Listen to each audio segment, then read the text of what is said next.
someone's testifying, if I go back to Zoom, I assume I can. So you can,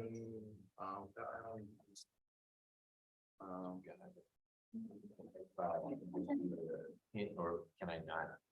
well, what you can do is you don't even really have to worry about Use this thing. is you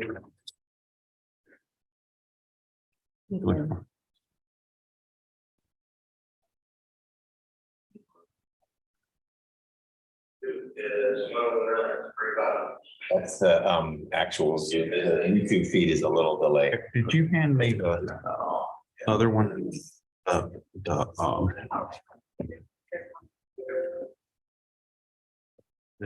Figured that out. such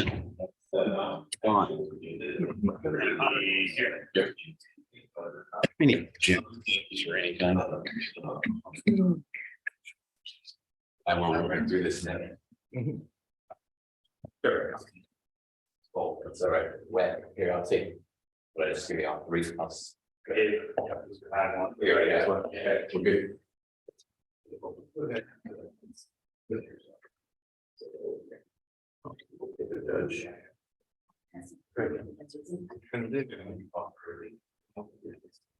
Yeah, okay. Get a video call. Yeah. And let's leave the witnesses on. Two, okay, excellent. All right. Okay, good. So we'll start on quad. So it's a video call within Judge PC. Well, no, all you can add this, like that, we're just, all of that, so you can see that. Got it.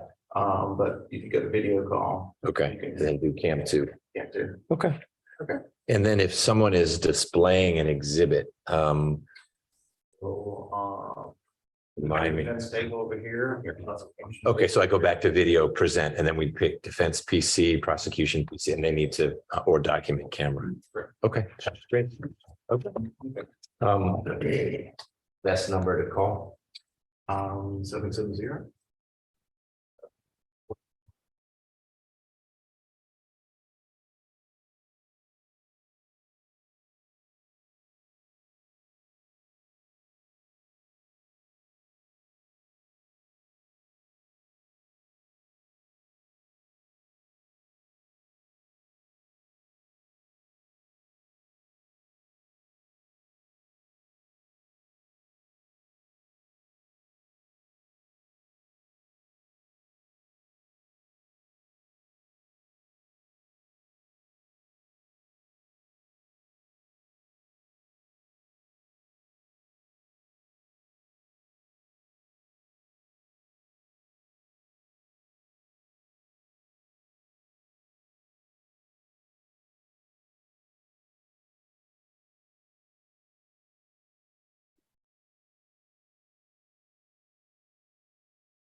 assertion of the First Amendment defense. Okay. And I'll go ahead and say, I'm not trying to step on him making this argument, but I think one of the issues there is we've seen some federal cases and looking at these First Amendment things, which tend to indicate that you really have to object every time that something comes up. And it might be that a standing objection is more important, but I don't want to get down the road to the Supreme Court and say, hey, Tate, you did not preserve that. So that's, well, if you help us understand it, we probably can give you a standing objection. I don't know that we'll tell a witness not to tell us what your client said. Your client statements are likely coming in.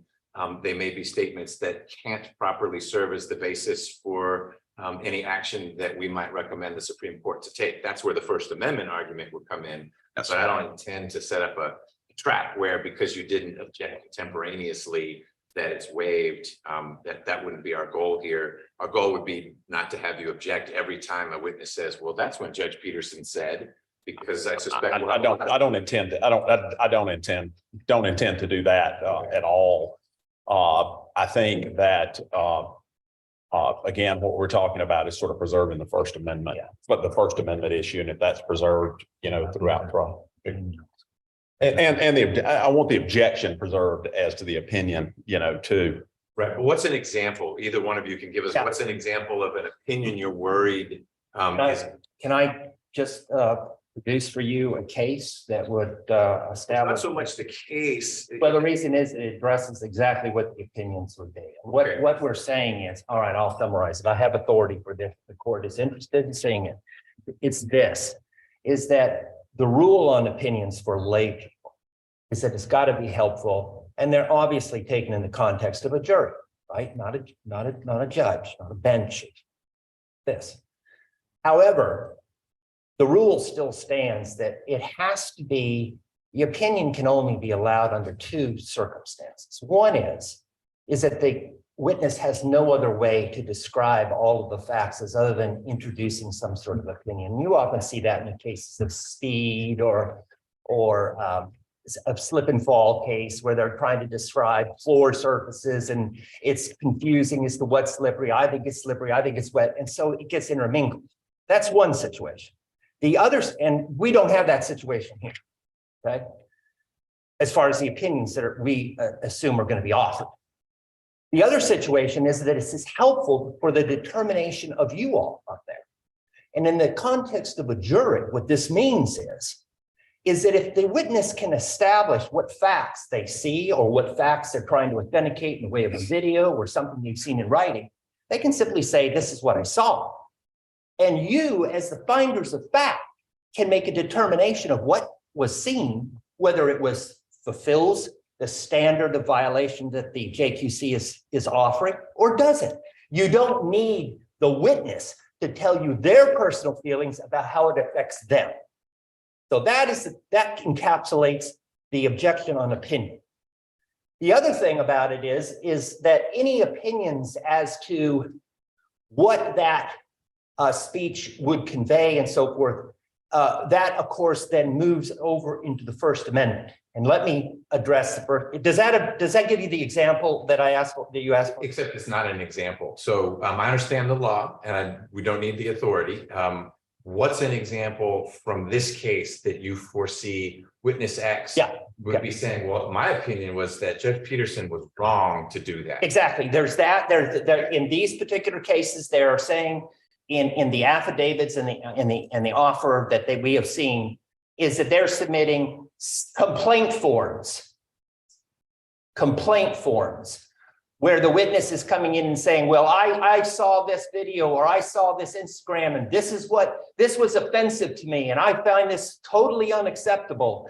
And those types of examples that were contained, and there were several complaint forms that they offered. And so they're actually rendering opinions on what they think the evidence shows. I think that's not the fair basis of a lay opinion. And that would be a specific example. Okay, that's good. And as far as the First Amendment, do you wish me to move to that? We can in just a second. We're having an audio issue. And Mr. Staggers, you can come up here if you don't mind. Thanks.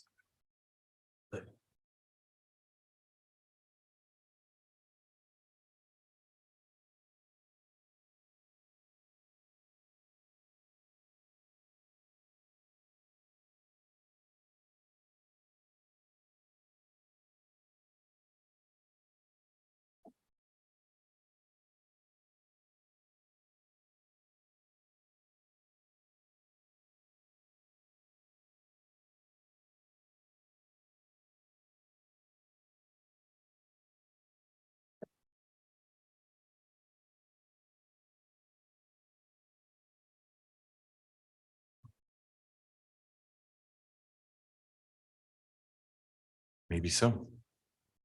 I don't know. But Richards was on. Are your microphones, are the green lights on your microphones? Two grains here. Yes. Okay, all right. Can your source let us know if it's, And there's one on the podium. I can see the green one on the Yeah. podium too. So okay. Give us 1 second. Once this works, it's good for the rest of the days we're here.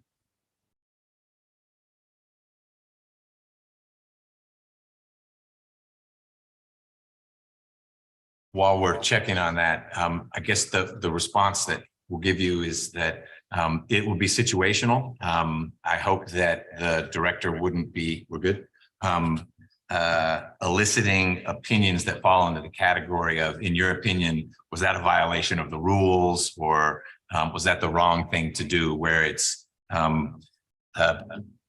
someone is weighing in on the propriety of the action as opposed to, well, did it seem hot in the room? Something like that, where they're offering it something that's more of a present sense impression. But in general, we intend to apply the rules of evidence that allow in certain forms of opinion and exclude others. If you know something's coming, we also may want to have a sidebar to work through it. It sounds like there are a handful of witnesses that you're particularly dialed in on, but let's talk about the First Amendment concern, because it sounds like they bleed into each other.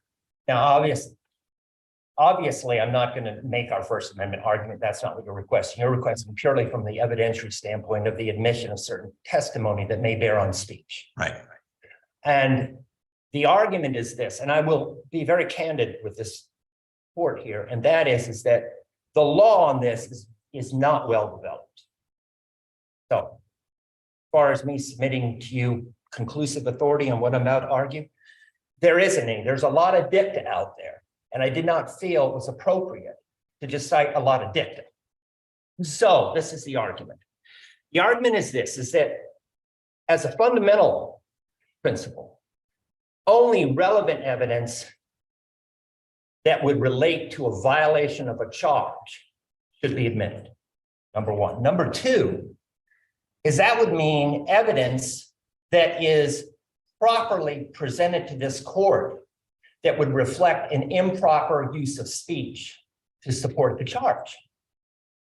Three, if that is the case, then that means this court must make a determination of whether or not the evidence related to speech is in fact governed and protected by the First Amendment.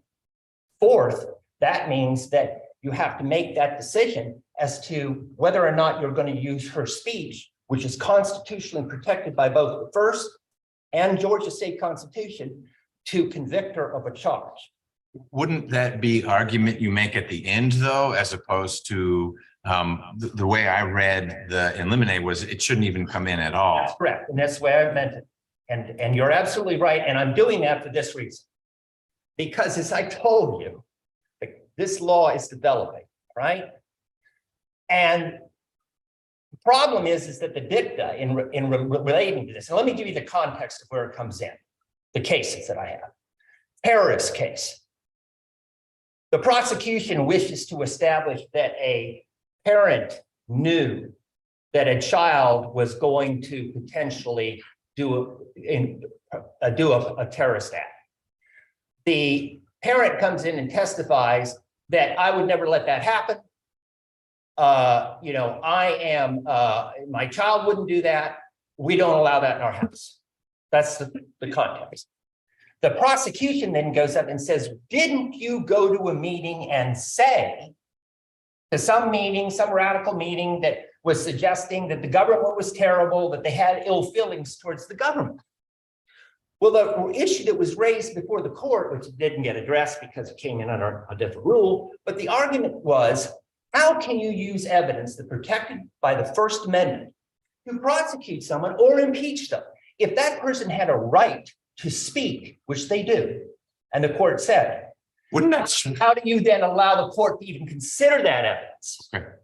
I hear you. I'll be interested when a court opinion comes down that says you can't impeach someone with their own words. We're going to need to see this contextually. But that's what impeachment is all about. In And- one breath, you say, I wasn't there. And then another breath, you say you were there. You are free to say I wasn't there. You're free to say I was there. But if you say things that are opposite, the fact finder gets to hear that you've said things that were the opposite in evaluating your credibility. So I guess we'll need to look at this contextually. And the reason, though, that I brought into all those facts is to let you know that as part of the opinion in addressing it, they emphasize that it's important. It's important that the attorney making the objection raise the First Amendment. And this attorney had not. Okay. Well, you have protected your client's rights by raising it on all these different angles. Thank you. Ms. Veal, is there anything you want to add on the opinion concern? I think the way we're going to handle it is question by question. Should it come up? Your Honor, I just want to note for the record, we had a little bit of conversation during our meeting where we went through some of our evidence.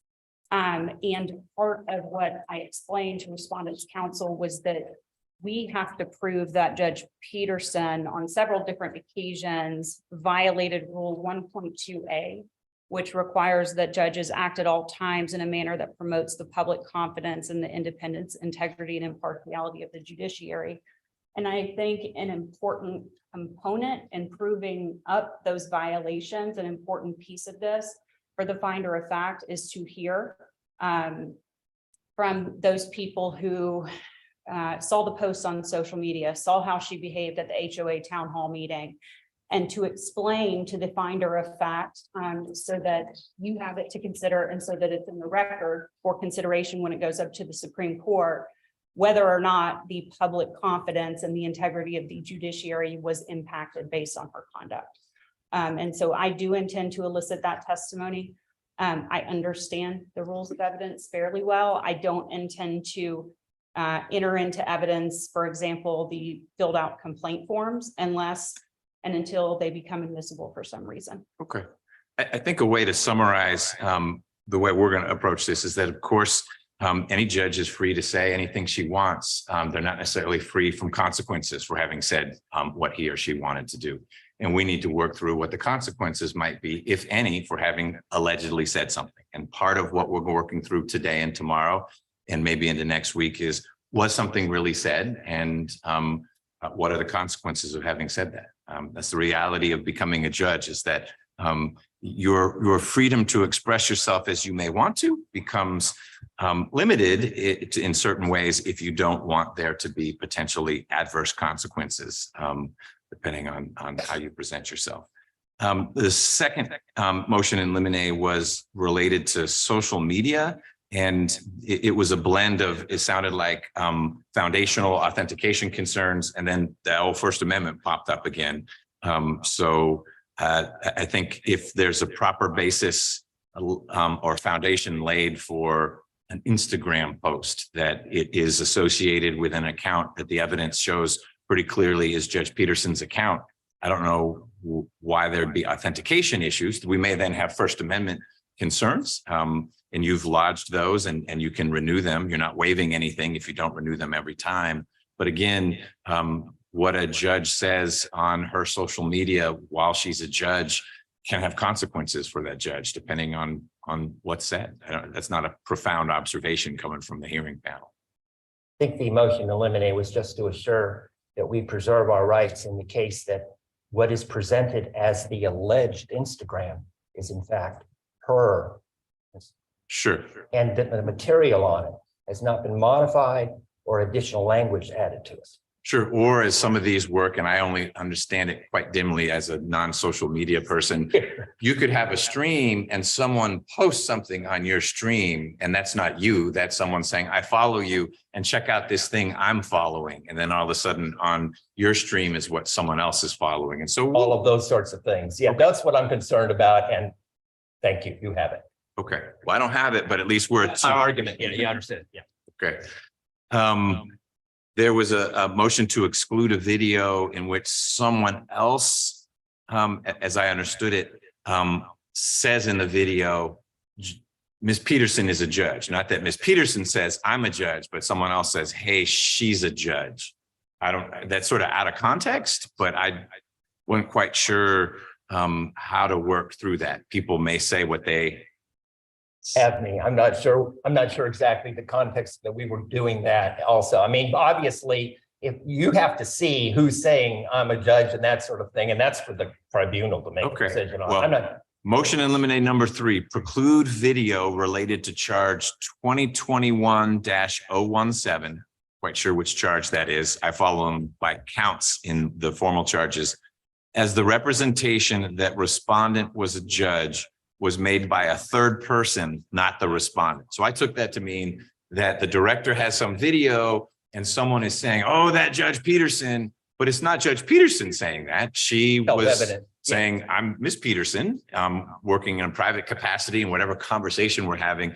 And someone else was ascribing to her the status of being a judge. Right.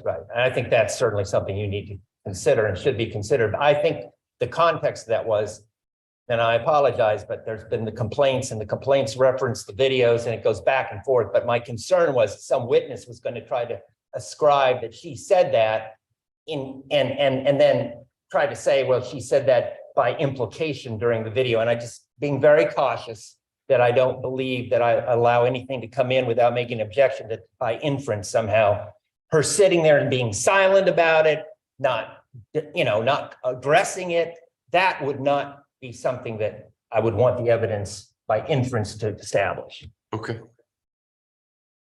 Ms. Veal, do you know which video Judge Peterson's team is referring to?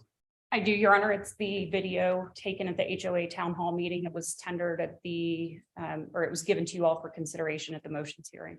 During the motion for summary judgment. So it's something we've already seen in her. That's correct. Okay, I understand. It is, and that's one of the things that's, I guess I'm a little puzzled by the motion in limine. We tried to file those to protect whatever might be there. Typically, a motion in limine is when you have a jury in the box and it's to prevent saying something that you can't unring the bell. You know, oh, the defendant has insurance in this case or whatever else. So I think we were a little puzzled by exactly what you wanted us to focus on about motions in limine. And so we took a more broad approach on that because obviously you've seen the video. I mean, I told you at the hearing, you know, you could watch the video. Encouraged us to. Yes, I did. Okay, got it. So we will, as always, and I think Mr. Chamberlain, you alluded to it at the outset.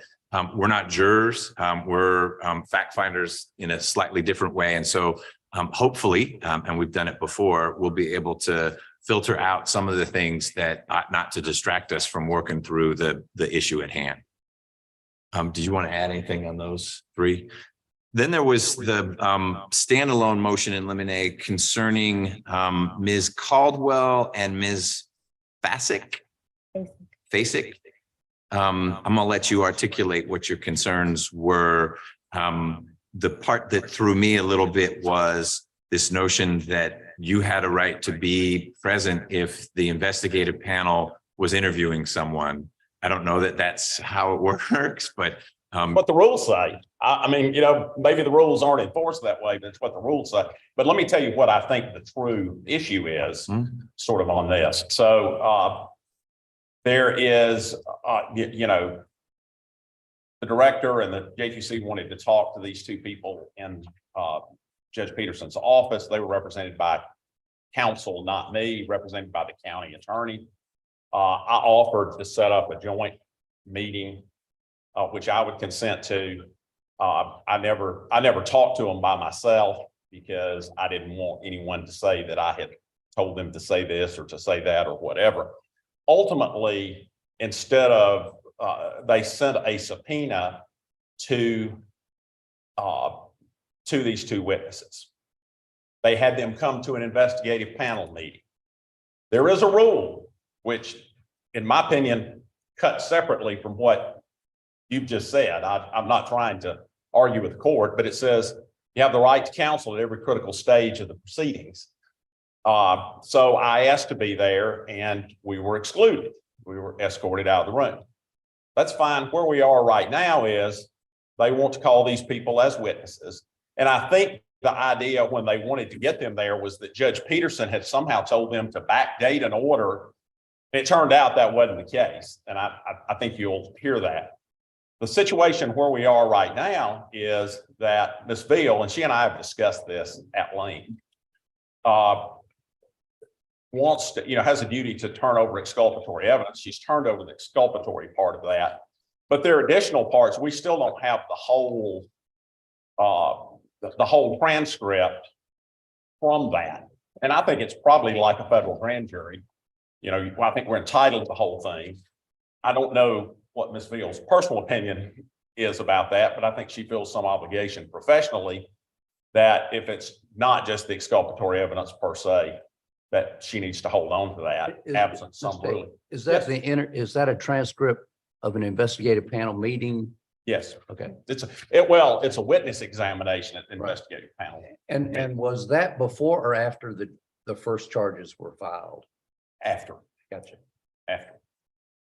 So what I'm asking for is that we get the whole transcript. That in a nutshell is what the request is. Okay, And one other aspect to that argument, great. and that is that the importance of having the full transcript is because in every proceeding, side that is going to be cross-examining the witness is entitled to a thorough and sifting cross-examination. And how can lawyers be expected to give a thorough and sifting cross-examination? The prosecutorial side of things withholds information about what a witness may have said and then springs it on us in the midst of a trial. Thank you. Any springing? No, Judge, I'd like to give you some additional context. So we identified Ms. Caldwell and Ms. Basic as witnesses we wanted to interview during the preliminary investigative stage related to that complaint. And when we went to the courthouse, attempted to speak to them, they said we're represented by the county attorney. I said, fine, reached out to the county attorney. Eventually, we were able to agree to set a meeting at the courthouse where I understood the county attorney, the witness, myself, and my investigator would be present. Mr. Tate reached out to me in advance of that meeting and indicated that he had been told that we were having the meeting, and he read JQC Rule 9 as he had the right to be present. There was some back and forth there, and ultimately he insisted that he was going to show up for the meeting if we held it. So I chose to cancel the meeting. As I explained to him at the time, we have the right to conduct our investigations without him being present at every stage of those investigations. And so after that point, the investigative panel voted to move the complaint into full investigation, which gave us subpoena power. And we then subpoenaed the witnesses to appear at our investigative panel meeting during the closed portion of that meeting. Judge, I would note too, these clerks are her employees and people that she has access to, sees on a daily basis. I otherwise couldn't speak to them. So subpoenaing them to the meeting was the only way that we could interview them before we filed charges related to this complaint. So Mr. Hyde, to your point, there had been a set of formal charges filed previously, but the formal charges related to this complaint had not yet been filed. We needed to interview these witnesses before we made. Were the witnesses allowed to have counsel present when they were interviewed? Correct. And the same county attorney represent both witnesses? Yes. And what is the investigative panel's objection to every interview that you took in the whole case being released to the respondent? So here are my concerns, Judge, and these were, again, they were articulated at the time. JQC Rule 9 provides that judges shall be entitled to retain counsel and to have the assistance of counsel at every stage of these proceedings. It does not say that counsel has the right to be present at every stage of the proceedings. So I agree with you. And it doesn't say presence, it says assistance. And Judge Peterson has had the assistance of counsel throughout. I agree with you that doesn't mean that either Judge Peterson or her lawyer or both could be present, for example, when the investigative panel is talking about should we bring more charges? What do we think about this when you're deliberating or you're obtaining evidence? I think the question I heard from Mr. Hyde and really the ultimate request from Mr. Chamberlain is, can't we have the transcripts? And I'm wondering why the answer would be anything other than, if we're going to call these witnesses, we need to give you the transcript. It's not investigator notes. It's verbatim. This is what these people said. And if they're going to testify, that seems like that would be a package that ought to be handed over. I understand, Judge. So if you read JQC Rule 12, it provides that information submitted to the commission or its staff and testimony given in any proceeding before the commission or one of its panels shall be absolutely privileged. In addition, that transcript contains exchanges between the investigative panel members and deliberations that are also confidential and privileged. And so I think that was the concern at the time, but Mr. Tate asked, he submitted a letter, put in writing his request for the transcripts, and I did the best I could to provide him with what I believed were the exculpatory statements that are required pursuant to Rule 22. And I did that again, trying to balance our privilege and our confidentiality rules. But if it's an exact statement of a witness that you intend to call, how does the confidentiality that the investigative panel has and should have square with the due process rights of the respondent? So I understand the point of your question. I understood it when Mr. Tate brought it to my attention, and that's why I provided the exculpatory statements that were provided. I just want to say, so there was some mention of intermingling with investigative panel deliberation. And I didn't ask, I mean, I kind of know how that goes on. And it's usually not while the witness is in the room. If it was while the witness was in the room, there might be a waiver of that. But you know, what I'm talking about is the questions that were asked of the witness, or what the witness may have volunteered, you know, during that time. Right. But you mentioned critical stage of the process, and the rule doesn't use the word critical stage. It says every stage.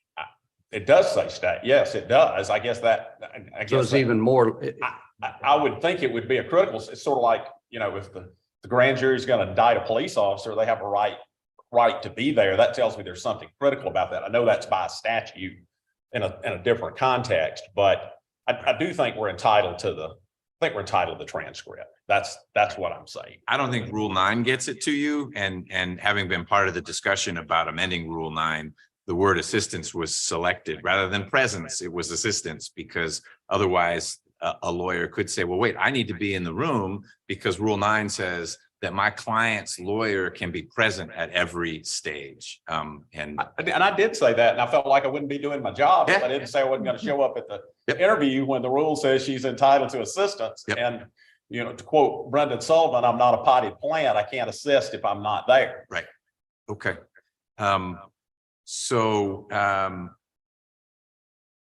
we'll confer during a break, but it may well be that those transcripts will need to be handed over for those two witnesses. I brought copies, Your Honor, and just for the record, I did provide, and I told Mr. Tate I was going to provide Your Honor with both the redacted version of the transcript that I provided to him, and then I also sent you the unredacted version. Got it. Do you see a difference, though, in an investigative panel meeting where the investigative panel members, as you remember, can ask anything they want to ask, rules of evidence don't apply, versus an investigator interviewing a witness in the field where there's not a court reporter? I think that's a proceeding, not a field investigation, I guess is what I would say about that. By the way, too, I want to say this Phil's been a consummate professional, you know, about this. This is a disagreement we have about the law. We're not nasty with one another about this. And when I said, yeah, I plan on coming, you know, I let her know ahead of time. So if they wanted to cancel it and do something else, they could. No, understood. They didn't walk in the room and there you were sitting, not a potted plant. I'm just trying to remember over 19 years what our precedent would be on and I don't remember. I I think that meeting has changed over those 19 years because there was a time we did not have a court reporter present. Right. There was a time when it was more like a mediation than a grand jury type proceeding. And that's sort of evolved and changed over time, which is fine. That's what happens with the law. But I think if there's a witness statement that was taken there, by the way, too, at the investigative panel meeting, we were invited to be at the investigative panel meeting to speak to that. And I made the request to the whole panel, and they politely ushered me out and I politely went, but I felt like I had to perfect the record about that. Okay. All right, we will circle back on those two transcripts. Let's talk real briefly about the director's 404B, and then we can get started with the hearing. So Ms. Veal, we've looked through the three items. It's social media, and really social media, but the third one is a video that was posted on an Instagram account. You listed 5 purposes, and I thought maybe you could flesh that out and then talk a little bit about the probative value, because ultimately that's what we're weighing. It's pretty clear how it's relevant to some of the allegations, but does that probative value, is it substantially outweighed by prejudicial effect? I don't know. We'll hear from Mr. Tate or Mr. Chamberlain on that. So, Your Honor, before I flesh out, let me narrow those purposes for which I am seeking admission of this evidence. I would like to limit to intent and absence of mistake or accident. And I included all of the purposes that in my head I thought may be arguable, but I am cognizant of the way in which the 404B case law is trending. So I would like to keep it narrow, and I'm sure the panel would appreciate that as well. So when Judge Peterson was initially noticed about these social media complaints, which all came in while she was a judicial candidate. These would be complaints about we've seen some of it during the motion for summary judgment. Come to this, I'm going to get the facts a little off, and we'll get them right, obviously, during the hearing, but come to this club or there's this event, but it was somehow associated with her campaign. That's correct, Judge. There were 2 posts where she either posted herself or reposted an advertisement that a business had posted that contained photographs of her and invited people to attend an event. And within those posts, it said, you know, judge-elect or judge-to-be. There were hashtags related to her judicial status. So we noticed her on those 2 complaints. And then the other post that is at issue is the one that she shared on her birthday, also on her Instagram. I believe she shared it on other social media platforms as well, but the screenshot we have was from Instagram. And within the comment to the picture of her, she shares that it's her birthday and says that if anybody wants to share their quarantine wealth, to Cash App her, and then inserts her Cash App into the post. And the last one is the video that we've referenced as the homeless sexual video. So she came to an investigative panel meeting voluntarily. We sent her a letter and said, hey, we have these complaints, those 4 issues. She appeared in February of 2020 or 2021. So right after she got onto the bench. And within that investigative panel meeting, and I'm going to summarize where we got with her.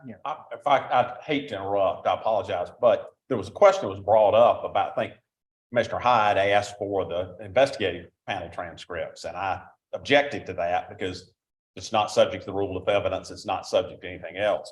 So my view about the 404B is it has to do with what the evidence is here, not what the questions were in the investigative panel, because Commissioner Hyde said, who's done this for a long time, there are all kinds of questions get asked in that situation. So I'm going to object to her going into. Well, I can short circuit the debate because this has been very helpful narrowing it to intent and lack of mistake. Those are the 2 that jumped out to me. these more recent social media posts allegedly occurred in July and August of last year, which would have been long after your client was on notice that judges need to be super thoughtful about how they handle social media. And these would be examples potentially of maybe not being so thoughtful about social media usage and letting the world know that you're a judge. So Which would, in my view, be wholly improper to admit it for, because that's not the purpose. They're talking about intent and mistake.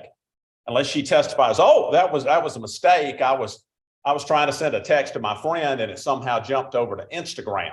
If you were familiar with the State versus Ross Harris case, heard of it. The Georgia Supreme Court was very clear that you cannot use 404B evidence to pile on additional charges to muddy the defendant up later on. And so what you just said, with all due respect, is, oh, well, this was after this notice. It's not part of the formal charges. It was part of the things that they submitted once, if not twice. I can't remember if it was both of them, to the Georgia Supreme Court in a motion for interim suspension, and both times their motion was denied because of this. So unless she says, oh, I didn't really intend to do that, I just hit the wrong button, or no, it was a mistake, I thought I was posting on something else. It happening after the fact is, and what you just said, Judge, is showing aggravation, not intent or mistake. Well, we'll work through it. I don't know that it's a real apt parallel, what happened with the Ross Harris case and the volume of what came in and the inflammatory nature of what came in versus here, but I appreciate the comparison. Right, I don't have genitalia pictures to pile on, and I didn't blow anything up, but my point is that when she came to that meeting in February of 21, she said, I didn't know that I wasn't supposed to do this as a judicial candidate, and so going forward, I won't do it because now I've read the code and now I know better. And now that's kind of transformed into well, it's my First Amendment right to do it, but as the panel is well aware, the decision in Coomer has made clear that we must demonstrate bad faith when we have a judge doing things or a judicial candidate doing things that do not pertain to their judicial duties. And that's where I was headed when I started, and you didn't interrupt. It was fine to share what you shared, but ultimately, given what you must show, and we ultimately must find, if we agree with your perspective on this, it certainly seems germane to that question of bad faith, which is partly intent, et cetera. So it's not as crystal clear as the defense was, I didn't know back then, or I hit the wrong key, or I had my publicist running my account and I told them to stop. So I now that you've narrowed it down, I think we have a better feel for the purpose of these things. The last thing I'll note is that we've all been told, whether it's hearing panel, investigative panel, et cetera, that Judge Peterson's case needed to move forward and not pause again because new complaints came in, and would they be added to amended formal charges, et cetera. So the fact that this information may have been used in connection with other steps that the director's office took, I don't think means they couldn't be brought up here. And the fact that they haven't materialized into a third set of amended charges, I don't think puts them off limits as long as it's a proper purpose. And it's sounding to me like intent and maybe lack of mistake would be germane if the right foundation is laid. I mean, obviously Judge Peterson or some evidence would need to come into the effect of what Ms. Veal just shared. But if that does come in, then I think we are in the right realm for this. Okay. Did you all want to add anything more on the motions and eliminate? Again, we will take under advisement this question about the Caldwell and FASIC transcripts, and after the break, at the latest after lunch, but after the break, say they need to be handed over or they don't. Okay. Mr. Tate, Mr. Chamberlain, anything else before we start with openings? Not from me, Your Honor. Okay, Ms. Veal. No, Your Honor, other than I know both sides pursuant to your scheduling order have prepared binders that contain all the hard copies of the exhibits that we intend to introduce. They're sitting right up here at the bar, and I just didn't want to forget to mention that. Okay, great. Thank you. All right, if there's nothing else, why don't you, Ms. Veal, approach the podium or wherever you want to be for your opening? And Your Honor, myself and Mr. King, spoke briefly. At this time, we're going to go ahead and invoke the rule of sequestration. Okay, so if there's anyone here who may be called as a witness, you need to step outside. Don't know who those folks are, but you know who you are. And we'll come get you, I promise, when it's your turn to testify. Thank you. Elijah, can we get those binders?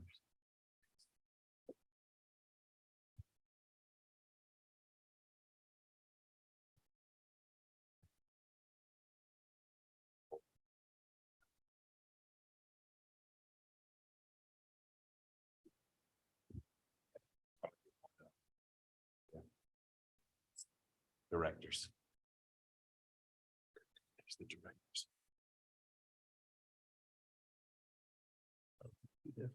Yeah, so defense and or respondent and director. All right, Ms. Veal.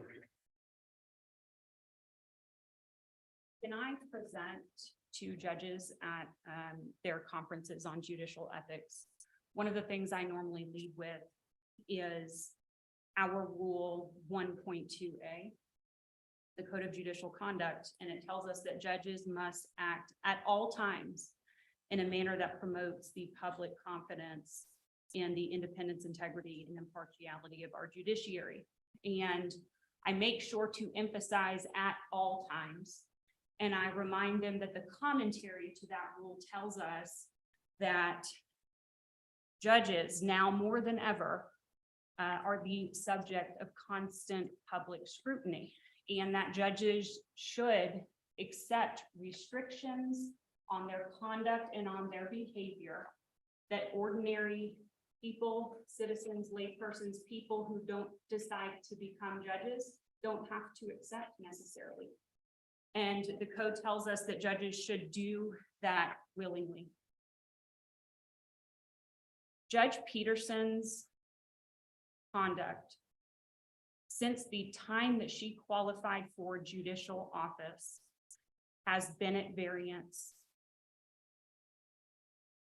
to her obligations pursuant to our code.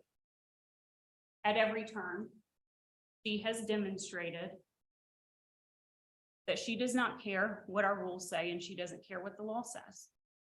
She's going to do what she wants to do for whatever reason, whether it's claims it's her First Amendment right, or it's not a violation of the rule, there's nothing wrong with it, I'm defending myself, it was my clerk's fault, I didn't know this practice was going on in my court.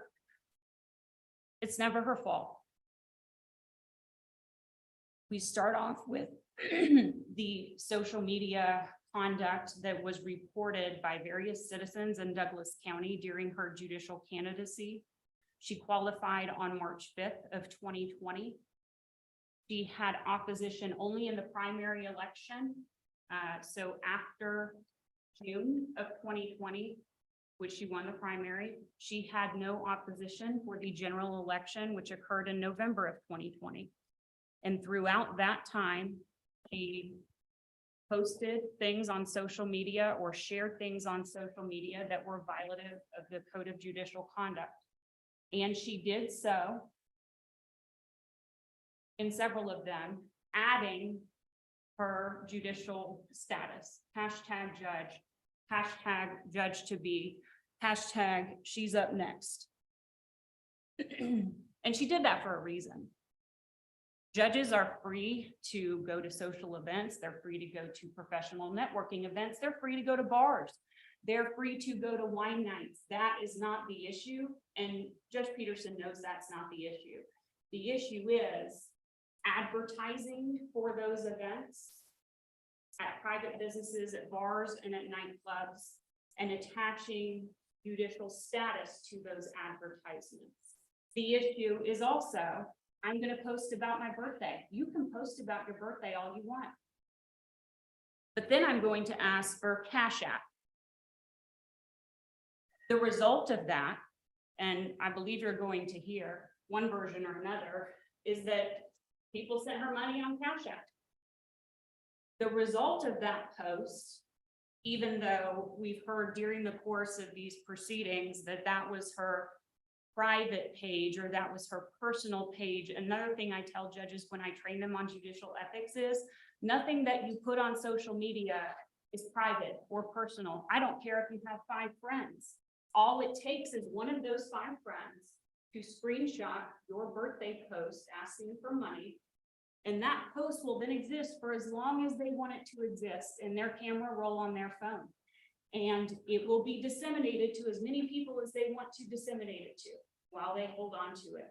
And what happened with Judge Peterson's birthday post was that a citizen in Douglas County saw it, screenshot it, then posted it to a Douglas County citizen page. And that is how the public at large started to talk about and started to see, hey, we have a probate judge asking for money for her birthday.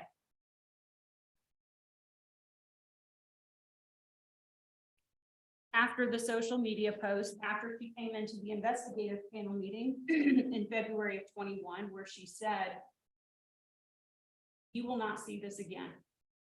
I won't advertise. I understand I have to do things differently. I have to move differently when I'm a judge.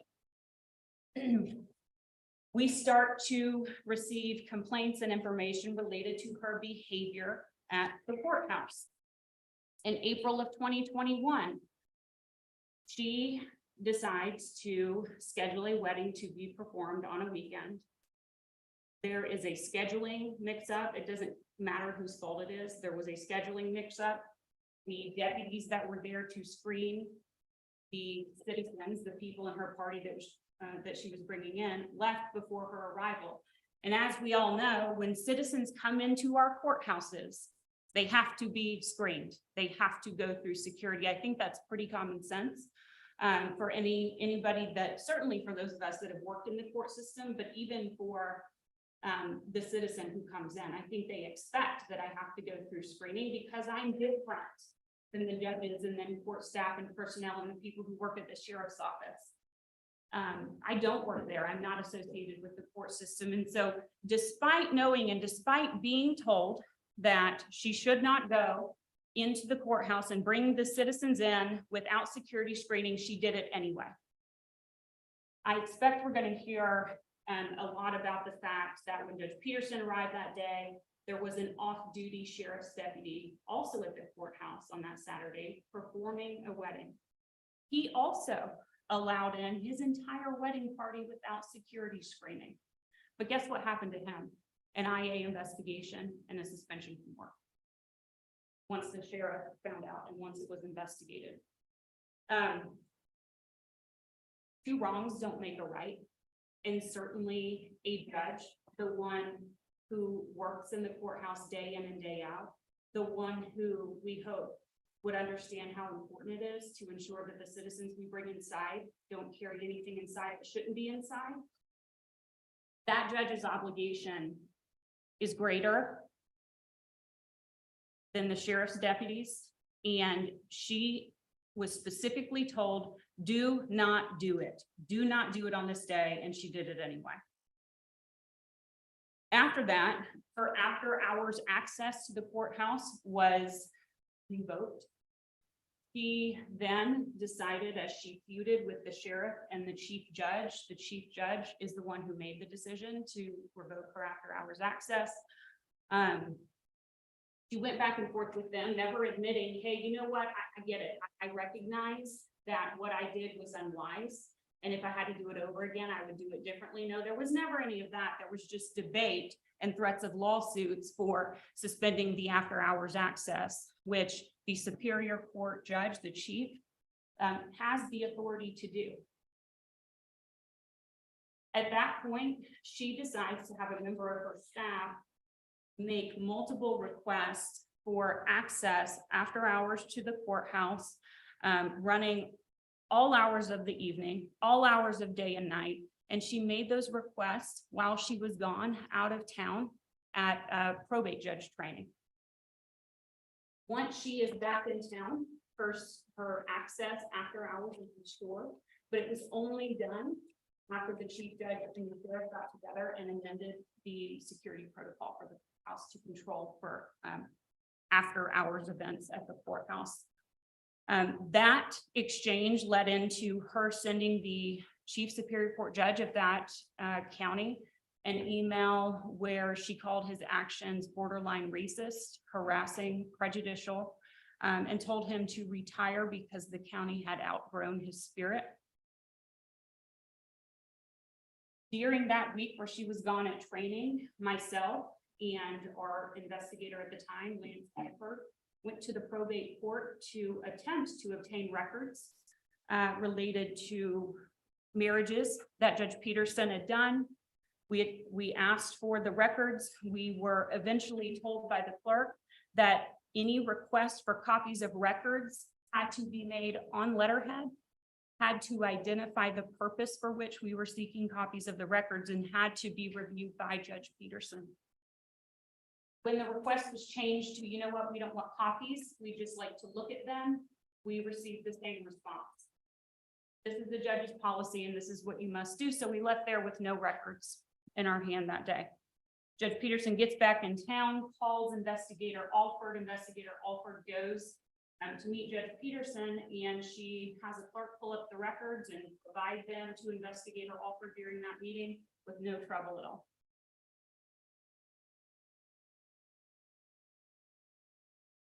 Another example of Judge Peterson's conduct being at variance with her obligations, and you'll see this woven throughout the case, is her inability to work with and professionally resolve issues with court staff, court personnel, other judges.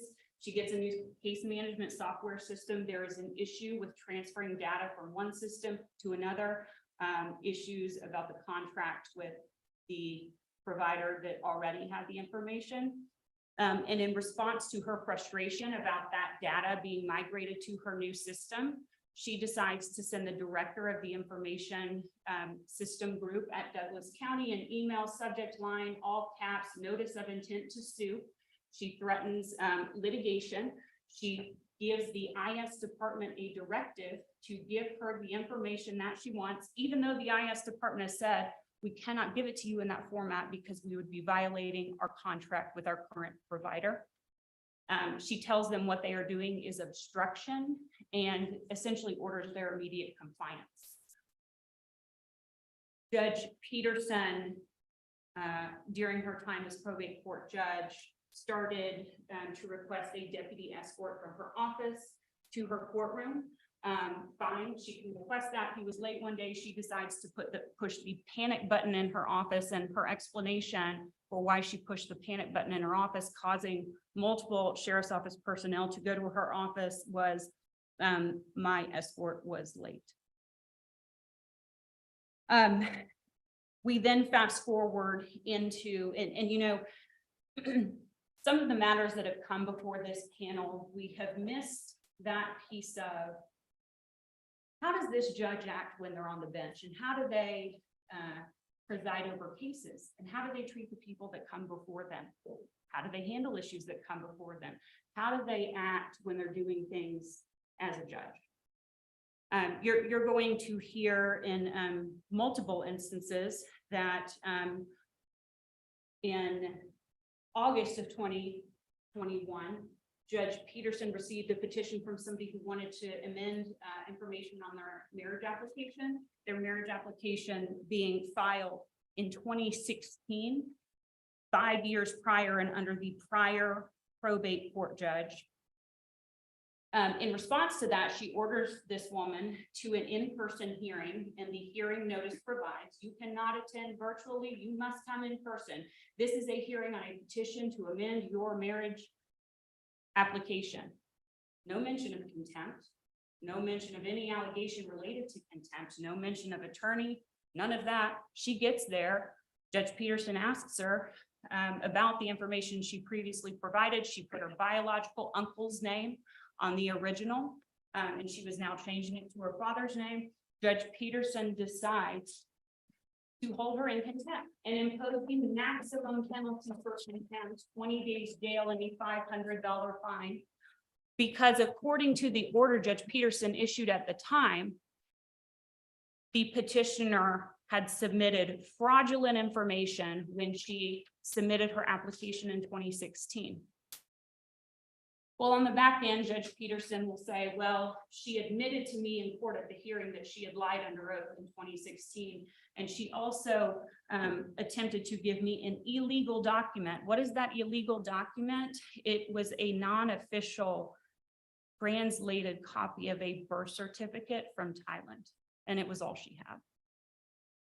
Judge Peterson told her if she did not get an official transcribed copy of the birth certificate and get to her, that she would go back to jail for the remainder of the 20 days. So the sentence was 20 days, pay a $500 fine. Her husband immediately paid the fine, and she was allowed to purge herself of the contempt after 2 days. So she gets out, has 18 left. But if you don't give me this other copy of your birth certificate from Thailand, you're going to do the remaining 18. We had a petition for year support filed. The presumption under the law is that the petition for year support by the surviving spouse, they're normally granted to support the spouse during that time. Some 15 months later, after Judge Peterson's recusal, Judge Bo McLean, who ultimately presided over the case in Superior Court, found that the caveat that Judge Peterson allowed was not timely, should not have been allowed, and the petition should have been granted. And you'll hear more detail about the petition during the course of the evidence. The last thing is that, and you've heard a little bit about this, and you have the transcripts related to Ms. Caldwell and Ms. Fazik's involvement. We have an individual who filed a petition for letters of administration. It was not contested. All of the heirs agreed. We're fine for our sister to serve as the administrator. We want to get it done. Our dad has died. We need access to his bank accounts, and we need to be able to have access to his home. We're stuck paying the bills until this is granted. Multiple calls by the attorney to the court to inquire about the status of the matter since it was not contested. Nobody was objecting. Has Judge Peterson signed the order? No, she hasn't. It's on her desk for signature. Has not signed it. It's on her desk for signature. Has not signed it. It's on her desk for signature. That attorney ultimately files a petition for a writ of mandamus to ask Judge Peterson to rule on the motion. Lo and behold, an hour and a half after Judge Peterson was served with the writ of mandamus, the order's been signed. And the attorney is notified, hey, you and your client come to the court to take your oath, and we'll do the letters of administration. They get there during the course of her taking the oath and the paperwork being signed. The attorney and her client both observe Ms. Caldwell adjust the manual file stamp back to January 18th, which is the date that Judge Peterson has signed the order in the case, and that's the operative form here, the order. It was signed and dated by Judge Peterson January 18th. She adjusts it back to date January 18th. This was stamped in. This was done on January 24th. And they watched her do that. I expect the evidence will show that Ms. Bazik has worked as a clerk in that court since before Judge Peterson took office, and I expect that she's going to come in here and say, that's just what we did. We manually adjusted the filing stamp to match whatever date the judge writes on an order when it gets to us.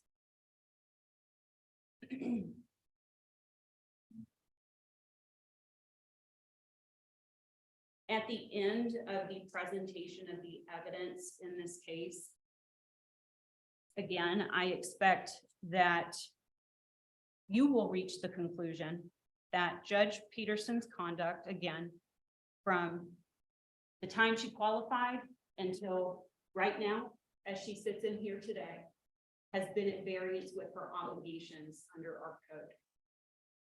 Thank you. Thank you, Ms. Veal.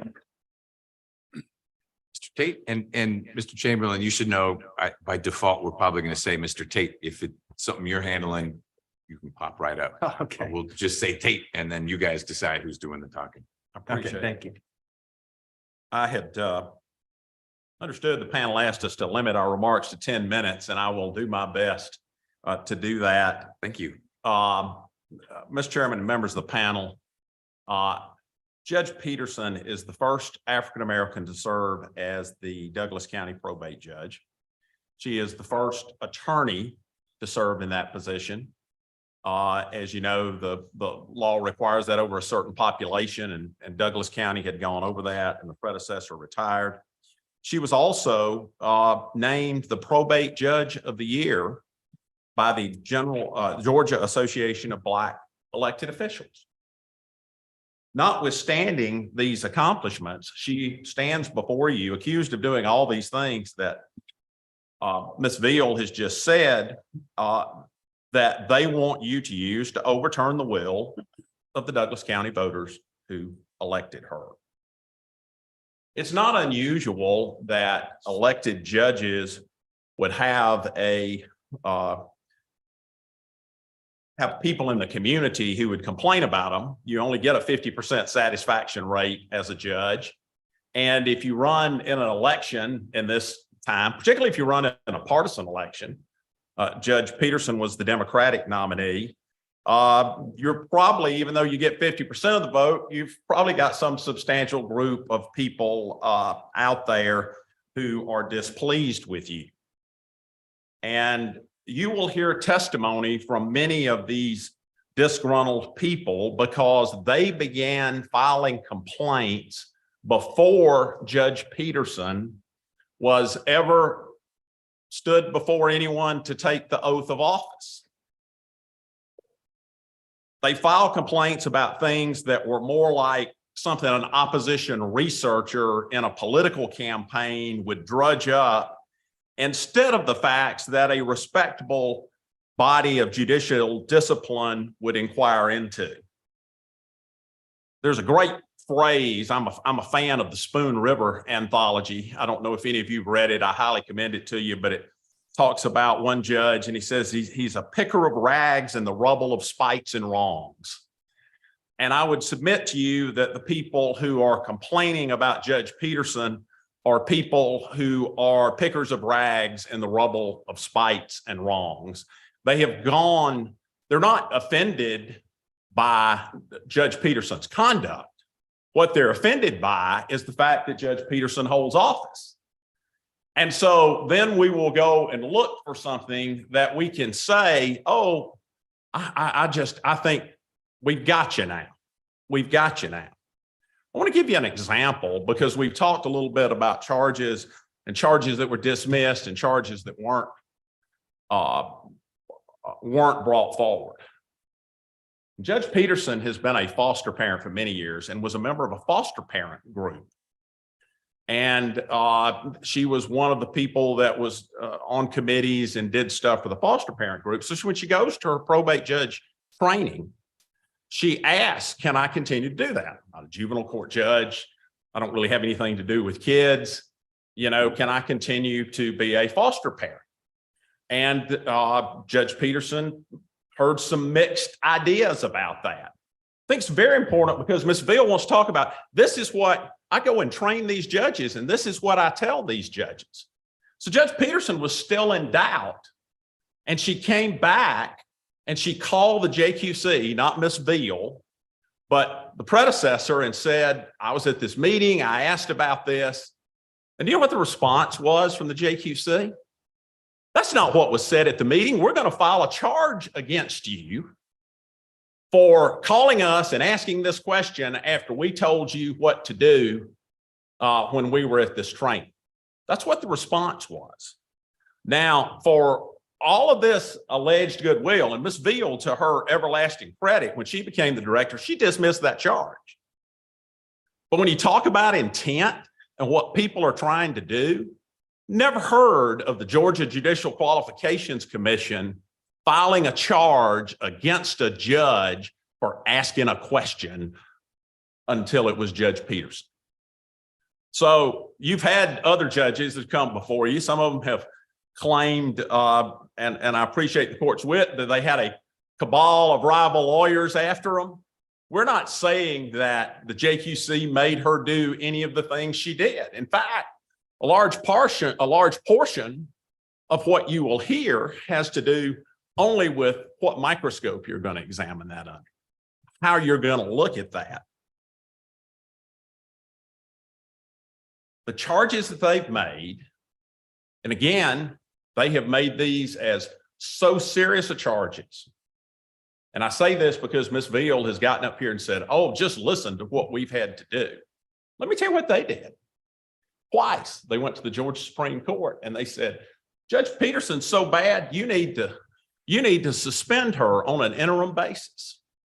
Both times they lost. Both times they lost. And as the court alluded to earlier, one of the things they said is some of these don't seem very serious, others might be, and she's entitled to a trial, and we're getting that here today.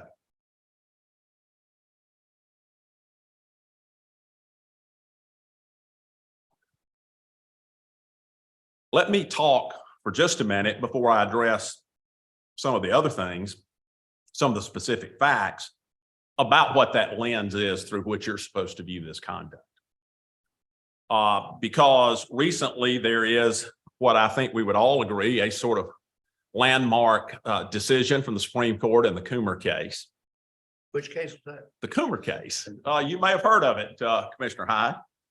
And in that, the court said longstanding precedent makes clear that although actions taken in a judicial capacity, acting as a judge, not merely while a judge, can warrant discipline regardless of good faith, actions taken outside a judicial capacity can warrant discipline only when taken in bad faith.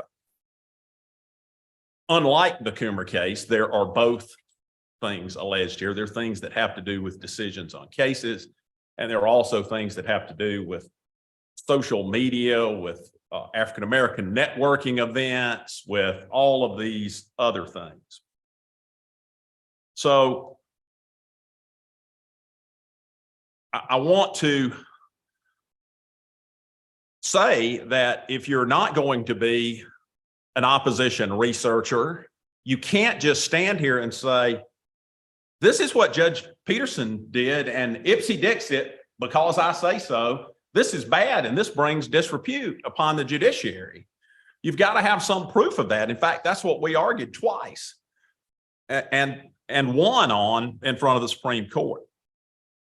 There is also the very prescient issue of her having been charged for several actions under the Judicial Code that involve speech, which is artistic or satirical expression. And we contend that these charges violate her constitutionally protected rights to free speech under both the U.S. and under the Georgia Constitution. For example, she had posted a satirical video before she was a judge, and I think even before she was a judicial candidate, and she will testify about that. I think their argument is, oh, it was still up, she had not taken it down, in which she does a little skit of satire, has a mustache on, and they claim that this brings the judiciary into disrepute.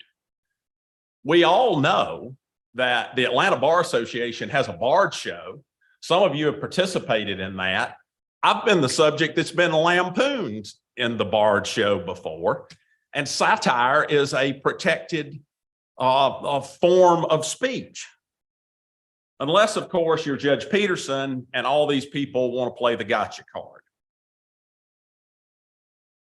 With regard to questions, and I'll specifically address some of the specifics now, with regard to holding somebody in contempt. I was on a panel with a member of the Supreme Court, and I said, I'm not sure there's a judge in Georgia that really knows how to actually hold somebody in contempt the correct way. And he said, yeah, I think you may be right. And if you look at what she did in that case. I was affirmed twice for holding people in contempt, so there might be one, or there used to be. There used to be. We probably have the two judges that know how to do it right sitting here. Mr. Hyde, although not a lawyer, could probably do better than some, but it's there are multiple ways, as you know. There's civil contempt, there's criminal contempt. And so again, with this, and the testimony will be that she called colleagues or reached out to other colleagues on the probate court about what to do on probate courts and other places before she took this. But this is a ruling of law which allows for an appeal. What's the Supreme Court said about that? I had some experience with that as well as Mr. Hyde in Judicial Qualifications Formal Advisory Opinion 239. And one of the principles that the Supreme Court set forth in that is the law is not always easily discernible. And when the law is unclear, unsettled, an honest misunderstanding or misapplication of the law does not implicate the code of judicial conduct. Legal errors only amount to judicial misconduct if a reasonably prudent and competent judge would consider that conduct obviously and seriously wrong in all circumstances. But not every error of law, even one that such a reasonable judge might avoid making, warrants discipline. Absent bad faith, errors in judicial discernment and application of the law implicate canon 2 only to the extent that the pertinent law is clear and settled. What that tells me with regard to the individual that was held in contempt, if this was Attorney Lester Tate and Judge Peterson had a case against me in private practice and didn't like me and was mad at me and misapplied the law and held in contempt, that would be bad faith. And even though if it were in error, would warrant discipline. But there's no showing of any, that she knew this person before, that she harbored ill will toward them, that she gained some advantage by holding them in contempt. It's just a straight holding of contempt. And I've gotten a judge reversed before for holding a lawyer in contempt, and they're still sitting on the bench. In fact, there are multiple other instances that I was not involved in where that took place. We talked a little bit about the marriage video. And I want to be clear about that. She was on her way, had set up to do a wedding in the courthouse. She talks to a deputy sheriff on the phone and says, I'm on my way. Oh, the deputies have already left. She suggests doing it on the courthouse steps. Deputy suggests, she says, I'm going to call the sheriff or I'm going to talk to somebody else. And you know what the deputy said? Not what Miss Veal told you. Don't you do that. You can't do that. Do what you have to do. She gets there and she actually asked on the telephone and says, well, couldn't you get a road deputy come in there? Oh, no, they're not familiar with the stuff. So she gets there and there's a deputy that actually works security at the courthouse. He lets 13 people in. Judge Peterson went in with one bride and one groom. The 13 people go in, she goes in, as well. The deputy didn't take all of the 13 people through the security procedures. This internal affairs investigation showed, I believe, not that there were one, but two deputies that did courthouse weddings. And they both had been doing them for years and years and years and said they never took anybody through security. So the first time that we're going to start disciplining people for something that's been going on for years and years and years with the deputies is when we could play the gotcha card with Judge Peterson.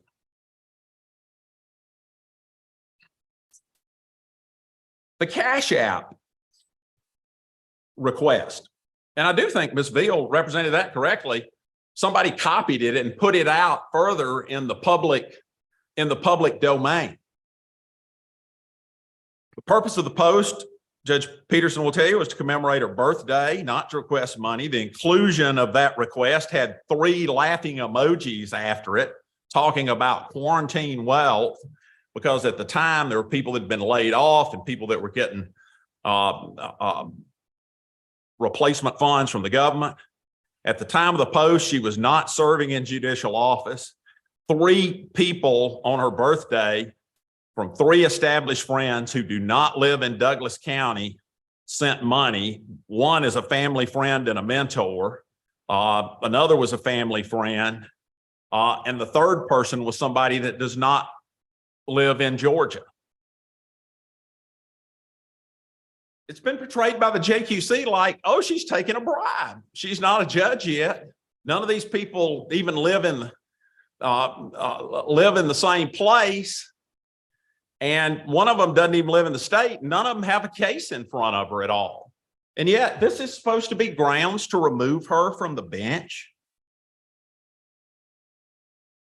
The professional event hosting, and this is, you know, where she is on Instagram. These are African-American networking events.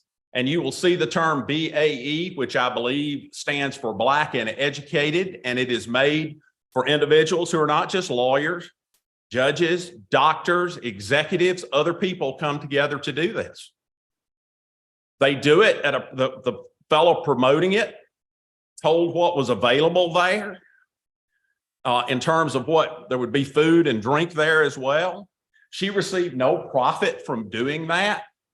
They announced that she was going to be one of the people there that other people could network with and could meet.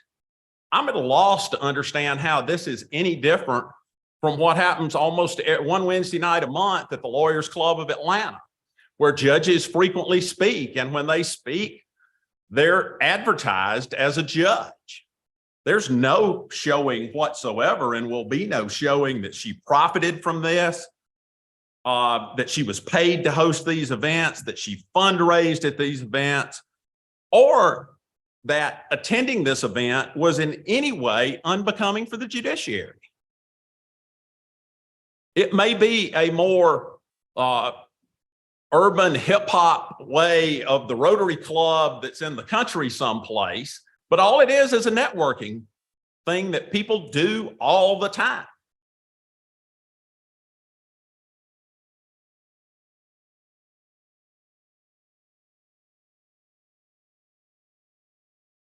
The Homeowners Association video. Well, let me back up for just a second. Ms. Veal has announced to you that a duly elected probate judge in a county had the temerity to say she might file a lawsuit to have a dispute resolved between her and the chief judge, or between her and the sheriff, or between her and the county commissioner. There are 159 counties in Georgia, and I'm pretty sure that some judge in just about every one of those has had a dispute with a county commissioner, with another judge, with the sheriff. It goes on all the time. It goes on all the time. And there's nothing that is unbecoming of a judge who's elected to an office to say, I'm entitled to access to the courthouse. You can't just shut me off from access to the courthouse. To say I'm picking a different case management system, which, by the way, for probate court, very different from Superior Court, because you got a Superior Court clerk. But the clerks for probate court, they serve as both the clerk and the judge. She had every right to pick that. She had every right to ask for that. And if she wasn't polite enough, or if she didn't play well with others, that's fine. We'll take that criticism. Maybe she needs to be told to be nicer, to try to work more cooperatively, but it's not a violation of the Georgia Code of Judicial Conduct. And then we have the Homeowners Association meeting, for which there is a video. And I do want to flag for you that there are several things that have been alleged that are not what was said there.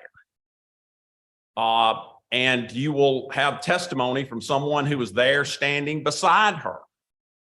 But what happened here is that in a prior lawsuit, the person who had been removed as the homeowners board chair starts baiting her and going after her. She had every right to be there. She had every right to speak up about her property that she owns and how the Homeowners Association was being run. And the idea that this person who doesn't like Judge Peterson because they were adversaries in a civil lawsuit is going to be brought forth and put on the witness stand, and she's going to be the arbiter of whether Judge Peterson was engaged in conduct unbecoming a judge. She didn't lose confidence in the judiciary because of anything Judge Peterson said or did there. She didn't like Judge Peterson to start out with, and she saw a chance to file a complaint, to play the gotcha card. Now, I've probably not covered everything. I have tried to be briefer, maybe unsuccessfully, but I have tried. And I want to finish just with this.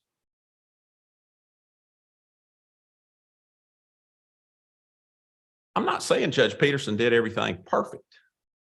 There are no perfect judges. And I'm not saying that there are things that she did, even if she did them right, that she couldn't have done them better as she went along. But I've told you about how these people and this hearing panel started filing charges with her before she even had a chance to darken the door of the probate court. How they filed charges against her for having the temerity to ask a question about something that was important to her. So there's no question, there's no love lost between the hearing panel and between Judge Peterson. So we're Being the clear. investigative. Investigative, I'm sorry, I withdraw that, move to strike, Your Honor, between the investigative panel and Judge Peterson. No question about that. But it's not the kind of thing that, again, Ipsy Dixit, the people that don't like you, whether they happen to be members of the investigative panel, the JQC, or whether they happen to be people who voted for somebody else in the probate race, or whether they be folks that just didn't like Judge Peterson getting elected, get to say, you overturned the will of the Douglas County voters. Thank you. Thank you for your patience. So Ms. Veal, we're going to take a quick break before we ask you to call your first witness. If you could have that person ready to go. Let's be back. The official clock says 10:32, 10:40. So about 8 minutes. Thank you.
Turn that back on. We are back on the record in the Peterson matter. And Ms. Veal, if you would call your first witness. Yes, Your Honor, at this time, the director calls Judge Christina Peterson. Right? Your Honor, while she's making her way to the stand, could I just inquire one thing about procedure Yes, here? sir. And that is, I know sometimes I've tried cases where the other side calls your client and you go ahead and do some direct or whatever after, and other times judge wants you to wait to the end. So I want to do whatever y'all want me to do. I just would like to know so I can think ahead a little bit. Great question. I forgot to mention that when we were working through the preliminary matters. You should feel free to do any and all or some of a direct examination, but we always turn to the other side to say, do you have questions? Because there'll be things you're going to want to tie up or clear up or undo or whatnot. So Didn't want to forward your head, and I kind of wanted to know while I was listening. sure. So you'll be free to examine Judge Peterson when Director Veal is done. The only request is if you cover topics A, B, and C, then don't call Judge Peterson and cover A, B, and C again, unless there's been some evolution through the remaining witnesses. I will endeavor to do my best not to waste anyone's time. Okay, well, we're not going to draw anything from the two openings on that. All right. Ready? Yes, sir. Do we have, who's going to swear? I can do it, Judge, or if you prefer. Do you normally swear witnesses? You don't do that. We will not make you do things you don't normally do. So Ms. Veal? Judge Peterson, raise your right hand. Do you swear affirm the testimony you will give in the matter pending before the hearing panel today, which is the inquiry concerning Judge Christina Peterson, will be the truth, the whole truth, and nothing but the truth to help you God? Absolutely, I do. All right, Judge. Good morning. Will you please spell your first and last name for us, please? Christina, Christina, J, middle initial, Peterson, Peterson. Judge Peterson, where did you complete your undergraduate studies? University of Memphis, Tennessee, Okay, and what is your degree in? business and music, When did you graduate? 2007, And then you went to law school at UGA, correct? University of Georgia, go Okay. Dogs, When did you enroll at UGA School of Law? 2010, yes, And you graduated with your JD from there, cum laude, actually, 2013? 2013, I graduated, yes. Okay. What was the first legal job you had out of law school? I did some contract work and some representation of, parties, but the first job that I had was a contract position, I believe at Troutman Sanders or something like that. Okay, good firm. Yeah. What did you do at Troutman Sanders? Contract attorney, e-discovery type situation. And then while I was there, when they offered me a full-time position, that's when I was also offered a position at the DA's office in Douglas County. Okay. You mentioned prior to starting at Troutman, you did some representation of individuals here and there. What kind of representation? Around that time, I would do some defense, criminal defense. I believe that's pretty much because at that time, my background was primarily in criminal law.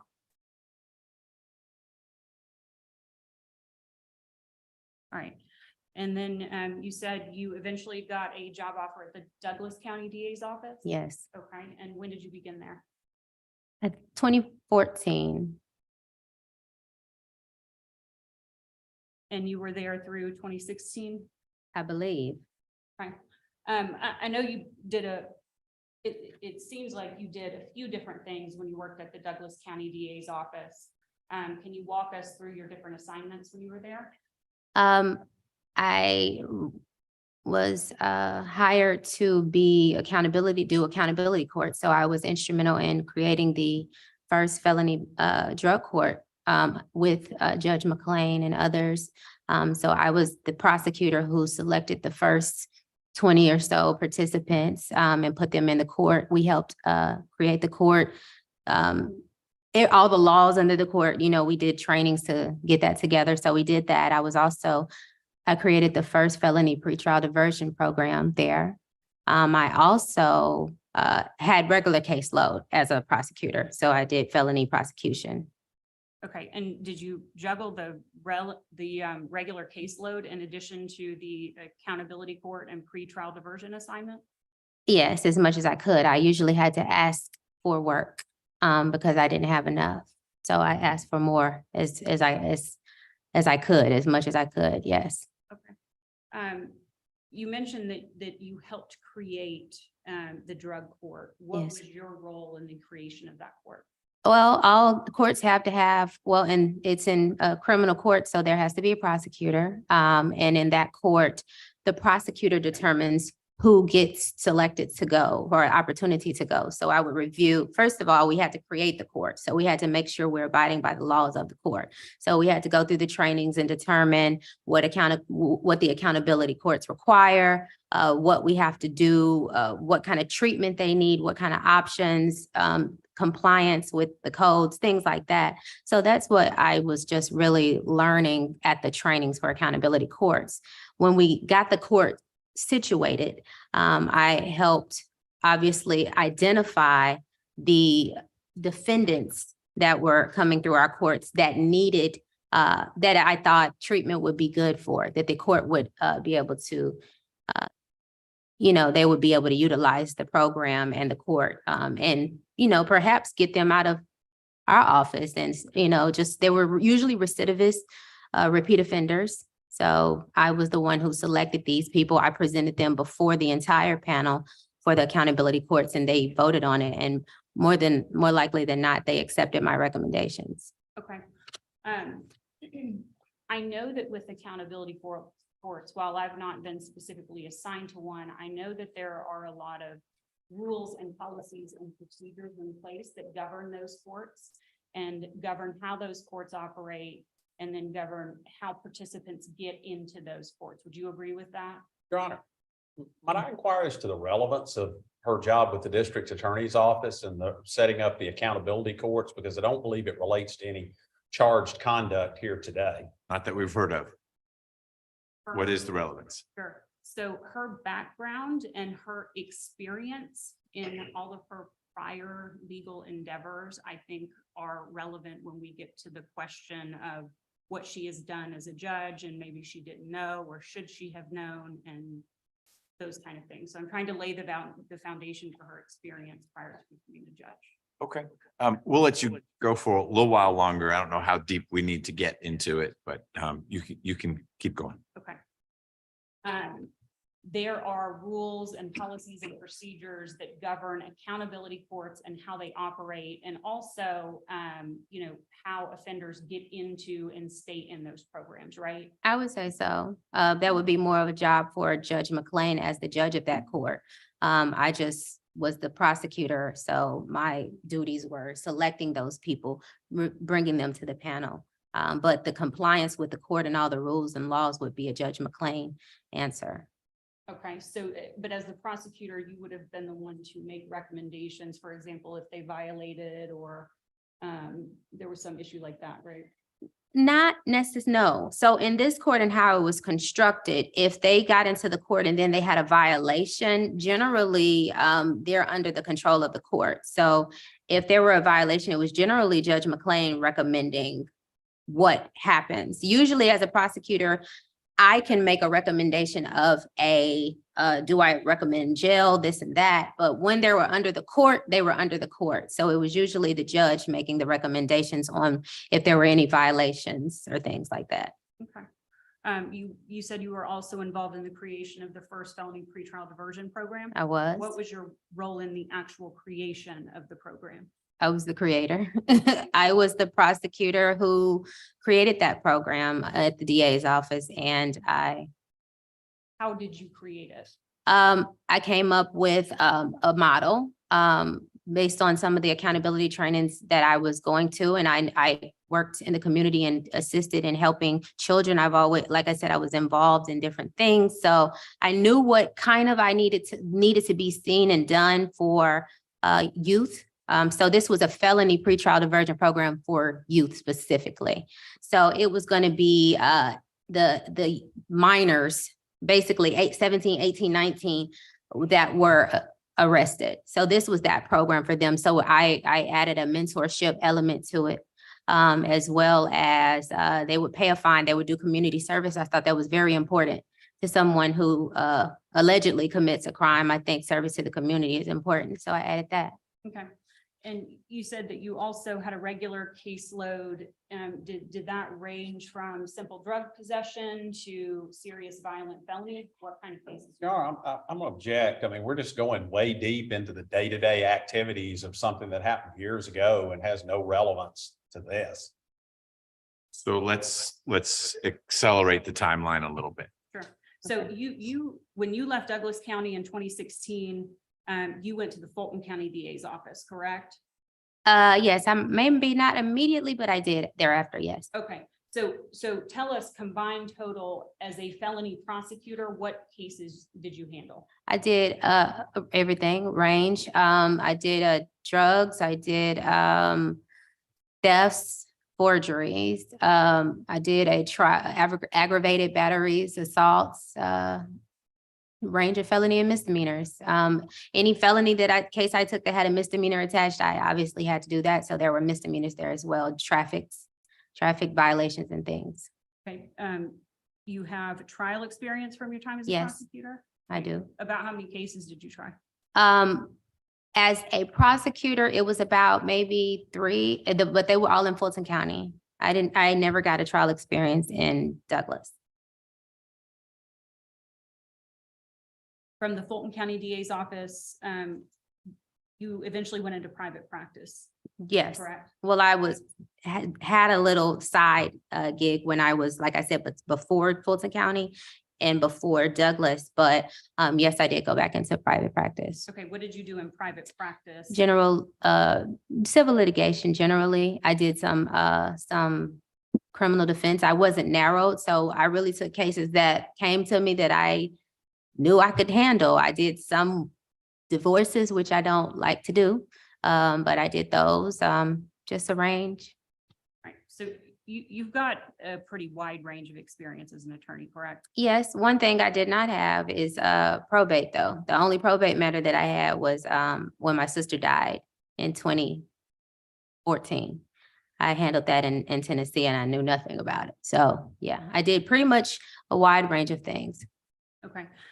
The office of probate judge in Douglas County is partisan, correct? It is. Which means you have to pick which party you're going to be affiliated with when you run, and you have to have them sponsor you, right? Not necessarily. They didn't sponsor anybody. The party doesn't sponsor anybody, but you have to pick a party and then you have to run, and whoever wins that nomination on that election will be the representative of that party. But the party doesn't necessarily say, hey, we're going for this person. They don't do that. Okay, I see. So you qualified to run in Douglas County as a Democrat for probate judge March 5th of 2020. Is that correct? I don't remember the date, but it was in March of 2020. It was the last day that they were taking qualifying. That was the last day of qualifying that they offered. So it would be around, it was in March. Were you running against the incumbent or someone had retired? 'Cause I think The you had incumbent opposition in the primary. Was that the incumbent or someone No. else? The incumbent retired. Okay. Yes, he was not coming back. And I was running against another guy, another challenger for the seat, the open seat. It was just two of you. 2 of us. And we both ran Democrat. Judge, did you announce publicly before March the 5th, 2020 that you were going to run for probate? I did not. Did you accept any campaign contributions? I did not.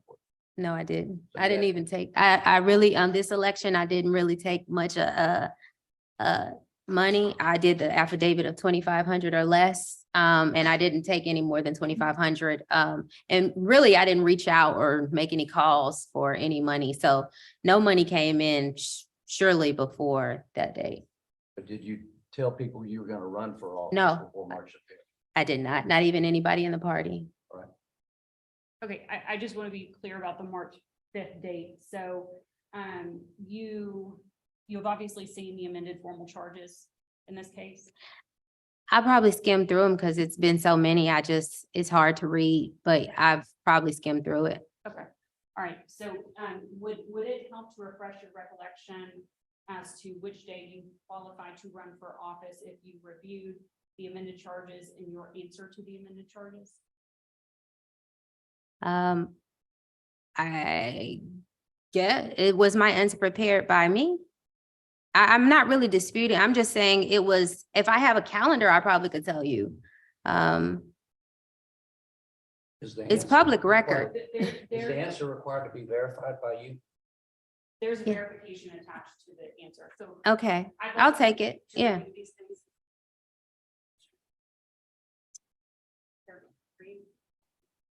I think we had stipulate that she qualified on March 5th. March the 5th. Okay, that's fine. Yeah. So my question was, she said she hadn't read the answer. I thought the answer has to be verified.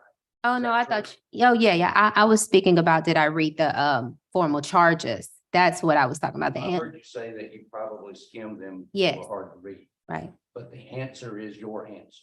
Yes, absolutely. So, yeah, so if that was the date, yes, Very good. And you only had opposition in the primary, correct? correct. Okay, and, you won the primary election, and that would have been on June 9th of 2020. That's correct. However, the election was in November and I wouldn't have been purely qualified for that office until November. So my formal date was the election date in November. Based on the laws of qualification, Right, but my question was, you won the primary on June. June 9th, and that was the only portion of the election that you had any opposition in. Right, Okay, so after June 9th, Mhm. you called yourself judge-elect, correct? yeah, absolutely. And yes, I was. I had won that election in June. I would be fully qualified as the appointed or elected person in November of that election. Okay, so that would have been November 3rd of 2020. that Yes, if correct? that was the election date, don't have it in front of me, but yes, And then you were sworn in on December 29th of I 2020? was, right, but right after I got my first complaint from the JQC. Yeah, let's talk about that. All right. So you like to use social media, right? I do it. Do you Not- dislike using social? I don't media? really I like it is a strong word. I utilize social media. There was a long time that I was off of social media around the time that I left the DA's office, the first DA's office. I got on there because I felt like I needed to let the world know who I am as opposed to other people putting bad narratives out there about me. So that's when I got on. I did. So I like to use it and wanting to use it are just two different things, or having to use it.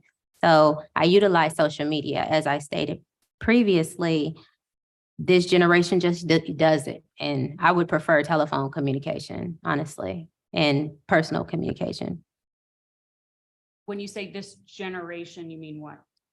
Well, ever since the creation of social media, everybody's doing it. My mom uses social media. I remember when I had to teach her how to text. Now she's sending me memojis that look just like her. So, I mean, it's a thing with this generation. I mean, this time, this society, everybody's using social media. There's certain social media that I don't know about, new stuff, threads. I don't know. People are asking me on my own. I don't know what it is, but it's just what's happening with the creation of and the implementation of new media, new social media, new ways to communicate. Sure. So during the time you were a judicial candidate, you had an Instagram account, correct? Yes, A Twitter account, correct? yes. I didn't really use Twitter much, but yes, And a Facebook account. yes. Let's talk about your Instagram first. All right. During the time that you were a candidate, so let's start with March 5th of 2020. Mhm. Your Instagram handle was official Christina J. Is that right? I believe so, yes. Right. And a handle on Instagram is essentially like your username. Right. Okay. And are you the one, during that time and during that time, I mean, you qualified on March 5th of 2020, and then you're sworn in December 29th. So that time frame, were you the one that was in control of the official Christina J Instagram account? Yes, I would say most of the time, absolutely. I mean, I posted things on there, but not necessarily everything I posted was my word. Sometimes it was copied and pasted or sent to me to post, but yes, I would post. But when you say most of the time, was there a time when you let someone else control, operate, and post to your Instagram account? In certain matters, not necessarily operate, in certain matters, they would send a blurb of something and I would, and they, say, just post this and I would post it. So it wasn't necessarily something I wrote or drafted. It was. But you'd post it. I posted. Okay. Yes, absolutely. Whether someone else wrote it, you Right. made the decision, this content is going on official Christina J. Yes. Yes. And I don't think when that time frame, I'm not sure. I know at one point I did change the name for a while, so I'm not sure what point that was, but yes, I have posted on my social media, anything that was posted. Okay, and anything that was posted would have been posted by you? Yes. Okay. Mhm.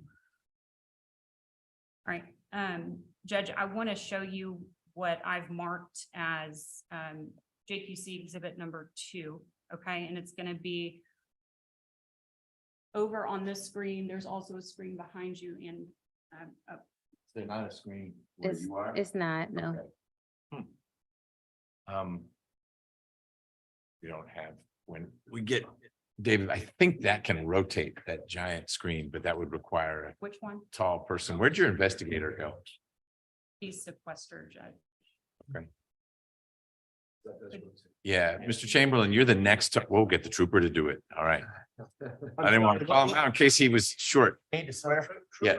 Oh, you're talking about this one? Oh, Yeah, yeah, okay. Ooh, perfect. Thank you. Veal. Okay, You blocked her out. right. Oh, yeah, I forgot that there's a camera there. So why don't we do, are you comfortable moving that? No, but if we rotate that one, The one back there? yeah, in the gallery, I think that This one. I slowly, think you might have to do Slowly. the, no, did it block it also? Yeah, it blocked it too. I thought it'd be a little. can you turn it the other way? It'll be behind the camera. Yeah, No? try that. Rotate, don't go all the way around. Go back around the That way, way? yeah. Yeah, Yeah. Or no. and no, you're it'll gonna be in whack the front. camera. Yeah. never So I mind. just, Leave it. yeah, Just leave it, yeah. it's not- okay. But you messed up the camera, Yeah, I think I'm. Yeah, look who's famous. Contender there. Yeah. Well, let me get our tech person down here, but let's press on with hard copies.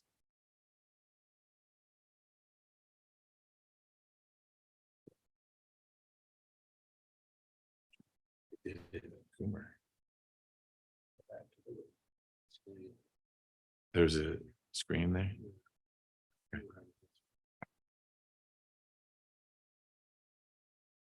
Do that for now.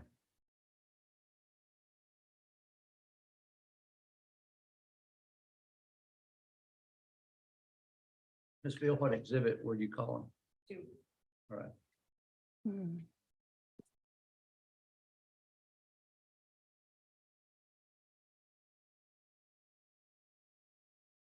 All right, we're gonna go old school here. That help. Okay, Judge, I'm showing you JQC exhibit number 2. That is a screen capture of your Instagram account. And we've got your picture up there, and we've got some information listed right there under the bio.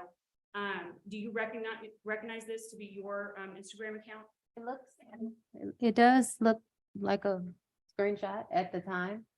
Okay, and at the Every time, I time. mean, between March 5th of 2020 and December of 2020.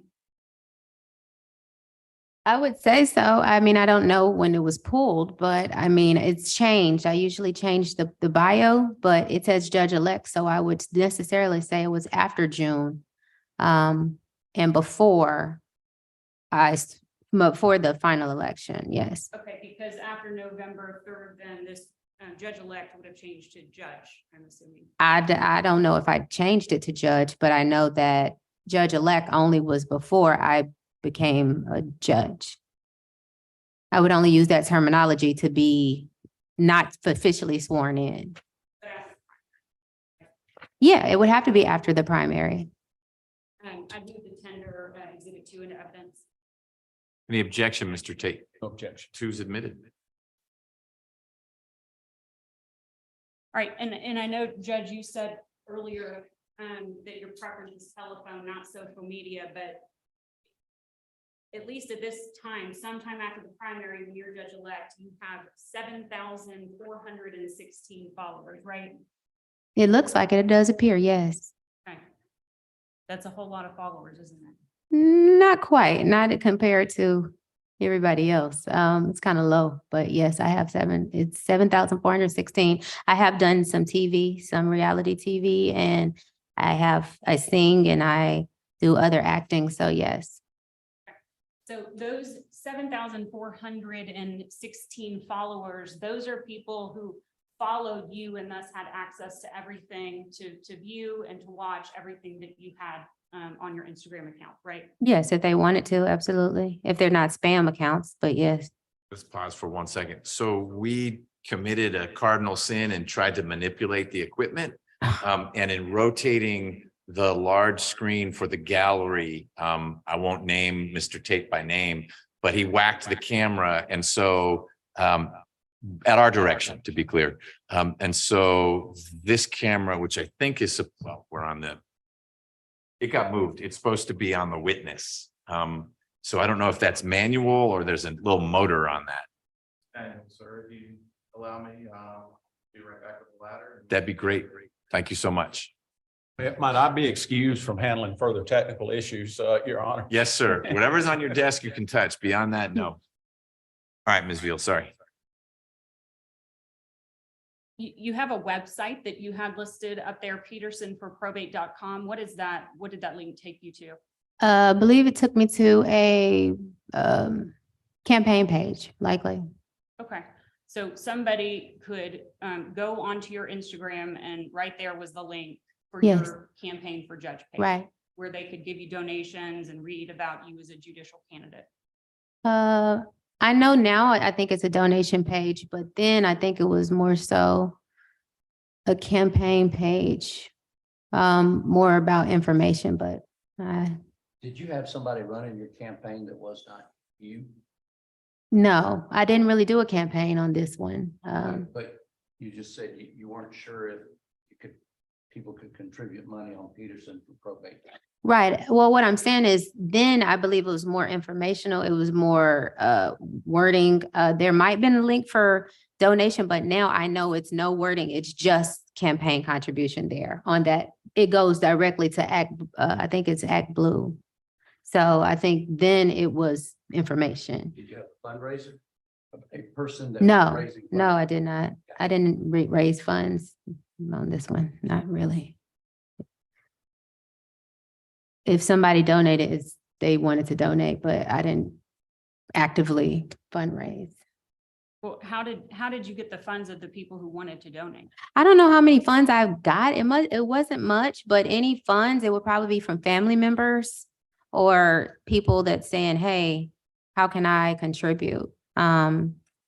Generally, that's what it was. I didn't do any real hard, active calling people, cold calling. I didn't do any that type of fundraiser. You didn't have opposition, right? For the first election, I didn't. I mean, for the first election I did, I had a challenger, but on this one in November, I did not. So I didn't do any active. Okay, let's shift gears. Since we're talking about your fundraising, I'm going to show you what's been marked as JQC exhibit number 5. That is your Twitter account, or it was at the time, so back between March fifth of 2020 and December of 2020, Okay, correct? yes, it looks like it. Yes. And that's you in that picture, Yes, that is me. okay? And then your handle was the same as on Instagram, official Christina J. No, it was Love Christina J. Okay, so this is just like the name you have? Yes. Okay, so you're at Love Christina J. Yes.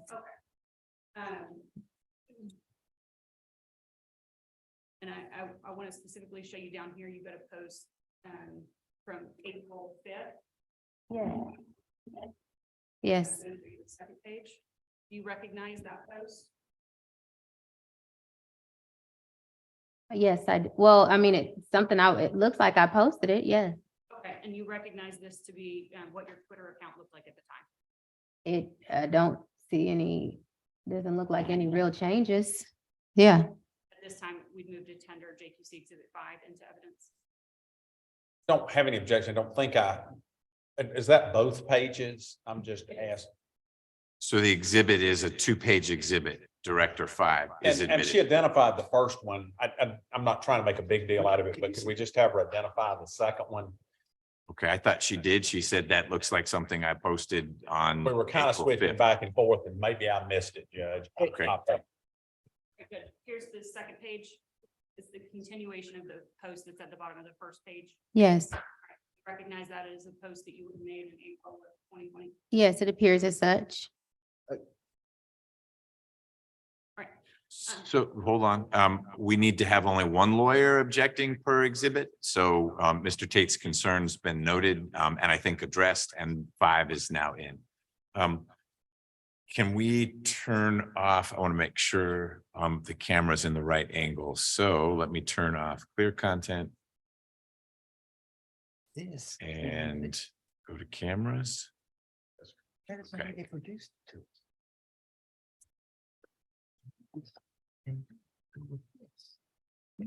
There we go. It's back. Excellent. Thank you.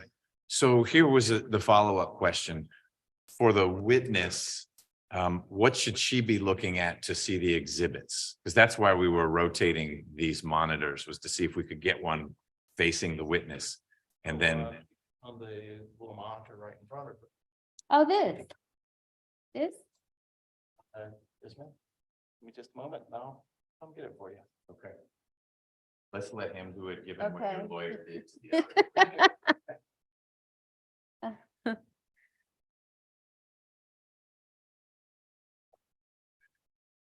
Like lightning.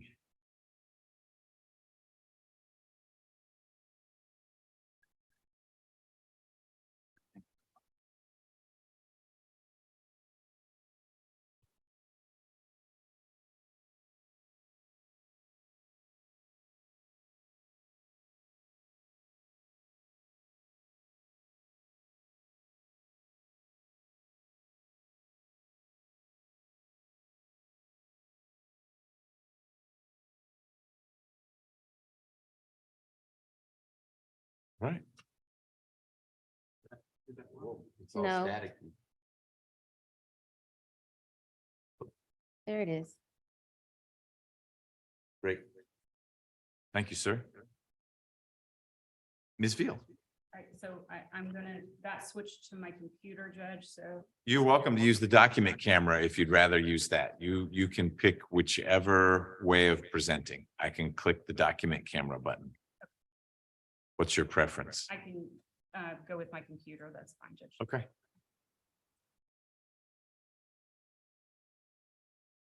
All right, Judge Peterson, so you mentioned when we were talking about the link to your campaign that was on your Instagram, you eventually settled on the fact that you didn't think people could donate at that page, right? Well, okay, now that I see, it does appear that there probably was a donation link, but that's a different website. That's Peterson for the People. You said Peterson for probate. So Explain to me what the difference. they're two different links. I mean, I don't know. Like I said, obviously there was a Peterson for the People.com donation. So, I mean, I can't say if it was or wasn't, if you have something to refresh my recollection, but I can say, since I saw this on April 5th, I would say that there was some way to donate on that website. How many websites did you have? I had Peterson for the People domain. I had Peterson for Probate domain at the time. And I think now I added judgechristina.com.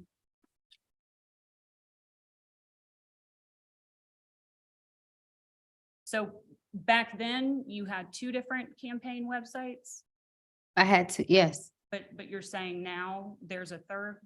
I don't know if there's still the two. I don't, Peterson for the People, Peterson, I may have three. When they go, like I said, I don't have a campaign manager. So if I get an email that the link is, well, the domain is expiring, I don't necessarily renew. So I would have to check the links to see if all of them are current.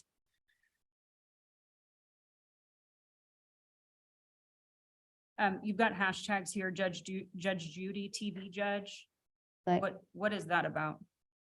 Judge Judy, well, when I was at UGA, before I graduated, one of the Student Bar Association, they voted me Judge Judy.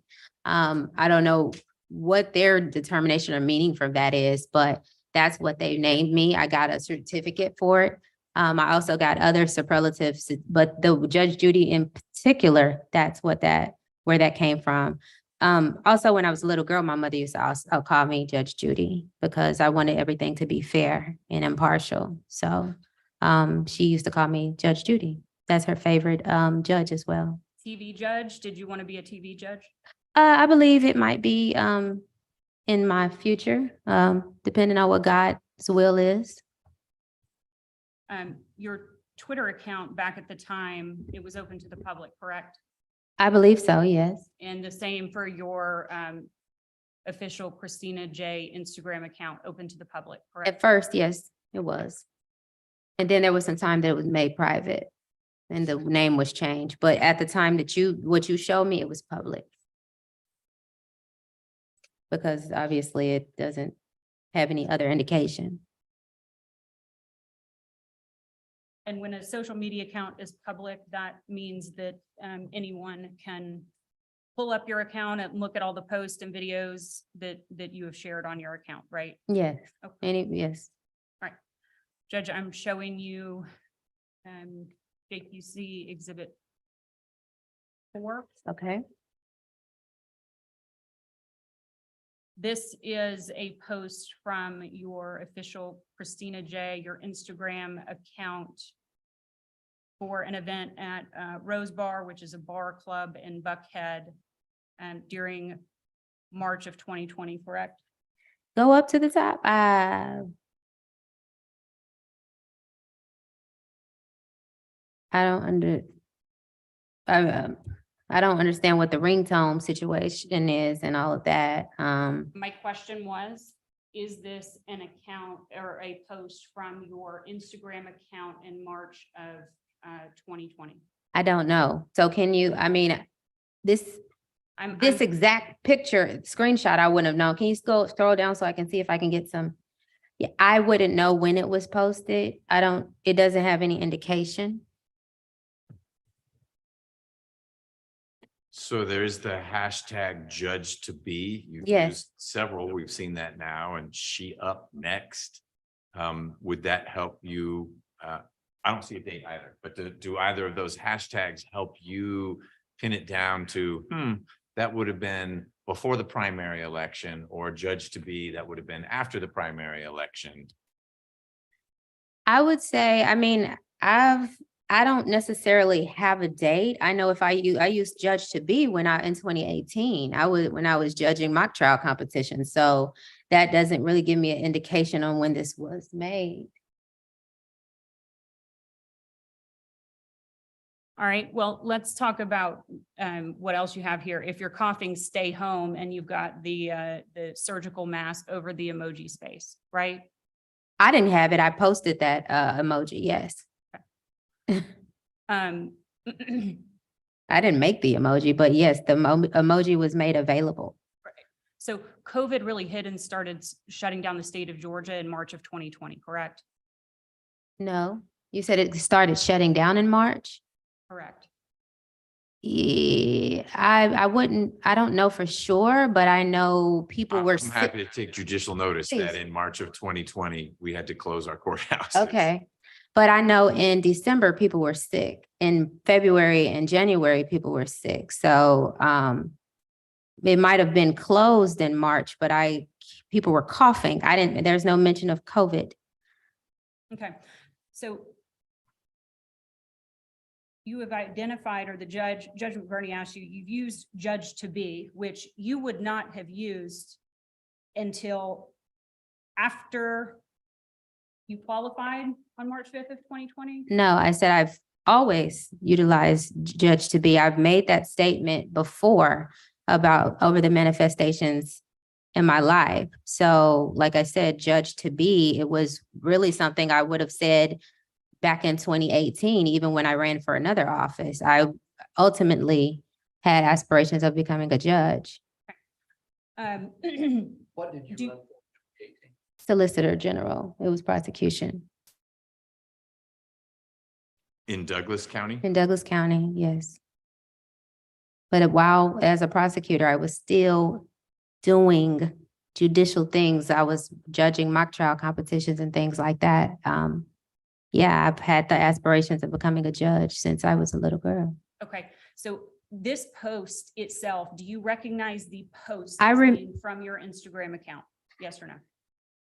I can't say because it's not on my page, but I recognize the flyer.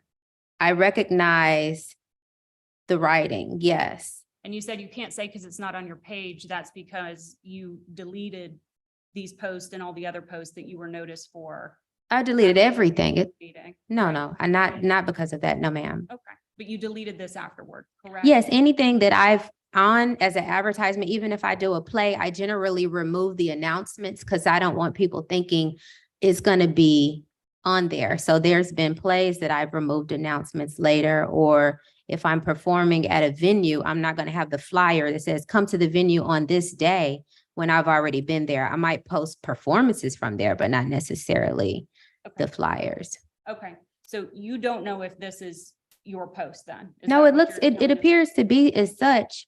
I just don't know the date. There's no, and then the ringtone part at the top, I don't know. But this portion, it does look like something that I posted at the time, whenever I posted it. Okay, at this time, I'd move to admit JQC exhibit number 4.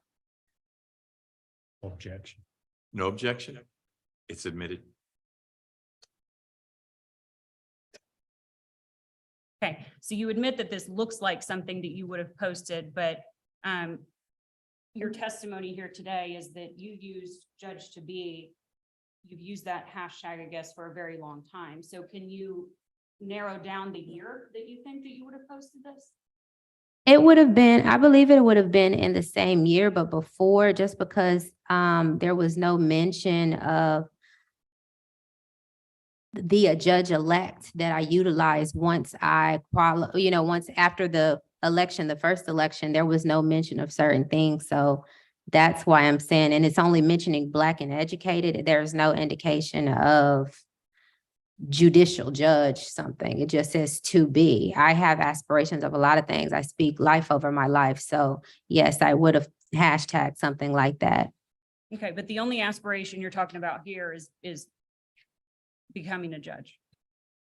I'm not talking about it as a hashtag. That's not a message. The message was I'll be in the building, which means I'll be present at the Rose Bar. And if you're coughing, please stay home. That's the message. The hashtags are just what to get people to click on. Like if people clicked on Ready to Love, they would be able to pull up this post and see that post. So you want people to be able to click on judge to be and this come up as somebody who's a judge to be. Likely they wouldn't, but that's what would happen if they clicked on that.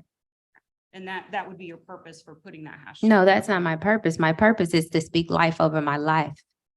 Can you, I don't know what that means. Okay, well, you manifest good things. You speak light over your life. So I speak in the affirmative about my life. What God's, I pray for God's grace and God's mercy. And if I have a request for something or the desires of my heart, I speak life. So I would say, I am a judge to be, I am going to be happily married. I'm going to take care of a lot of foster kids. Those are the things that I spoke into my life. Okay, thank you. Okay, so we've gotten so far, as you said, it was probably that year, meaning it was probably 2020, right? Yes, Okay. But you don't agree that this was March of 2020? I can't, I don't have, because the date's not here. You saw the post you had, it was like 470 posts. I couldn't identify the date it was posted.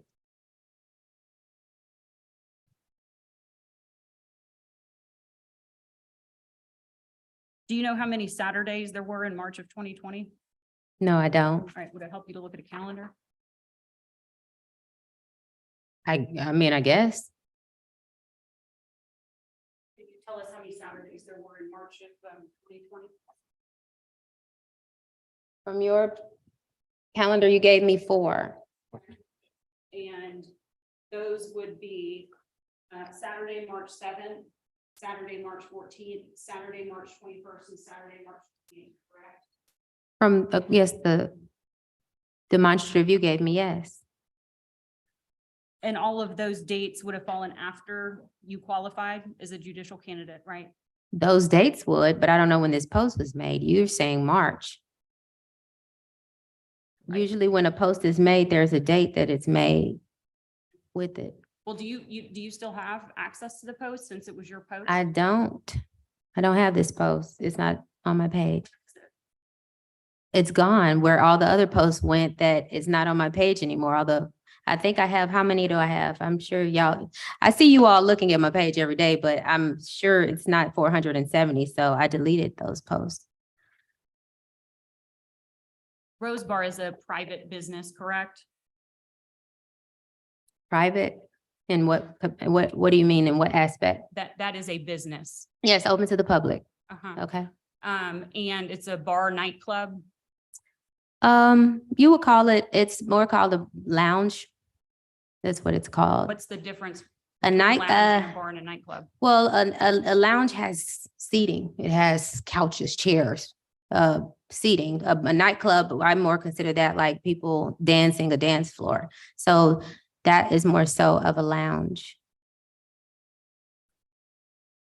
That's what I would call it. It has a lot of couches. I mean, a lot of people are seated. The purpose of you posting a flyer on your Instagram account would have been to attract people to the event and to have more people show up to the event, correct? No, the purpose is to post it on my page to let people know that there's a gathering of Black professional people, and that's the flyer that was made to do it. It was an informational. Was it meant to discourage people from showing up? No, it was meant to let people know that I would necessarily be there on that occasion, and there's other people that were, I think that same day, that were on the flyers, to let them know that these people will be here on this day. So people were noticed that this event was going on.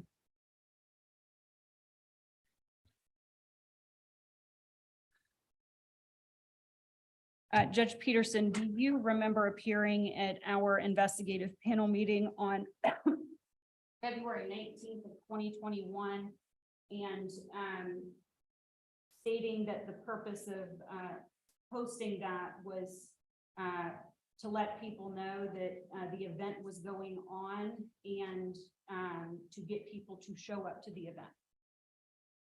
I don't recall exactly what I said. No, I don't.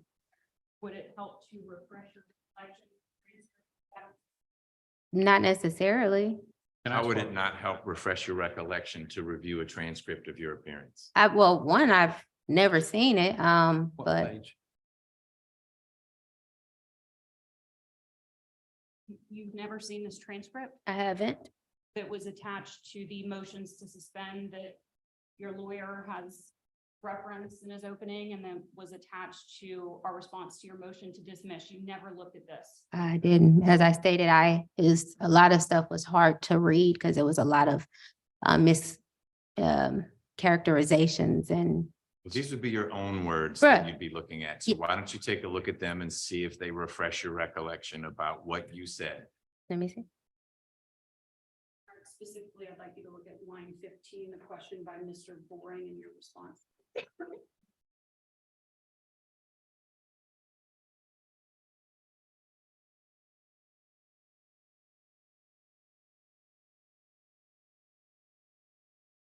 You said, I'm sorry, you said what's highlighted? No, line 15. the Oh, question by okay. Mr. Boring, and then your response. Okay. Yes, the purpose of being there is letting people know, it says, and it says. Yeah, to let people know. I said it was a professional gathering.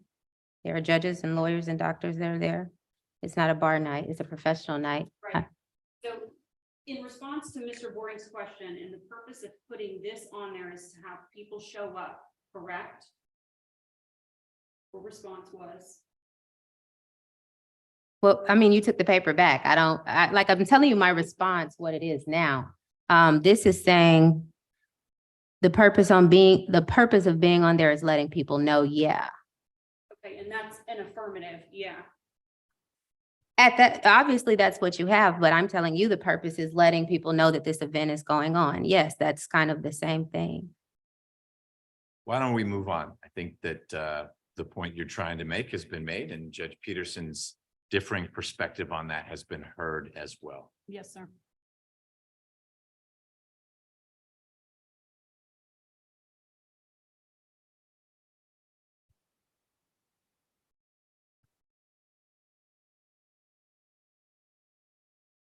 Did you make any money as a result of promoting Absolutely this? not. Absolutely not. So before we go any further, it's real important, Judge, that you wait for the question to end. You clearly know your answer, but the court reporter can't write down both of you talking. So when Ms. Veal has finished her question, your answer is whatever it is, as long as you want it to be, but please don't answer until the question is done. Okay? Yes, absolutely. Will the question be repeated? Well, you answered it. Okay. I know she didn't get to complete the question.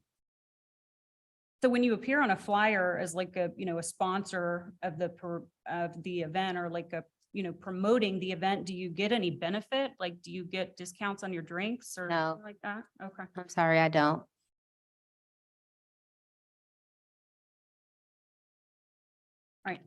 I want to show you JQC exhibit number 1.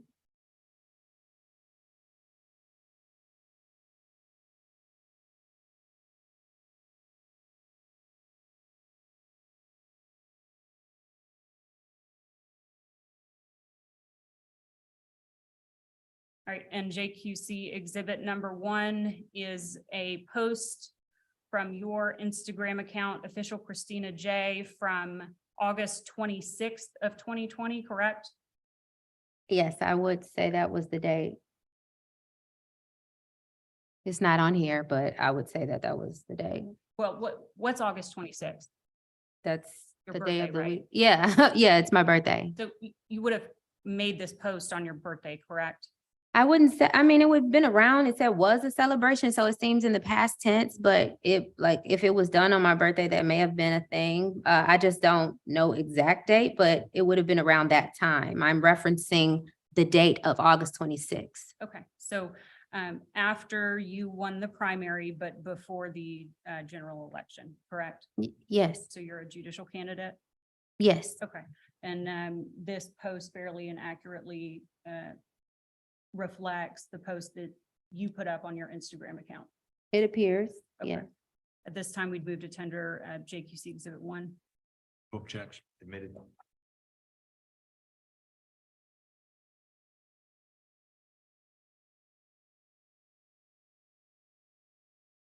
All right, you have, if anyone feels like sharing their quarantine wealth, Cash App, CJP ESQ, period. Cash App is an application wherein you can sign up, create an account, and then other users using Cash App can send you money, right? Right. All right, and that money sign CJP ESQ, that is your Cash App account? I believe it was. It's no longer. Once, You shut that down too? yeah, once y'all start posting it everywhere, I didn't want that information to be all over the world. Was that to collect campaign money? No. This was a joke. It was, first of all, quarantine. Well, if there was no such thing, I don't know about you all, but I was laid off from my law firm in Buckhead. Everybody else was laid off. They were not working at the time. So the people who follow me know, obviously, when I'm joking, and then that's where the three crying, laughing faces are. So this was like a joke. It was a, satire. Iron. Yes, it was. And so nobody, absolutely, that wouldn't have given me anything for my birthday gave me something this year. Was this your actual cash app? Yeah, Cash that was at the time, absolutely. So if someone wanted to send you money, they could have used that They could have. For your campaign. No, I don't think it was for my campaign. personal. cash. Yeah, it was a personal cash app. Gotcha. Yes, Did you get any money? I did not. I got money from people who were giving me would normally. So I had two family friends and a colleague. None of them lived in Douglas County. None of them saw this post. Okay, I got confused. You said you did not. I asked about money and then you named some people that you did get money. Well, from strangers, I did not. The people, I have two family friends and one colleague. Neither of them live in Douglas County and neither of them saw the post. They had my information.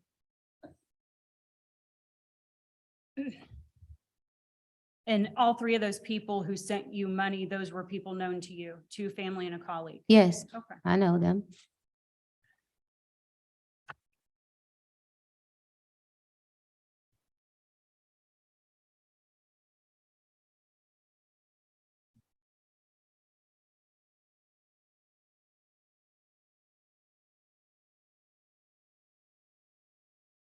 All right, you remember the IP meeting that on February 19th that I asked you about earlier?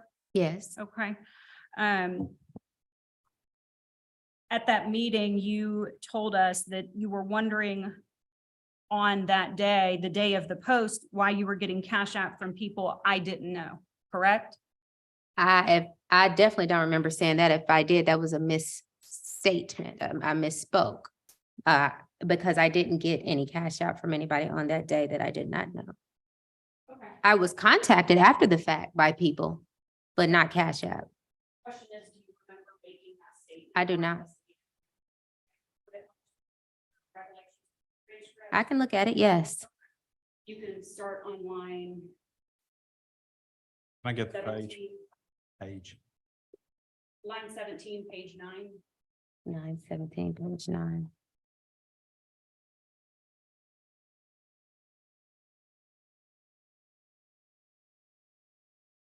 Okay, yeah, it was I misspoke. Absolutely. I see that. I said I was wondering on that day why I was getting cash out from people and I noticed somebody contacted me in my inbox. I meant getting DMs.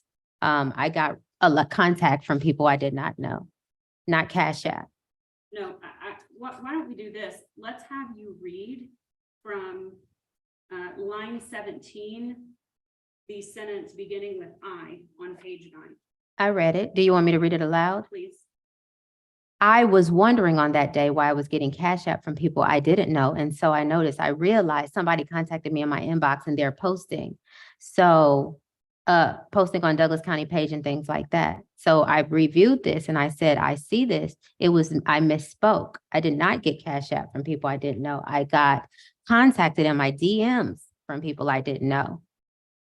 That's all in the transcript? No, I'm telling you, I read the portion that was in there, When did it stop? the Douglas County page. Okay. I was wondering on that day why I was getting cash out from people I didn't know, period. You're saying that was a misstatement? Let me see. Lines 17 through 19, page 9. That wasn't a period. You're saying, oh, well, that's how you have it. I was wondering on that day why I was getting cash out from people I didn't know. And so I noticed. So somebody put it, yeah, your reporter put a period there. And so I noticed, I realized somebody contacted me in my inbox and said they're posting this on Douglas County page and things like that. That was the statement that was made. The portion of Cash App, I misspoke. It wasn't Cash App that I was getting contact. It was people in my DM, my direct messaging. When I said someone contacted me in my inbox, people were messaging me saying, hey, this is, you got this post, and then there were guys that might have seen the posts all on the news and they were contacting me in my inbox.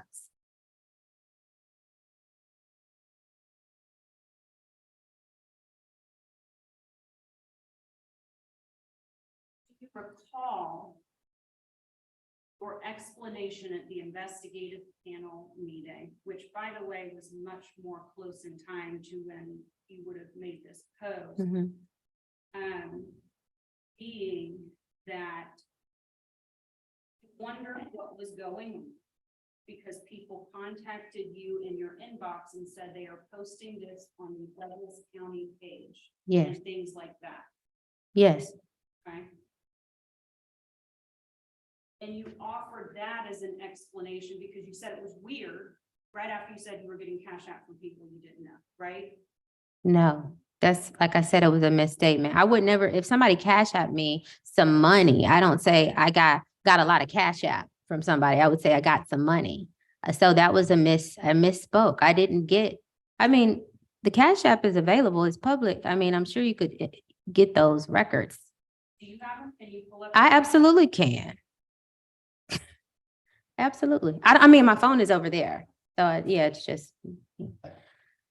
I don't know what a Cash App is. Somebody could explain So it to me. Would you like me to? Would you? We can help them at lunchtime. Okay.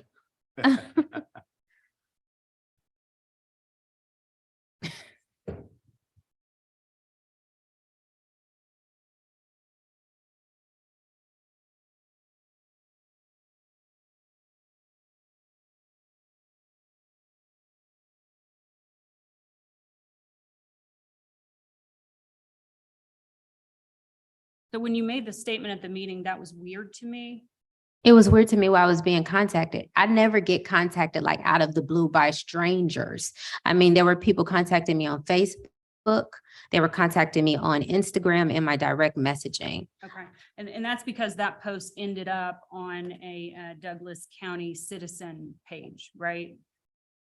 I guess. I don't know. Yeah, I mean, and it was also posted and displayed and distributed by the JQC. However that happened. Well, actually, let's talk about that because you've mentioned it twice. It was first attached as an exhibit to the JQC's first motion for your interim suspension, correct? Probably. Okay. And in fact, you and your lawyer, in responding to that motion to suspend, filed a notice waiving confidentiality related to all of the pleadings connected to that motion, correct? I believe he did, yes. So that's how all of the JQC's attachments became public, right? Okay. I would assume, I guess. My attorney thought that was a good thing to let them know what was happening with you all. Okay. Yes.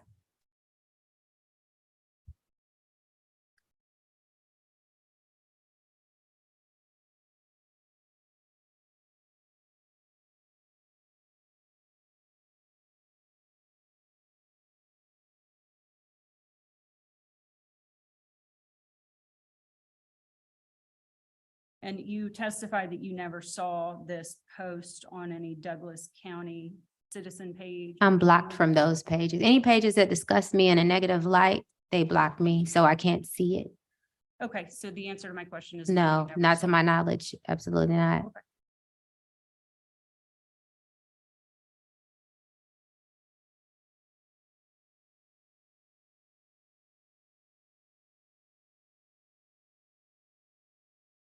All right, Judge, I am now showing you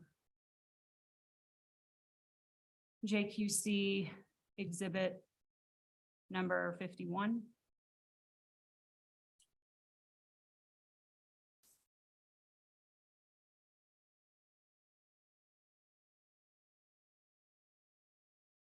Do you recognize this post as a post that you shared to your Instagram account back in November of 2020. I don't recall. This is someone else's page, so without seeing it on my page, I wouldn't have known if I had posted it. Okay. My question is, do you recognize this post as one that you would have posted or shared to your account in November of 2020? No, I don't assume I posted it unless I know I posted it.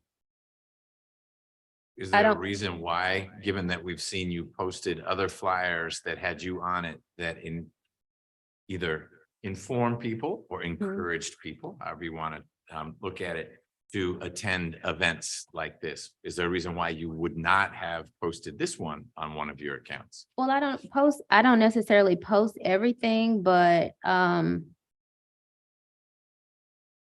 don't recall posting it without seeing a post about it. It's no rhyme or reason. There's some things I don't post. There's a lot of postings for flyers and performances. I don't post everything. Have you seen this flyer before?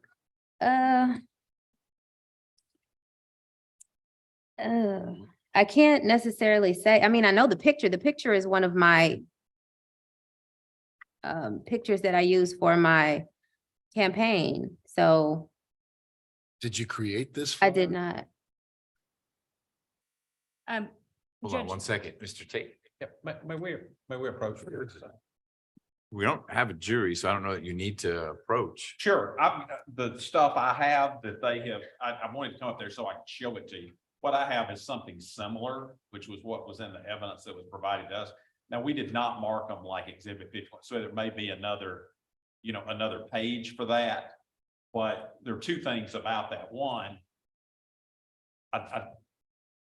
this one may be familiar, but the other one isn't. The other, I want the panel to know that there are multiple pages that have different content, even though the pictures look the same. Right, so the one you're holding up, since it's not necessarily going to get it in the record, is it looks like that campaign photo that Judge Peterson has described, but it's not the same flyer. That doesn't have the gavel in it. Does not. That No, doesn't it does say.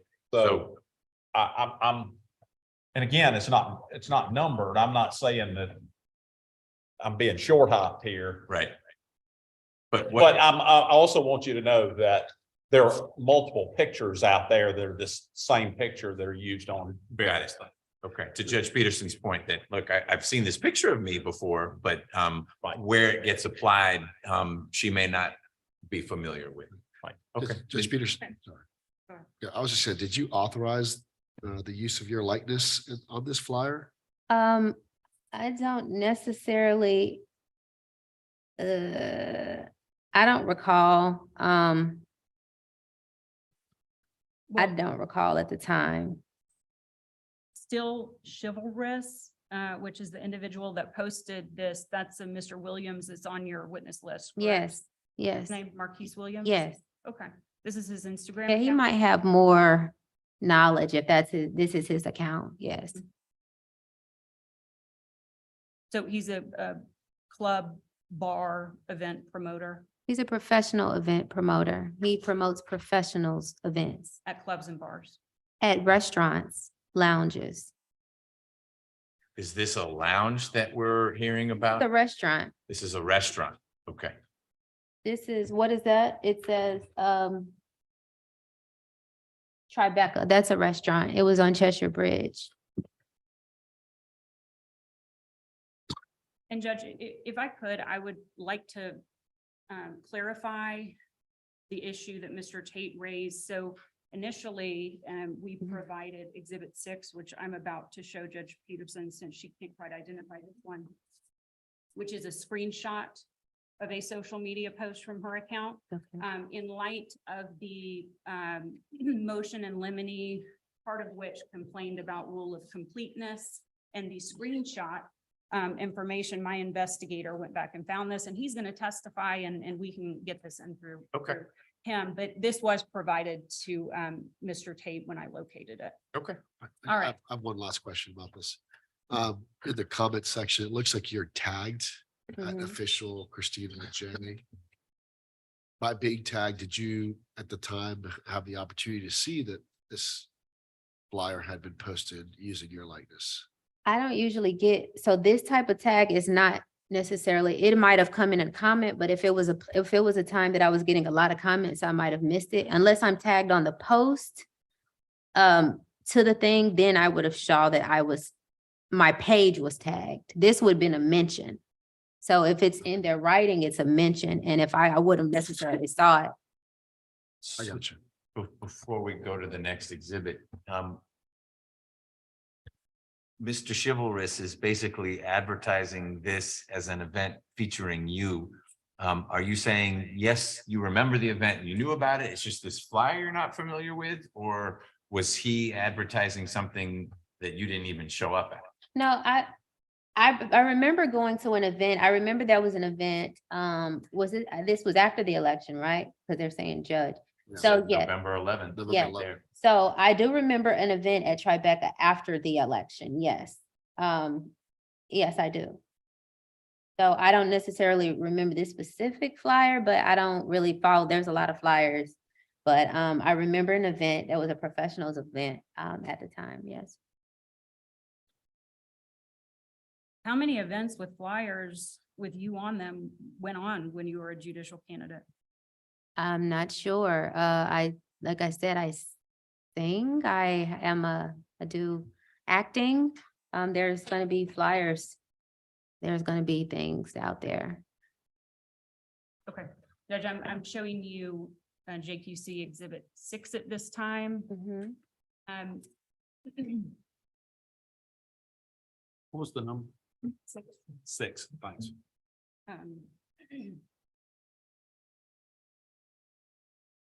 It's all the same language from Mr. Chivalrous. Okay. Correct. Yeah. And Judge, let me just show you the whole post. There are 2 pages to state 6 because it was a very long post. Okay.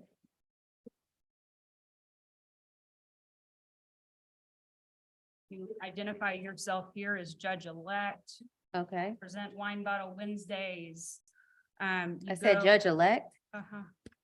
Let me see. Okay. And that was when? Come party with me, judge-elect CJ. Well, the event was November 11th. Okay. Okay. Appetizer deals, $8 glasses of wine. Here's the link to reserve your table, powered by, and then we have still Chivalrous tagged.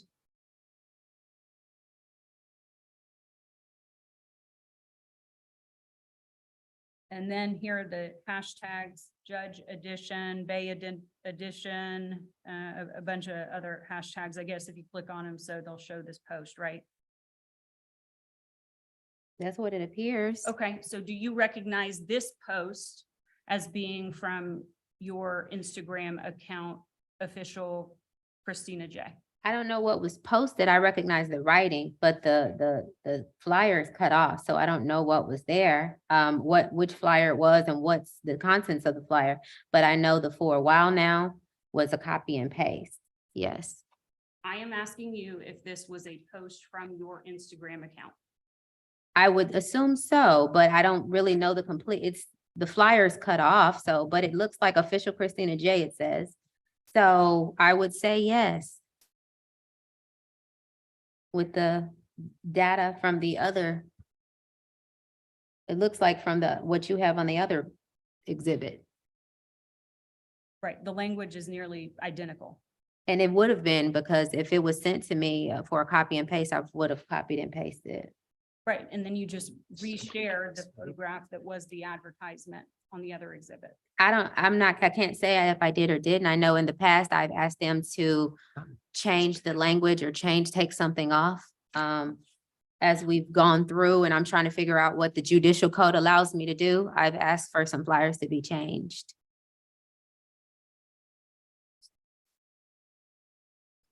At this time, I'd move to tender JQC Exhibit 6 into evidence. Mr. Tate, any objection to Director 6? I'm looking to see if it was produced. Okay. It's hard to tell. I don't object. I think she's identified it. It's admitted. What would be an example of some of the text that you wanted changed? You felt was inappropriate? Well, it's not necessarily inappropriate. It's just that I wasn't aware fully of what was being complained of. Based on my communications with the JQC investigative panel, I was never fully aware of what they were upset about. Was it me going? Was it, I never knew it was what was posted. I just couldn't get that. But in the text later on, I remember if somebody wanted to put like wine bottle, I would never allow it, because it was like, oh, she's promoting wine. I still don't know. But when I went into that hearing that Ms. Veal, Director Veal,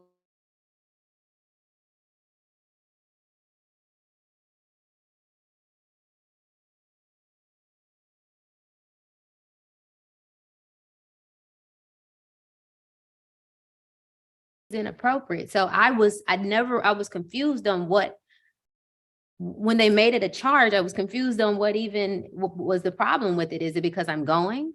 And then they're accusing me of going to a play or doing a play or singing. Do you have a problem with me singing? I didn't know what the issue was. So there was no bad faith when you posted it. Absolutely not. I would have never, if I knew it was something wrong with posting it, I would have never posted it. And you're saying you still don't get it. I still don't, and I can't ask for clarification because when I did with the JQC, they made it a charge. So they made it a hostile environment for me to ask for clarification. I still have a lot of questions on a lot of things. But when I asked the question about me serving in my capacity as a foster parent association, I got no response from a director's inquiry opinion, and they made it a charge. So I just stepped down and stopped fostering and never asked a question again for fear of getting new complaints. But I do have questions. All right, Judge, you said you never understood what the problem with the post was. Nobody told you. You just had no idea what was wrong. Right, That's what I'm gathering. Okay. that's true. So you received written correspondence from the director of the JQC back at the time, it was Mr. Boring. It was sent to you on or around December 29th of 2020 that outlined each of these posts that we talked about here today, correct? I remember I got a complaint. That was one of many, yes. But I don't know when you say outlined, it didn't outline what the problem was. It just says you're in violation of these rules, all of these rules, and it didn't say why. Receiving a letter that on notice about each of these posts that we have talked about.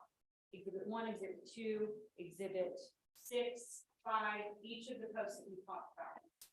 I'm gonna respectfully say that I don't know which post was in there. I know around that time and starting from then is when I would get 1 to 3 complaints from you all a month. So for you to ask me which one on what date, I don't have an answer. So you understand the complaint process. Yes, People bring complaints about judges to the JQC. The JQC doesn't roll around in a patrol car and issue citations. People. yes. Yeah, They well, don't anymore, and they haven't since her time. They bring the complaints to the JQC. I would say that's the normal process, Judge, but I will also say that the JQC, I'm under firsthand knowledge that the JQC has been rolling around, initiating and investigating instances on their own. I have former clients who the JQC reached out to try to get a case against me. It's several people who have contacted me. So yes, it's normal. They don't do it that way, but they've done it to me that way. And she's willing to come to testify as well. That I'm sorry, client. Judge, you've been talking for a long time. Can you catch me up on what you just said? Oh, I'm sorry. I was asked a question by the Judge McBurney, but he was saying that the JQC doesn't go around initiating complaints, but I said I have firsthand knowledge that you all did initiate some complaints on your own initiative, as well as reaching out to some of my former clients to see if they would be interested in issuing a complaint against me, in which they did not comply. because they didn't have any issues with me. All right, so have you read the JQC rules?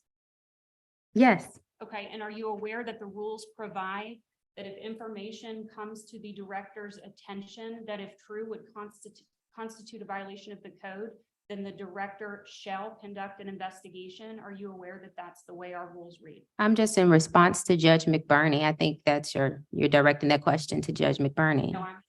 Do you Okay. understand? I don't understand a lot of things that the JQC has done in these proceedings. So it does look like for me, discriminatory and selective policing. I feel that you've made it a hostile environment for me to ask for questions and ask for clarification. So I don't know. I know I've made complaints against judges who blatantly been partial, that you all dropped the complaints. So I don't know what your authority is. Let's get back on track with what the allegations are here, and you all can take that up in some other forum. So you agreed that you received written notification from the director at the time about the allegations related. Some of them, yes, I did.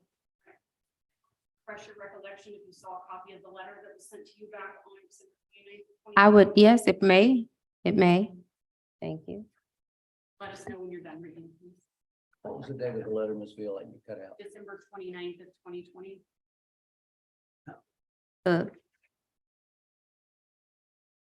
You want me to read the entire letter? Just read it to yourself.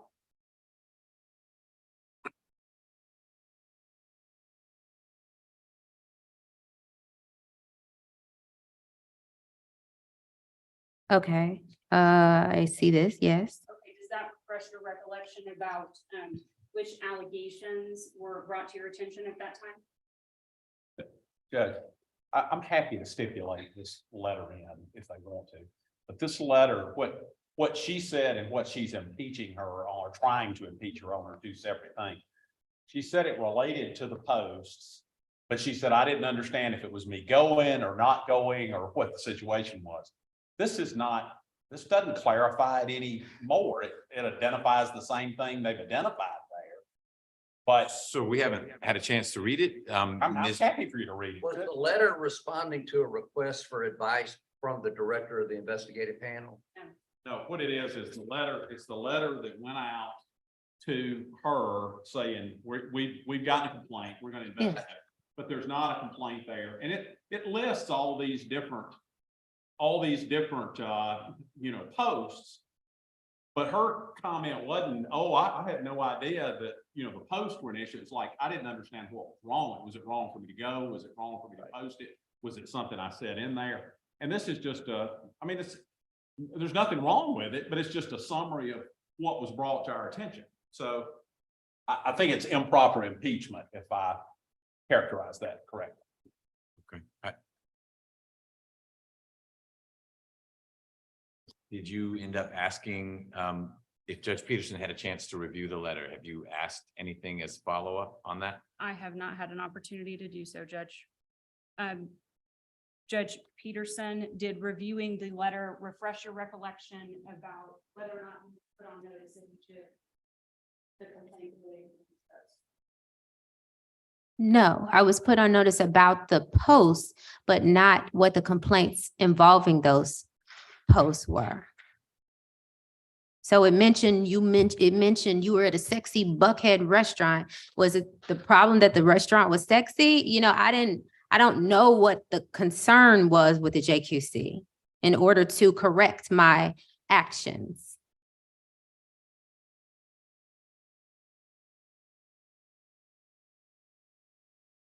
The letter also outlined which rules were violated by your post, correct? Allegedly, yes, it was general. It was a generalization. And that's kind of what I've seen throughout this process. But it wasn't specifics on, hey, Judge Peterson, you did this, you cannot do this. And I could not ask. So I would like clarification, hopefully before these proceedings are over.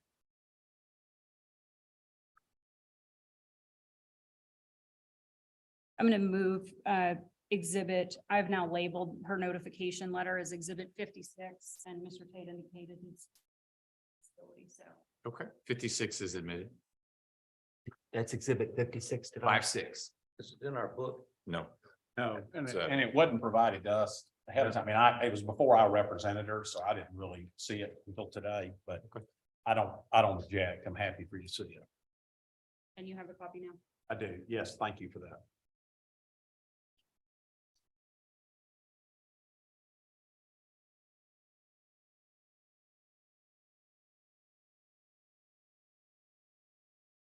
So Ms. Veal, we are approaching a potential lunch break. It doesn't need to be right this minute. If there's a natural, like if maybe we're gonna be done with the social media, the early social media, or I don't know what the next segment is for you, but I want you to be able to finish up a segment, if that can happen in the next 15-ish minutes. I will do my best, Judge. Okay. Let me ask it a different way. You have more you want to explore with Judge Peterson in this space. I am hopeful that I can wrap up the social media space within 15 minutes. Okay. Hopeful. 20 does, I mean, but if that is achievable, let's finish that up, then we'll break for lunch. Yes, sir.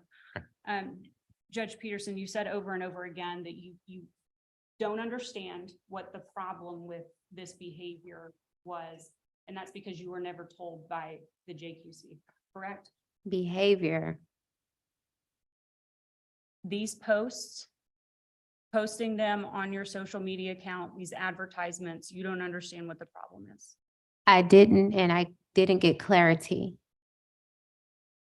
Well, and as I understand it, you still don't know what the whole kerfuffle was with you being in those flyers and putting them on your social media account and letting them be shared elsewhere. Is that correct? Right. And I mean, and it's just based on what's been happening over the time. If I've posted a flyer on my personal page that doesn't mention me being a judge, that was improper according to the JQC in there. So I'm trying to understand, is the mentioning of the judge now, or is it not mentioning? Is it, if I perform a play at Marietta's Theater on the Square, if I mention Marietta's Theater, is it the mention of the venue that's wrong? I'm still confused on what the issue was. It was basically how it was relayed to me is I just can't have a social life. I can't go anyplace. I can't sing or I can't act. That's what I've deducted from. Who explained to you that you could not have a social life and you can't sing or go anywhere? I object. She didn't testify that anybody told her that. She said that's what I've deducted from it. Then she can say, no one told me that. Yeah. So no one necessarily told me that. It's from the complaints that I've received, the communications from people who JQC have subpoenaed from me performing at these venues and their perceived harassment of them. It was me believing from those actions and what the complaints have come to me that I'm not able to go places to perform, to sing, to have an entertainment life. So remember at the February 2021 investigative panel meeting, now Justice Berta Colvin, then Judge Berta Colvin, asking you whether you understood why you would need to cut back on what you were doing on social media to ensure you didn't violate the canons? I don't know. Well, let me be clear. I don't know who was asking questions or what. I was on a Zoom and I couldn't see the panel, so I don't know who was shooting out questions. Do you remember somebody asking? Not necessarily. No, that was February 2021. Page 19. Line beginning at line 8. Refresh your recollection, you look at the transcript. Judge, I'm going to object if she's trying to impeach her with somebody else's testimony that was there. There was some mention about, oh, Justice Colvin said this or whatever else. So, you know, that's not appropriate impeachment. Impeachment would have to be something she said. I assume that's where we're getting. As I took it, Director Veal was orienting the witness. Maybe the transcript will help, but I agree with you. It would need to be her answer, if any, that we focus on. So you want me to read it? Do you recall being asked that question. Where's the question? You started me on my We're at page statement. 19. No, and I actually said page 19, beginning at line 8. Page 19. Who's asking the question?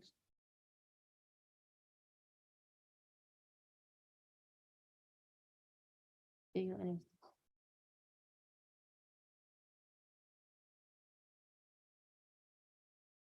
Okay, yeah, I don't recall as being asked that question, but I see a question has been asked about social media. Okay, so but you've read it, the question there, but you don't recall being asked. No, no, I'm reading it and I'm not gonna dispute that it was asked, but they were asking, you may have almost, do you understand you may have to almost, You don't need to read it out Okay, loud. I'm sorry. Either you now remember. I it, don't just- recall this, Okay, no. I'll take this back. You recall making a statement, that's something I definitely can do and I will do. There's no problem with that. Again, I didn't know just having a voice that was a violation of anything. I don't recall that, but I believe that's something I would say, and I did cut back. As you saw, I had about 470 posts, and I think I probably have, I don't know, maybe less than 100. So it was a heavy cutback. And I did not know that if I had a voice and I spoke my First Amendment free speech, that would be an issue. I don't think I said anything or posted anything in those posts that were offensive or improper when I posted them. I would have never posted them if such. Remember making the statement that you see where this is an issue. I am here for a reason. I want to correct any actions. I don't want to offend anybody. I don't want to offend the judiciary. Correct. That's something I would say. I don't recall saying that, but that is true. And I didn't think posting a flyer for me attending a professional event would be offensive to the judiciary. You remember making the statement, you had already made corrections at the point in which you acknowledged and realized that there was things that needed to be corrected. I don't remember any of this, but it's probably something that I would have said because when I made aware of something, I made correction. And I probably was following, when I spoke about that, I probably was talking about the video that wasn't the one that mentioned the homeless sexual. It wasn't necessarily an issue with the video, but when I I guess understood people have different opinions and some people didn't think it was funny, then I took it down and made that correction. Or when my social Cash App was posted all over the world, I changed my Cash App handle so I couldn't get any strange, unusual monetary money donations sent over.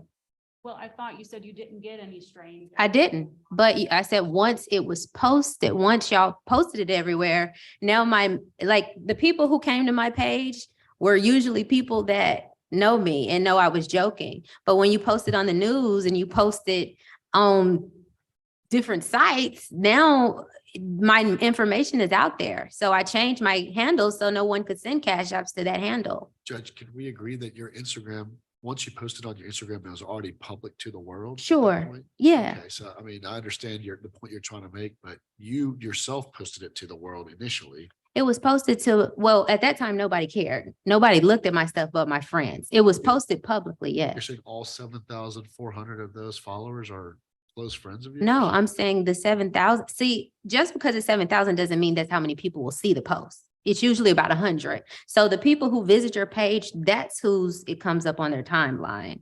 So the people who usually see my post, and you can see on the thing that now has views, so you can see how many people viewed it. It's not going to be 7,000. So the people who view my stuff generally are people that know it's a joke. And obviously the world knew it was a joke because nobody sent any money that wouldn't have sent me a gift anyway. Thank you.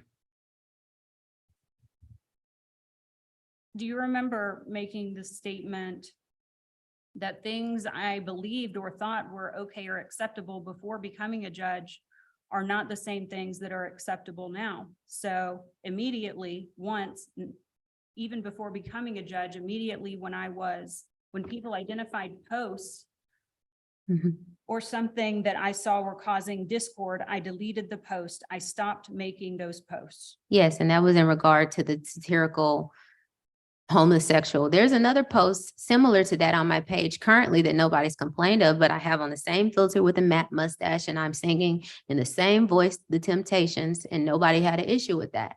So I'm still, I guess I don't really, everybody has different views and thoughts. So that vote, the video specifically people had issue with, yes, I removed that. I made those corrections and that sounded like something I would have said. Once I found out it was a issue, I would have removed it. Nobody's had an issue with me singing The Temptations with a Tennessee accent and having a mustache. Do you remember also saying that you don't advertise anymore? I don't remember that. I've never advertised though. Page 16. What would you, when you say, gosh, I don't advertise, what comes to mind when you're saying, that's not what I do? What's advertising? Advertising is like, come on down, do this and buy this stuff. And hey, this product is a perfect product for you to purchase and do this and that. That's what I would call advertising. I don't believe I've done that. And if I've posted things on my page, they were really informational. And at the time that it was posted, I wasn't digging through and looking and what, first of all, I didn't know it was an issue, but I hadn't dig it through. Oh, they're mentioning a price of a wine. I didn't think for me to post it would be me advertising. I thought it was just informational to let you know, hey, this is where we'll be. And this is the menu. If you share the menu, I don't think that's advertising to me advertising. I think it's just informational. You consider an party fee and then listing out all the specials at Wine Bottle Wednesday, appetizers, $12, $8 glasses of wine. As I just said, no. Not for me, that's not what my intention was when it was posted. It was a copy and paste and it was more of an informational, this is where we'll be. That's what's here. Hold on one second, Mr. Tate's up. Yes, sir. I feel obliged. The paragraph there, I think is perfectly clear about what she says. And if I could just read this paragraph. This is in relation to the advertising? Yes, it says, so I don't advertise, like I said, there were prior posts and I went on the Georgia Bar where they have the post and I've seen other posts advertising for professional night. It even says in the current code that you can, do lawyer, legal, judicial things. But I guess with it being professional night in which wine, and even though lawyers drink wine, that might be an issue or perceived different. So I don't allow anybody to post me or advertise for those types of events, even though they are professional. So I think that's responsive to your question. And I was afraid it was misleading as to what was said about the advertising. Okay, that's helpful. Thank you. So do you remember saying you do not advertise? I would have said that, absolutely. I do not advertise.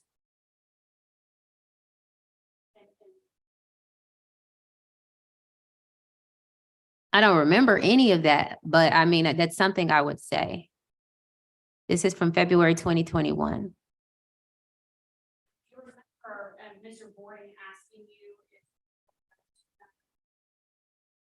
Judge, this is improper impeachment to try to put the whole investigative panel transcript in just by asking that. It's here for impeachment. If she answers something that's wrong, she can be confronted with a question. But you can't just read the investigative panel transcript into the record. Okay.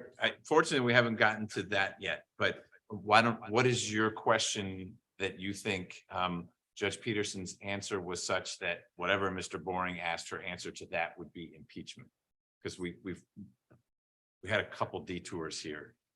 So I'm trying to remember what question you had before Judge Peterson and her answer. Maybe it's still about advertising.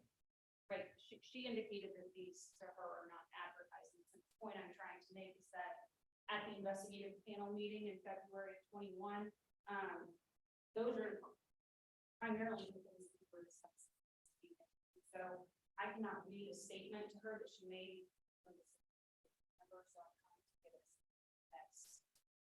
By asking. Okay, that helps with context. You recall Mr. Boring asking you whether or not you thought that posting for the event at Tribeca related to the wine bottle incident, whether this was. I don't recall the question, no.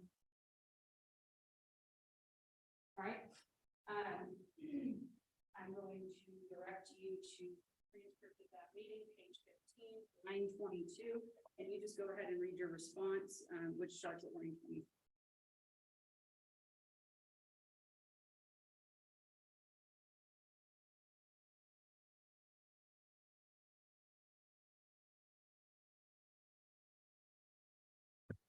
Now, no, at the time I didn't know that there was an issue with it. Now I have reviewed the code of conduct. Now I understand how it's perceived.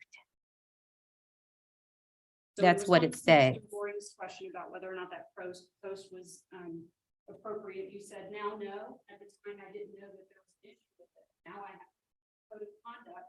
Now I understand how it's perceived. Absolutely.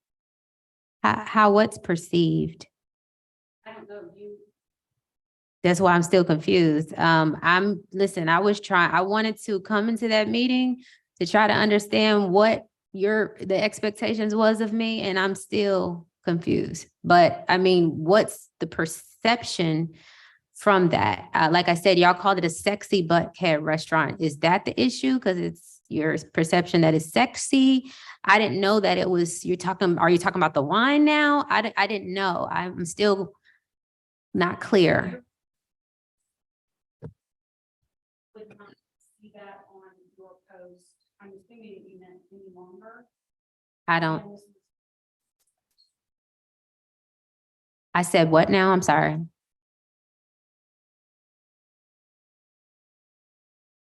Page 16. Line 3. Line 3.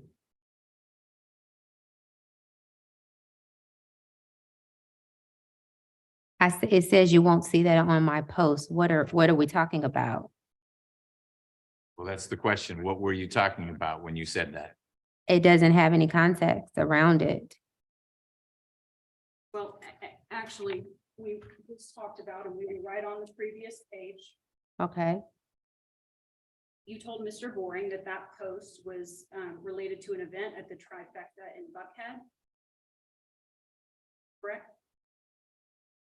I don't know. You have the paper. I can't review it. So he's talking about it's called Tribeca. It said Trifecta. Okay. And you said correct.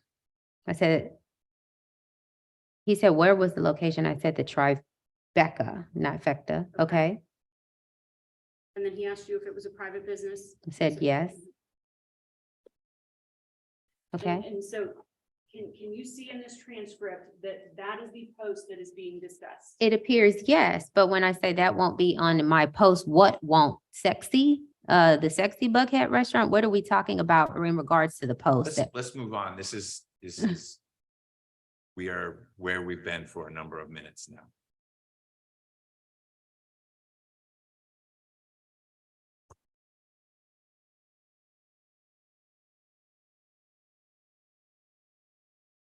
One more question, Judge. When you said there that you would not advertise anymore, what did you mean you wouldn't do anymore? I don't know. Well, again, I don't recall saying that, but I've never advertised. So I don't know what advertising is. Like I never had intentions or intent to advertise. I've only given informational information. So I don't know what you mean by advertising, because if I'm doing a play and I post that the play is going to be here, you may perceive it as advertisement, but I have to tell you the location of the play. It's not necessarily me advertising. I think that's informational. So I have done what I said I was going to do, and I only provided information without advertising. But if I would love clarification, if there's something further I need to know. All right, we've gone over the fact that you had a Twitter account back during March 2020 and December of 2020, and you've referenced a few times the video that I call the homeless sexual video. Okay. You've said it's a satire video. parody. It's a funny video, what we call comical skits. Okay, and that video was posted on your Twitter account, correct? I believe so. I don't really utilize Twitter so much, but I believe it may have. Right. Well, since you don't use Twitter very much, would you have posted it on Instagram and Facebook? I definitely wouldn't have posted it on Facebook. It may be had posted on Instagram. That would have been the venue that I would have used if I would have posted it.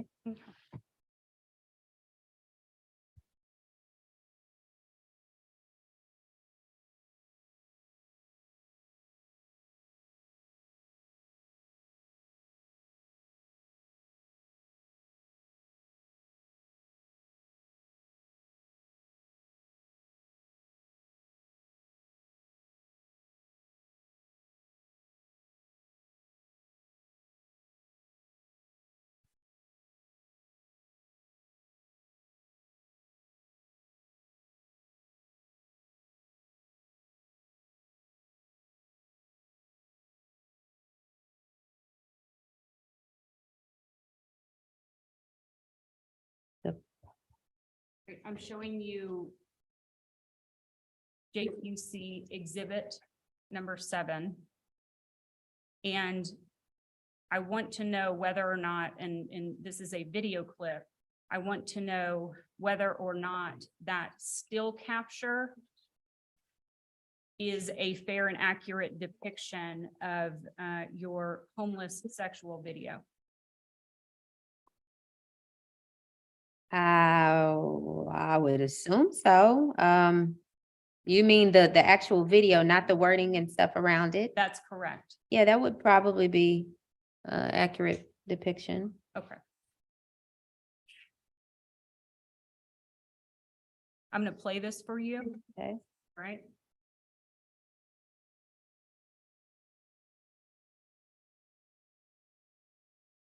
Uniquely, I don't want to hear about it no more. I don't want to hear about the entree. What you got there, Uniquely? You've only been doing this dude for 3 days. 3 days, Uniquely. What you got there is a homosexual. That man said he's in love with you. He wants to give you that good penis that y'all say those black guys got. Uniquely. You got you a homosexual. That man will do anything for a place to stay. Uniquely, that's your shit. That's that you made. You made that bed with that homosexual. So I suggest your ass get his ass out of there, Uniquely. You're here on the line with us every damn day, making your money and making your damn living. But you want to get with a man just because he has some good black cock. Uniquely, you're not shit as well as he. You need to get rid of the homosexual. All right? Uniquely, I don't want to hear. All right. So does the video contained in JQC Exhibit 7 accurately depict the video that you've been referencing during the course of your testimony? It appears such, despite all the writing around it. Yeah, the video, absolutely. Okay. At this time, we move to tender JQC Exhibit 7 into evidence. Is there a transcript of that? There's not. But you might be able to ask the judge I'm sorry. what was said. Any objection to Director 7? I believe that what they have as Director 7, and I'm not making any First Amendment objections. I'm assuming that's all preserved, but what they have as Director 7 is somebody else has posted that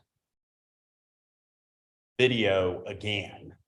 But it's being offered as the video that Judge Peterson had available on her Instagram site. Whether what we watched was actually played from her Instagram site, I don't know. And I'm not sure, and I don't think that she didn't record it and post it at the same time. I don't believe. I believe it had been on there. And I just want to clarify that, but you know, she's testified that's what the video is, but it wasn't her that reposted it here is what Do we know the date of when that was made? we do not from the evidence as I see it right now. it's not in the record right now, but, Director Seven is admitted. Certainly there's the First Amendment objections that have been made and preserved and applied throughout. But there's the additional context matter that you brought up, but it's now in the record. Judge Peterson, this video was available for public viewing during the time that you were a judicial candidate, correct? Not to my knowledge. I know it was, I don't know if it was necessarily a candidate or whenever that happened. I know when I started hearing buzz about it. I don't know the particular time, but that's when I removed it. So you removed it from where?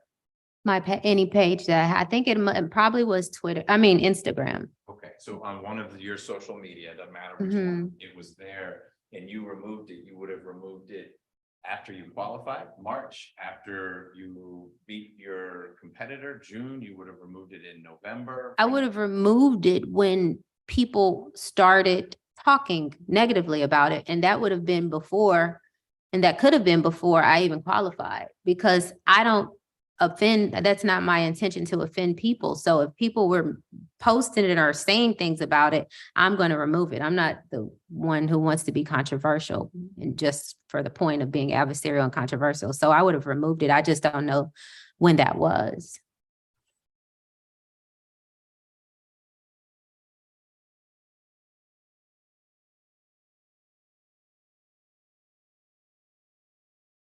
Do you think this video is appropriate for a judicial candidate to have available for viewing on their social media?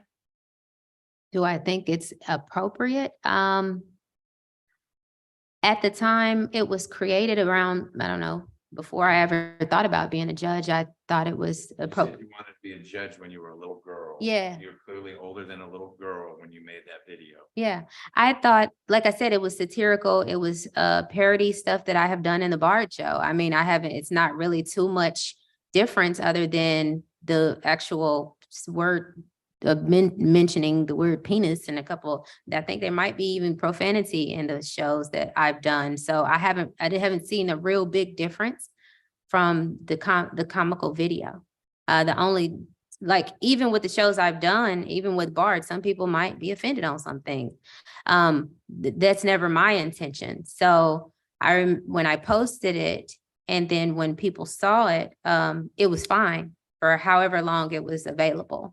And then the time right before I removed it is when people started calling me racist. And that's why I removed it. And I guess they didn't like me to use the Southern speech, but that I'm from Tennessee. People speak like that. And regardless of their race, I mean, our sheriff speaks that way. So when you asked me that I think it was inappropriate, I would have never intentionally made something that I thought was inappropriate. So your answer is no. Right. I wouldn't have thought it was, I wouldn't have made it if I thought it was inappropriate. When people perceived it to be me to be racist because I can speak in other dialects, I removed it, because regardless of how I feel about it, it's about what they thought. And then I removed it. Absolutely. Because what they thought mattered to me. So as a judge, is that what it should take? Other people telling you this is inappropriate? You shouldn't be posting things like that. You shouldn't be doing things like that. I mean, is that what it takes for you as a judge? Well, now that I wasn't a judge when that was made or posted. So, but now absolutely not. It doesn't take that. But also I would need clarity on what's inappropriate, because from what the JQC has presented to me, it's inappropriate for me to sing. It's inappropriate for me to act. It's inappropriate for me to defend myself and say people are lying on me. It's inappropriate. So I need to know what part is inappropriate. It's inappropriate for me to comment on a post during business hours when I work at midnight and on Saturdays and Sundays. So, and holidays. So what's necessarily the violation of the code is what I'm asking clarification on, which I didn't have the luxury to inquire from the JQC. When you say the JQC, you understand there's an investigative panel and director.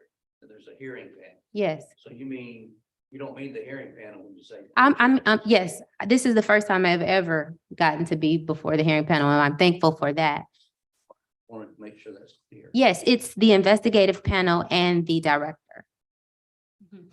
Are you aware that our rules permit judges or anyone to request directly from the hearing panel a formal advisory opinion?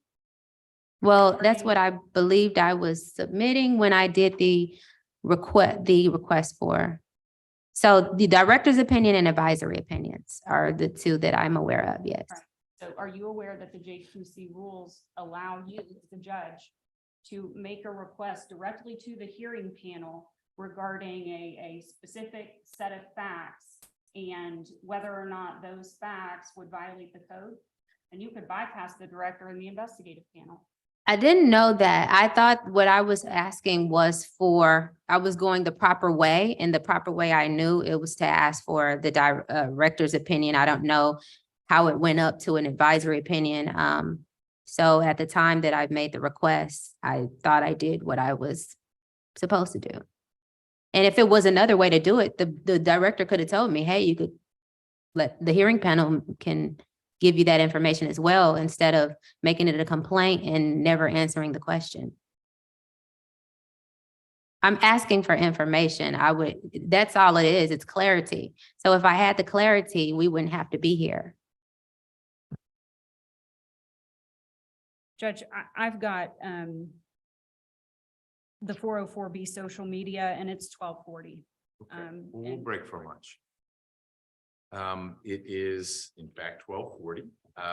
So we learned from our last hearing, lunch cannot happen in 1 hour. So let's be back at 1:55. Let's strive to be ready to go at 1:55.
You like them, man.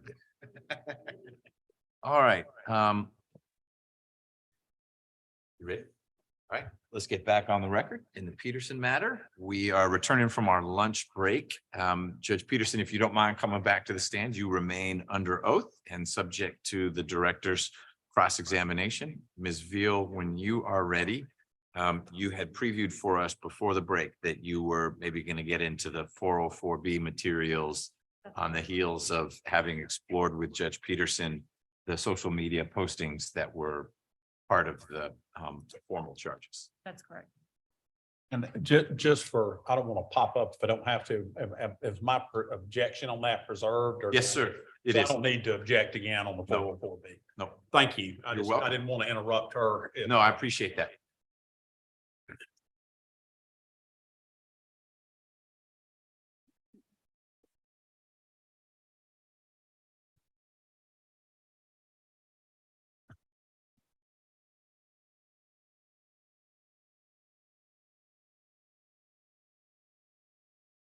All right, Judge Peterson, I am showing you what's been marked as JQC exhibit number 52.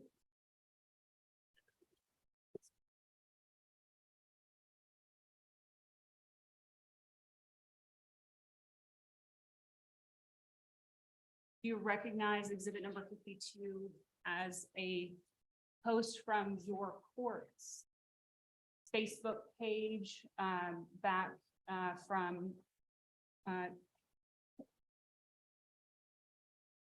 July of 2022? No, I don't. And the reason I say that, I don't recall posting the bio that I made for it. Generally I would post a flyer, but that's the bio. Was there this part of a larger post or? So I've got a second page to exhibit 52. Here's page 2, the portion that has the flyer and says, get your tickets for the realness today. Is the first part the first portion of the, are you saying it runs over into this? This is all one post. So the first page of exhibit 52 would have been posted in conjunction with the flyer. Honestly, I don't recall posting my bio. I would have posted get your tickets. I would have posted what's on the second page, but I generally don't post my bios when I do it. I don't know why I would have, but So who has control over the Douglas County Probate Court Judge Christina J. Peterson Facebook page? generally me, I have control.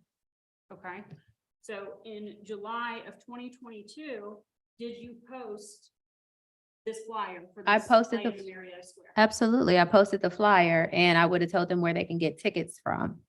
Are the tickets free? No, you have to pay for the tickets for the theater.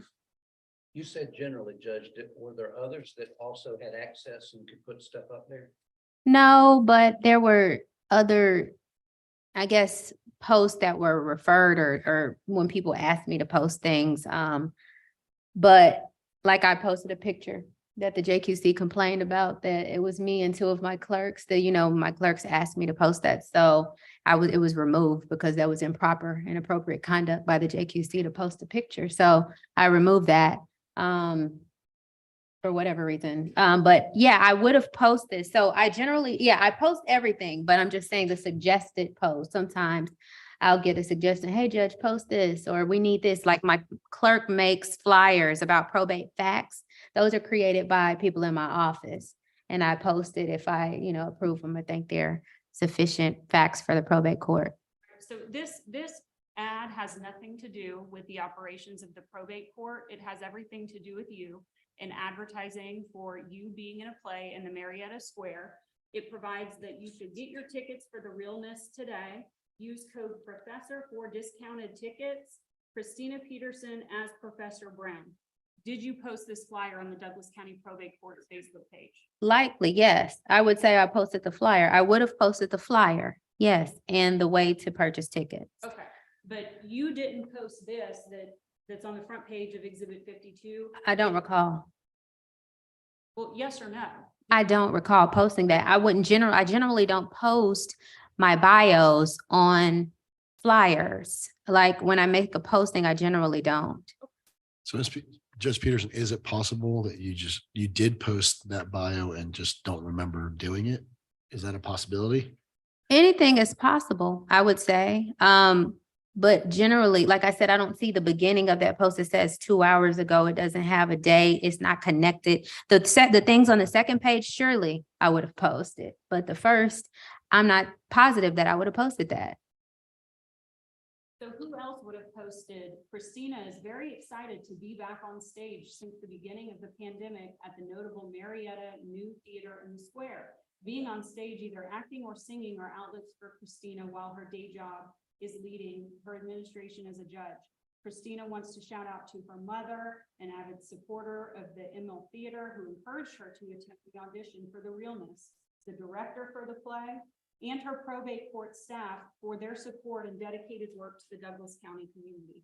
You're asking me who would have posted that. I'm not sure this is from my page. What I'm saying, the information was made available, but I'm not saying it was made available on that page. I know it was posted on in the bio, in the program for the play. It was probably posted on the Marietta's website, or the Marietta's Facebook page, but on my page, I don't recall it being posted there. So this clip with the statement, I don't recall that.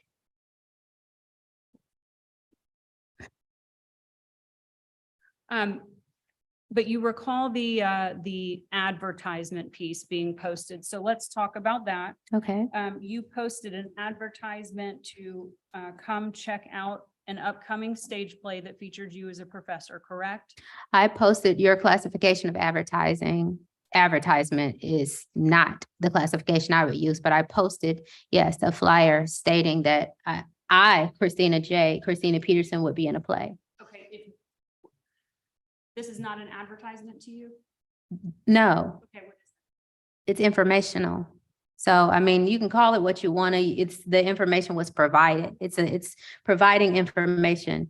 So Well, You don't need to push real hard. You're not going to get an admission that that's an advertisement. I promise you. so when you say that you get your tickets today for The Realness, that link below, that linked to the website where you could purchase the tickets for the play. likely, yes, absolutely. And you provide anybody who wants to click on the link to buy tickets a discount code by using professor, who is you in the play.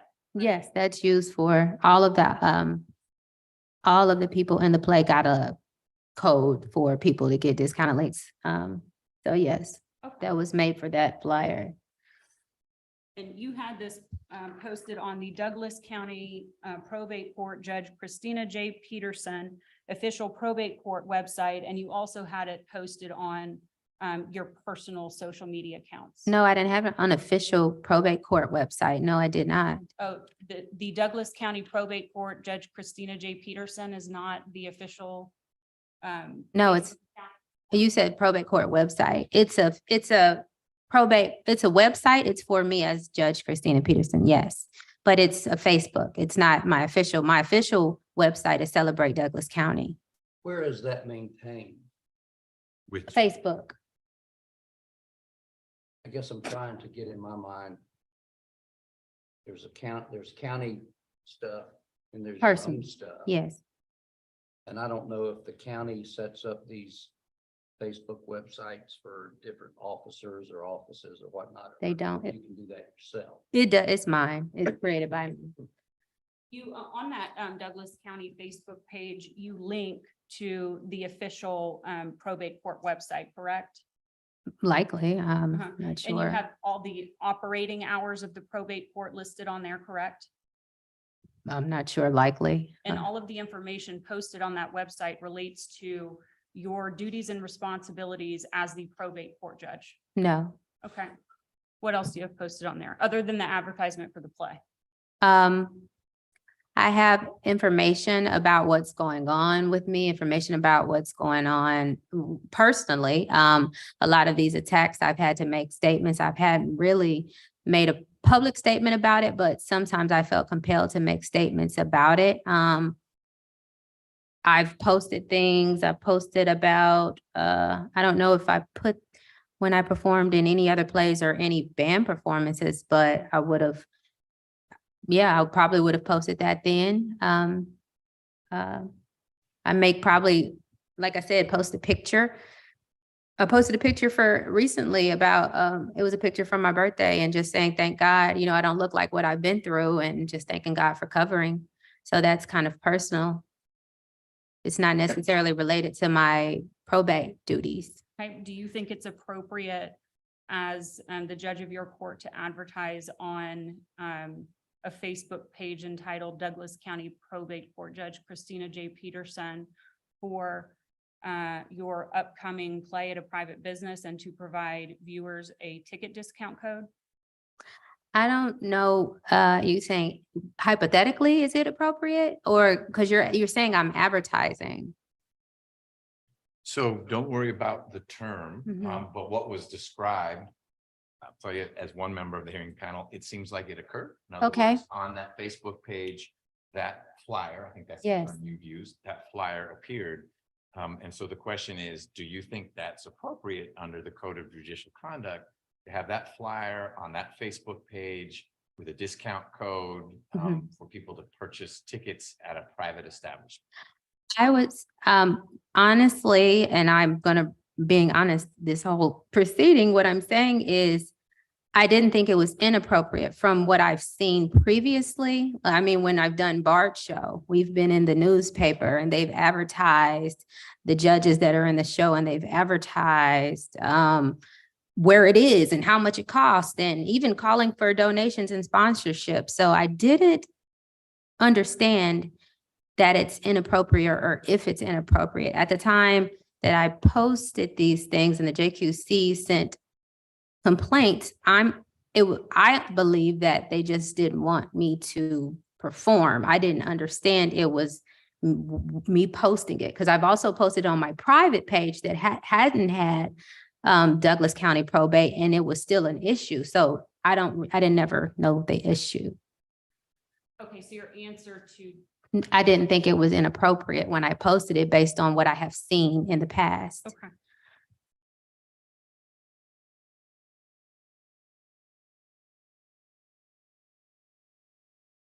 But at some point you deleted it. I delete everything after the performance because I don't want people thinking that the play is still going to be, like I said, if it's a flyer advertising, I'm going to be somewhere performing or singing at a certain hour or time.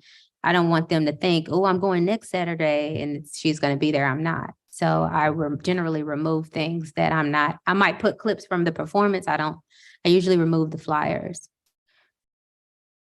Okay, and like your prior social media post, you received a notification from the then director of the JQC, Chuck Boring, that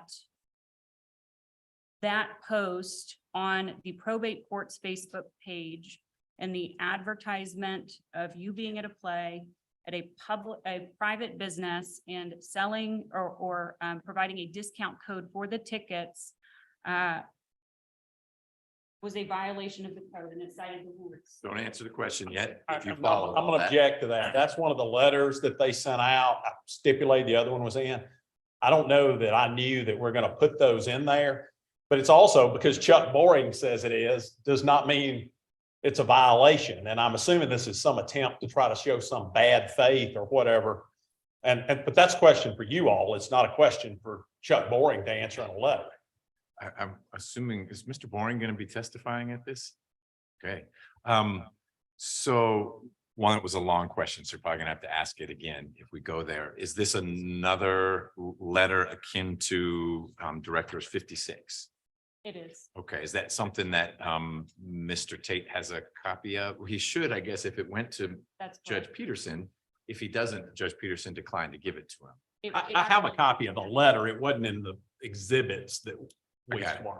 Okay, but now we're in the realm of impeachment, so it might not be in the exhibit list. So what's your response to Mr. Tate's concern that Mr. Boring says X doesn't mean it's X?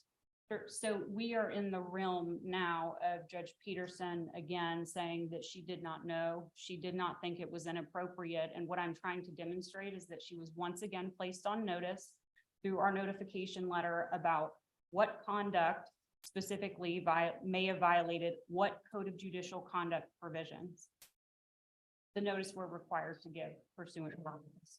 Are they only complaining about, is the complaint about her that she left it up after he sent the letter? Because the fact that he sent the letter after she had it up doesn't prove anything that Ms. Veal says it would prove. Well, but she's still sitting here now saying that she doesn't think it's inappropriate. So what I'm trying to establish is that she was placed on notice that we were of the opinion it was. Even though we're not bound by what the director or the investigative panel tells the judge.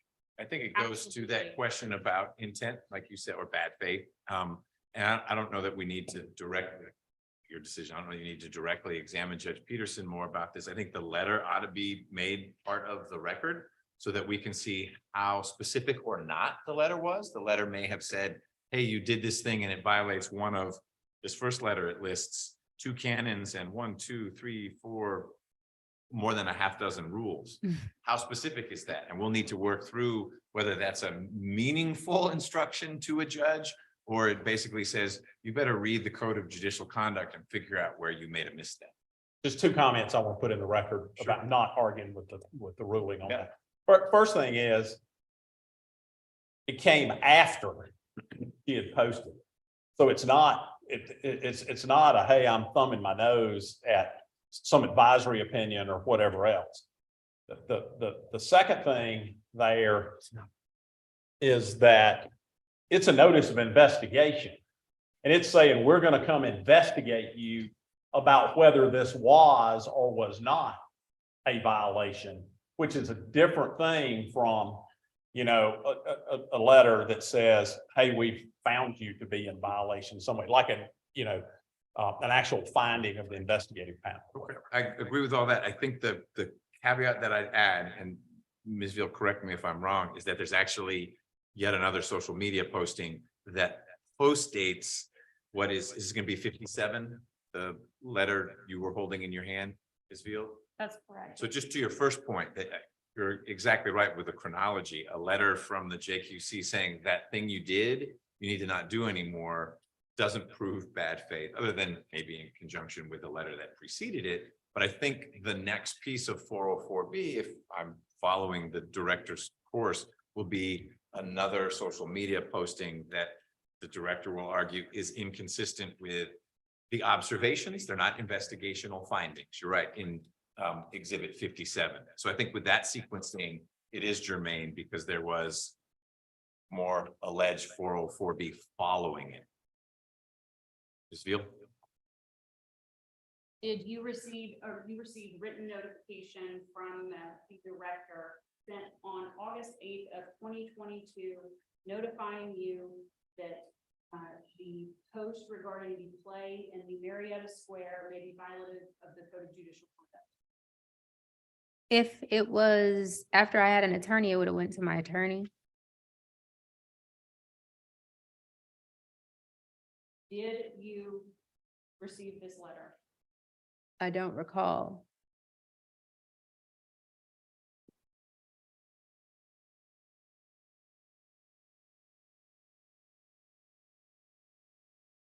Do I need to look at that? I mean, my understanding is you had ruled it was admissible. So do I need Yes. to, and I put my objection on the record. I mean. You have, and you've preserved it. So Where is the letter date timeline in regard to her being invited in to speak with the investigator? Which meeting, which, The first. the first invite was, she came the first time February of 2021. That letter is dated August of 22. I wasn't aware there were multiple. Yeah. That has not come before us. I didn't know that. So that's a year and a half after the first meeting. and it was also subject to the second motion for interim suspension, which was rejected. That was included. That in was it. part of it. Yeah, that was included in Which it. also doesn't come to us. Right. Right. Okay. I will say, as these investigative things, I'm wondering if I ought to put the briefs in on the other. It may be, I mean, keep thinking about that. It may be that needs to happen.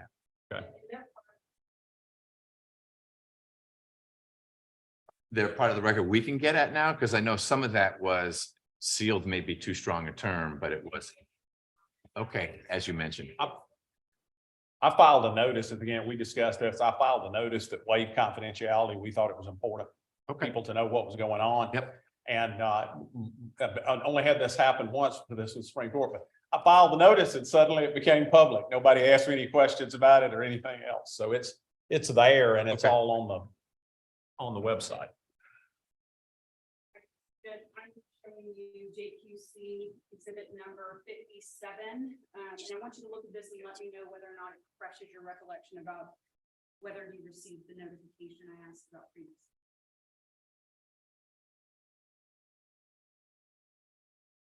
I don't recall receiving this. It states here it was sent to my attorney. I didn't get it. It went to my attorney. And I think he Your responded. attorney's actually CC'd on it. But so is your testimony that your attorney did not provide that to you and you've never seen it? My attorney generally provides information about what's come up and he'll make a response, either written. And one time we did go in person, but generally there's a written response. And so when he prepares his written response, that's something that he just does without you having seen this? I usually read the response. Let me see, I can read it. I can take a little while to look at it, but let's see.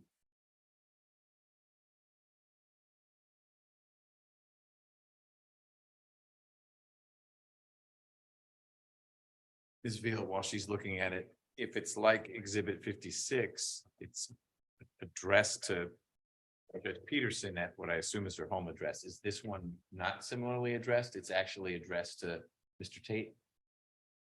So this one is addressed to her and it was CC'd to him. It was sent to Mr. Tate as her lawyer. Okay, because she had counsel, instead of sending something directly to her, even though it may have her address on it, it would have gone through Mr. Tate.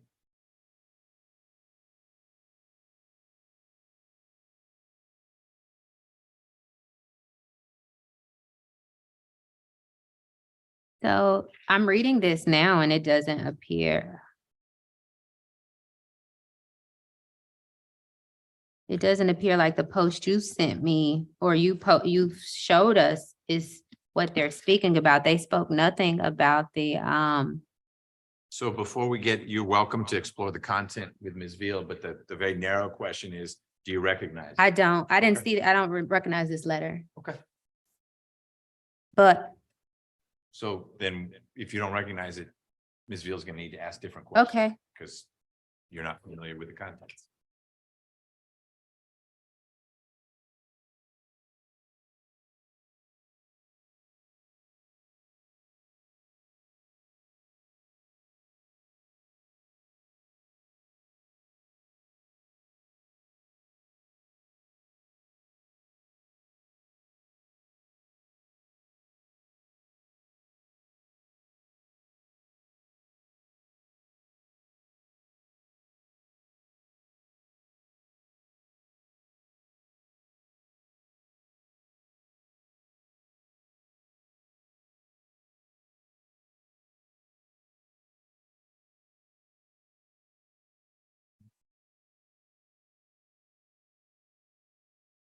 Did you have opportunity to look over this? I skimmed it, yes. I noticed the post that what it says on there, it doesn't mention a bio. It just mentions the flyer and the link, like I was stating, was probably on my page. It didn't say, I don't think saw anything about a bio. That you had an opportunity to review this? Yes, You note the sentence, using the Douglas County probate court, Sina J. Peterson Facebook page to promote a play and ticket sales, which a play in which you appeared in private business, allowing the private business to record your judicial title and they're advertising violation of 1.3. All right, don't answer the question, Mr. Judge, you can't impeach a witness with a document that they said they didn't see. Right, I think Ms. Veal, you were looking for something else in a folder, but Judge Peterson said she's not familiar with that document. It went to her lawyer, and so she may now be familiar with the contents, but she said, I've not seen that before.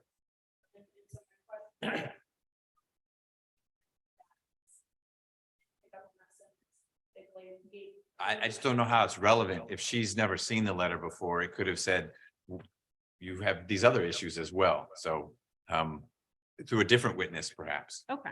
We can Is do the that. difference here? I know Superior Court judges of all stripes in Georgia teach classes, college classes in private schools. Is it the same thing or similar if that judge puts it on their website? Hey, I'm teaching search and seizure classes at Mercer for the next quarter, the tuition is $300. Is it because it's not law related? So the issue with this post in particular is that it's a 1.3, like a lending the prestige of the office to advance the interests of a private business, and I'll get to the other piece of what the problem is too. Judge Peterson, in that play, you actually were paid, correct? Yes, Okay. not based off of ticket sales. I had a flat fee, yes. But the business benefited from the number of ticket sales for the event, correct? Likely. Probably not, generally not off my name. I don't know why the JQC thinks everybody's following me and coming to places I go to, but my mom, my stepdad, my niece, those are the people who are going to come regardless if I posted it or not. I don't even think anybody came from the posting of this on the page. That's why I really don't post anymore there. It's really not what you call advertising. People that want to come to my stuff usually are on my Instagram page, non-judicial. All right, speaking of, I'm going to show you the JQC's exhibit number 53. So here we are back on the Instagram page.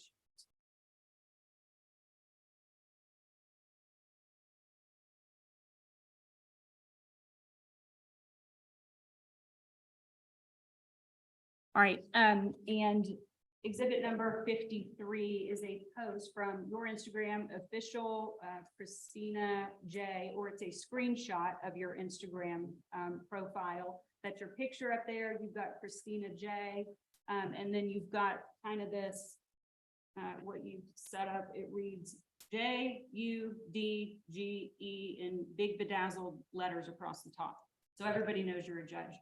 I don't think that's what people know. So there's not a question. So there's nothing for you to say Okay. until she asks you a question. But she did say it was 53 and the exhibit I see shows 58. And if that's what the court reporter had down, I It's just just want, my, It's Oh. bad handwriting. It's 53. okay. I mean, the 3 is, the 5's great. that's okay, I'm sorry.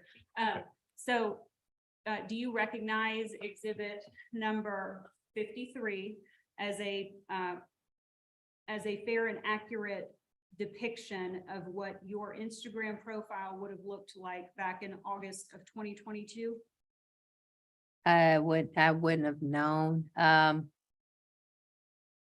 There's no dates. I cannot say for sure.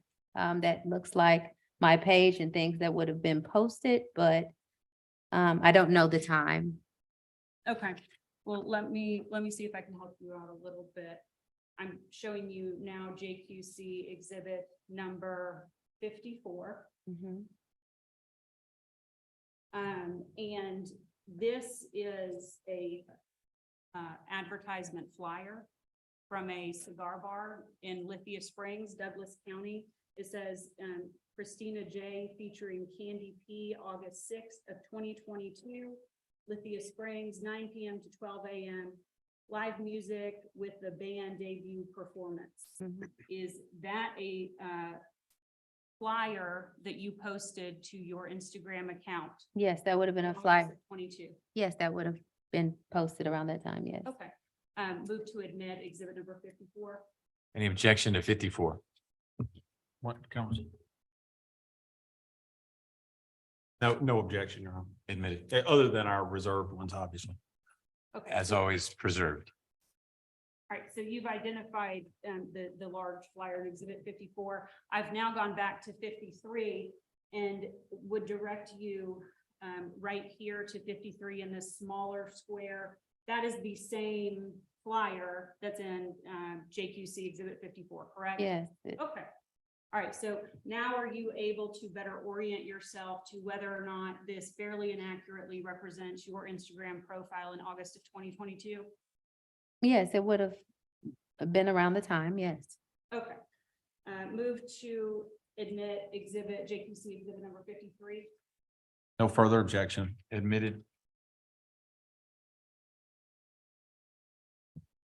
Judge Peterson, did you receive any compensation for attending any of these events that you were posting about on your Instagram or? No, the professional events, I don't get any compensation, no. If it's a singing or play, generally I do get compensated. The one that was here, I did not get compensated. They paid, but I had to pay my musicians. So I work for, in essence, free. I didn't get paid from the club. well, did the club actually give you money, but you? I had to disperse it, yes. You dispersed it to others? Yes. You could have shorted your band, you could have whatever, but actually money went to Christina Peterson and then you probably wisely paid the band. that Yes, was I had to pay the musicians. They didn't pay enough for me to have any share in that.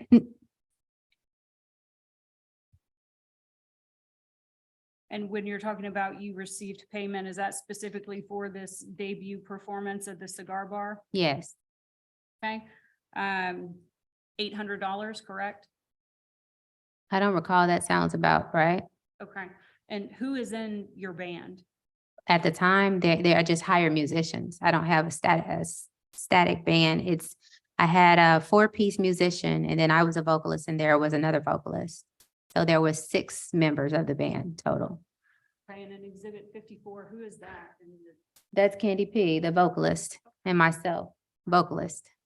The both were not paid out of the 800 or whatever amount came in. During that performance, there was a tip jar on stage with you, correct? General, that's general. Yes. Okay, and you took the tip money, right? What do you mean I took the tip money? You would have taken that money for yourself. No, I also distribute any tips as well. Okay, so you would have added the tips to the $800 and distributed it. Distributed, yes, however they're supposed to be distributed, absolutely. Do you report that as extrajudicial income on any form? No, this is not judicial. I'm not in my judicial capacity. Judicial income is like when I do marriages, things like I that. wasn't clear. Money that you get when you're not a judge, extrajudicial money, Right. do you report that? I file everything I receive on my taxes, and if it's, there's a report that I have to file every year for income. I post what they request, I report those things. And you filed it's a Rule 315 report. You filed that report with the clerk of the Supreme Court for 2022, correct? Is that the one you're speaking of that I generally file, and I report the marital, the officiant services? Is that report? Well, that is what you reported in that report. for Okay, 2022, correct? okay, yes, then that would have been, that's the report you're talking about. Yes, I did file one. Okay, but the only thing you reported as extrajudicial income was what you received for doing all the marriages, the wedding ceremonies. Yes, that's what I understood I had to report. Okay. And how much was that for 2022, just out of curiosity? I don't know. Whatever I put in the report was accurate. but just to give us a flavor, would it be $100, $1,000? Maybe 5,000. something around that. I can't be sure because I have, over the 2.5 years I've been in office, I've done probably 250 weddings. A lot of them are free, but some of them are paid.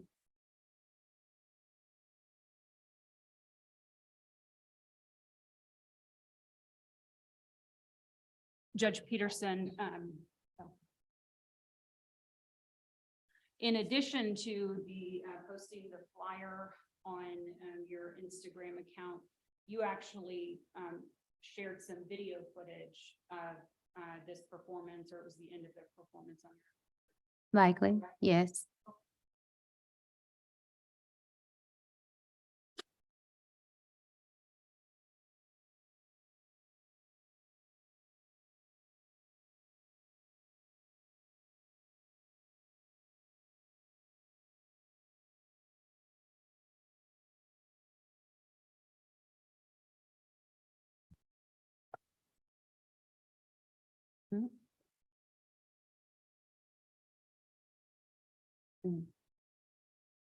Right, so I'm showing you JQC exhibit number 55. I am asking you specifically about the video that is shown on the cell phone. That is not related to what we've been talking about. That's not the video. Okay, what is this? That's another venue where I wasn't paid. I have a friend that DJs there and he just let me get on the microphone and do a song. Okay, well, tell us about this. Before you play, so this is not the Christina J and Candy P No. cigar bar? No, Okay. this Didn't look wasn't, like a this cigar wasn't quote unquote advertised. This was just me going to a venue and a friend saying, hey, sing for us. So thank you, the Real PJO and Cigar City Club, for allowing me to do my first love. What is Singing. Cigar City Club? What is that? Oh, that's a cigar place in Buckhead. A Okay. Sear is in Lithia Springs in Douglas County. Right, so another cigar club. Lounge, yes. Absolutely. Okay. I'm going to show you exhibit 55.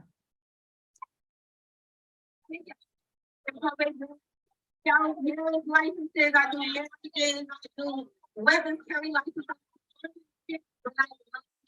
So.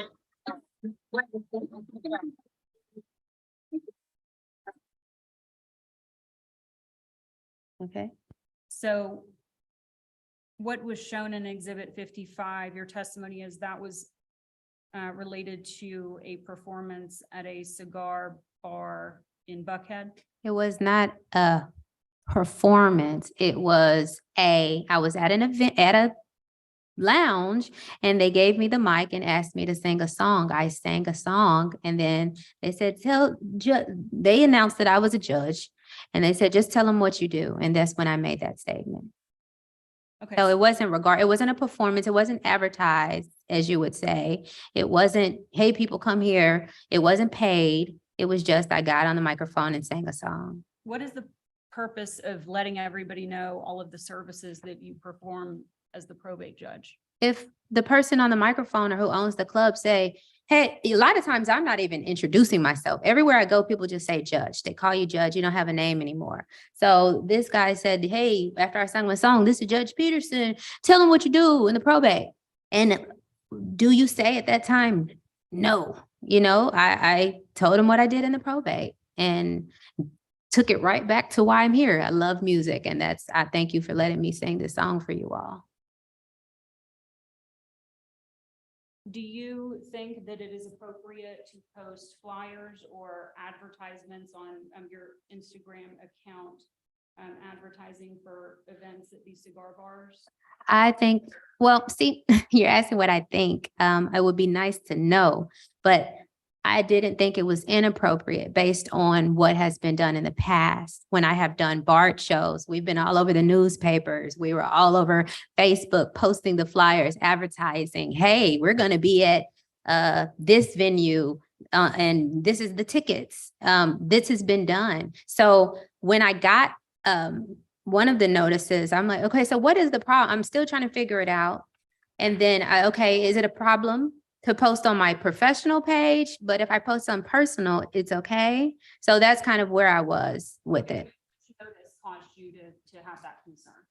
I got about 2 or 3. I don't know if it's a notice, but I got 2 or 3 complaints, 2 to 3 a month for probably about 2 years. Okay, but you don't remember which one. I don't remember which. You know, is it okay if I do it on my personal page or it's not?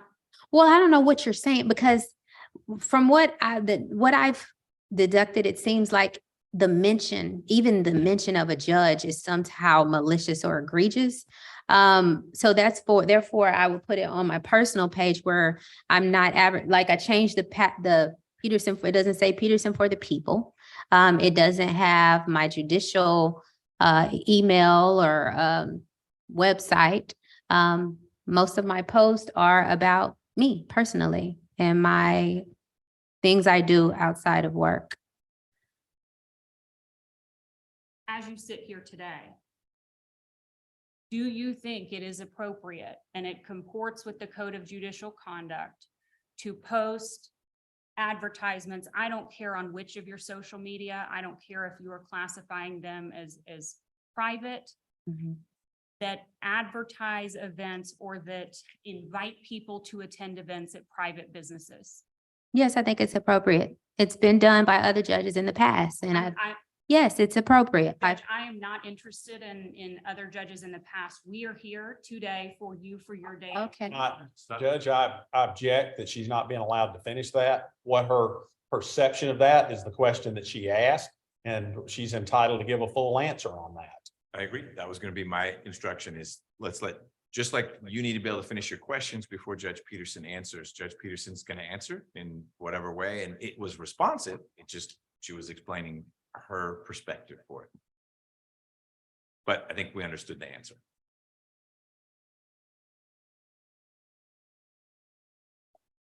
You got notice about the cigar bar performance and the video that was just shown. And you were advised that it likely violated the Code of Judicial Conduct, correct? Your Honor, object. It's been ask and answer. We've gone through this. It's a notice of investigation, and to continually beat her up because she got a letter from Chuck Boring is neither relevant nor in any way probative. Are there more exhibits that you're going to be getting in that post-date these notices, or are you just circling back to emphasize what I think we've picked up on is that there have been communications to Judge Peterson and or to her lawyer saying there could be problems with some of these postings, and yet some postings continued after those letters had been sent. If that's your point, absorb. That is my point, but Your Honor had a question earlier about whether there was a notice after the August 8th of 22 notice. So the document I'm holding in my hand is an October 27th, 2022 notice. Okay. Of the same nature. Okay. You mentioned you get several complaints, was that complaints from people calling, or was it a JQC complaint that you had to respond to? JQC would send 2 to 3 a month, but from before I swore into office. So it was getting excessive. I started making a spreadsheet, and based on the complaints, I was trying to piece together what the concern was, because from the letters that I received at the time weren't clear, they were not clear. So then I had to employ an attorney because it was just too much to try to understand and figure out. I have a question. When you were trying to figure out what you could have possibly done wrong to continue to receive these letters, did it ever dawn on you to review the formal charges that we had filed against you, which were amended 3 different times? Because within each of those formal charges, at the end, it alleges which rules you violated and how you violated the rules. Well, it has rules and violations, but it's also broad.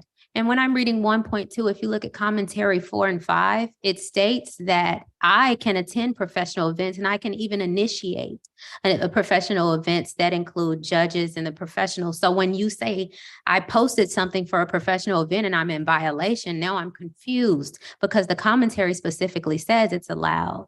So I can read what you say, but you don't specifically state why it was improper for me to do it. Mr. Tate? Yes, Your Honor. When she's asking about these complaints that have been made, is she talking about the complaints that were twice rejected by the Georgia Supreme Court when she tried to get an interim suspension? So Because that plays into what her state of mind is too. You're arguing right now. I mean, I think Ms. Beal was just exploring, actually it was Commissioner Hyde who was exploring. You say several a month for many months. What kinds of things are we talking about? I just wanted to know what you meant by complaint. People calling in, people filing something in writing. Right. Mhm. I understand. And my question, She answered. that it was understood.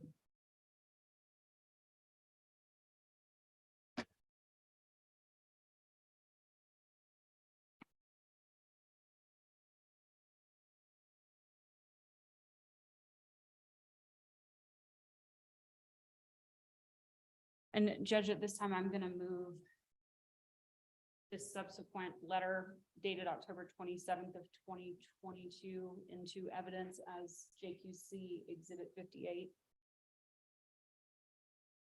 Is that something I, Mr. Tate? I do, for the reasons already stated, I object. Okay. 58's admitted.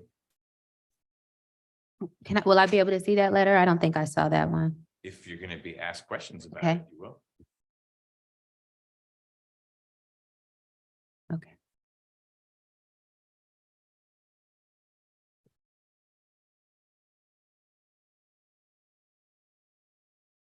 All right, and I will also move the video, which is Exhibit 55, into evidence. This was the tail end of the performance video we saw. Okay.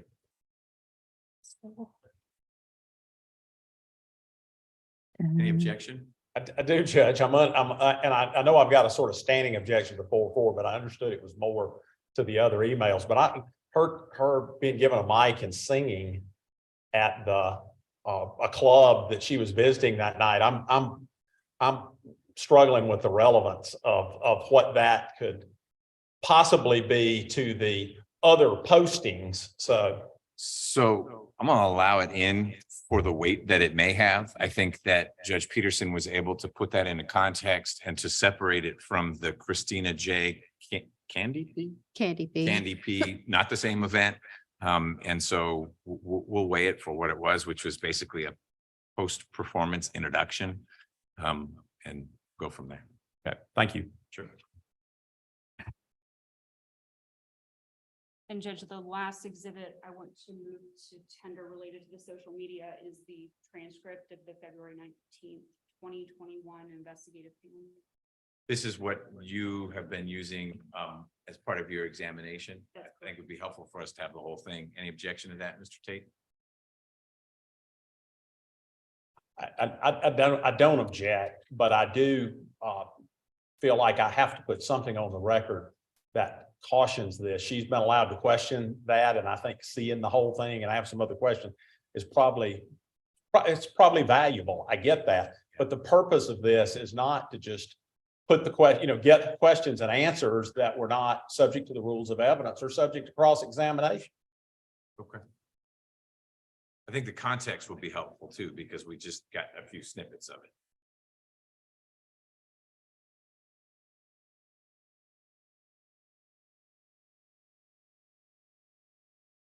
I am transitioning away from social media into complaint 2021-155.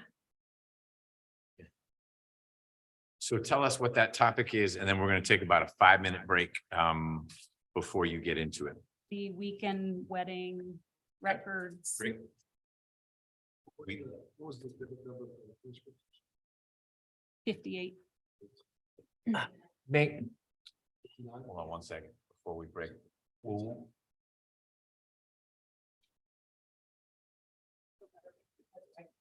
we, not today, but at some point be able to get an exhibit list that helps us keep up with the numbers? Doing 53. That was my very next question, because I'm going to be probably doing, I understand, directed verdict motions.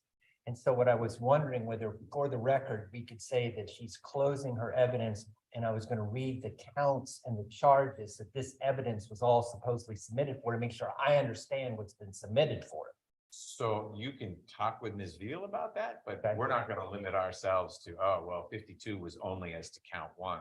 52 may suddenly be really interesting and relevant to count 50. So you can cabinet how you want. We don't. I appreciate the alert that Director Veal gave that she's now pivoting away from social media. Maybe we'll hear a little less about First Amendment and whatnot. We're gonna focus on should you been in the building after hours. So that's just another discrete set of charges. But I wouldn't ever limit a piece of evidence. To a Say particular you only consider it in one way. My guess is that this is 98% relevant only to whatever you might call the social media accounts. The counts 1 through 4, I guess, the way the complaints are. I think that's what we've got too. Okay. All right, we're gonna take a 5-minute break.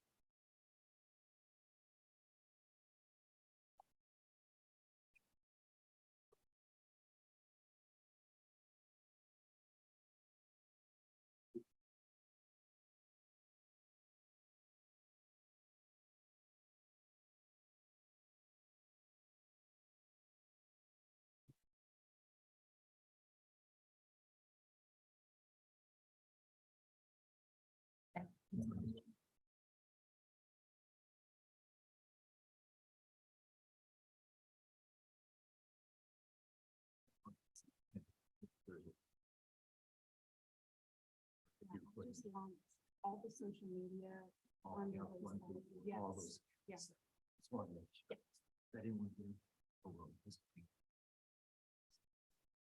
Yeah.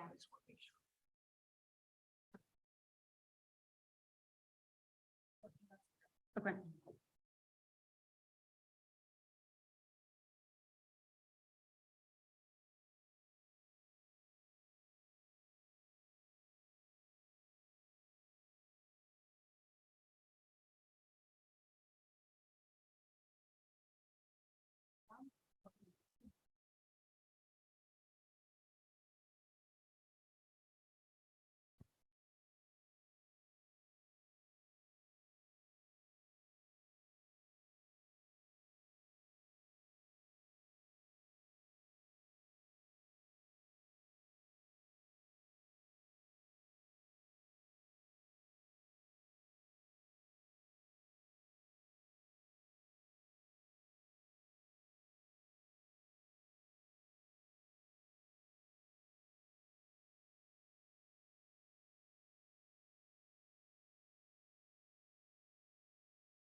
Thank you.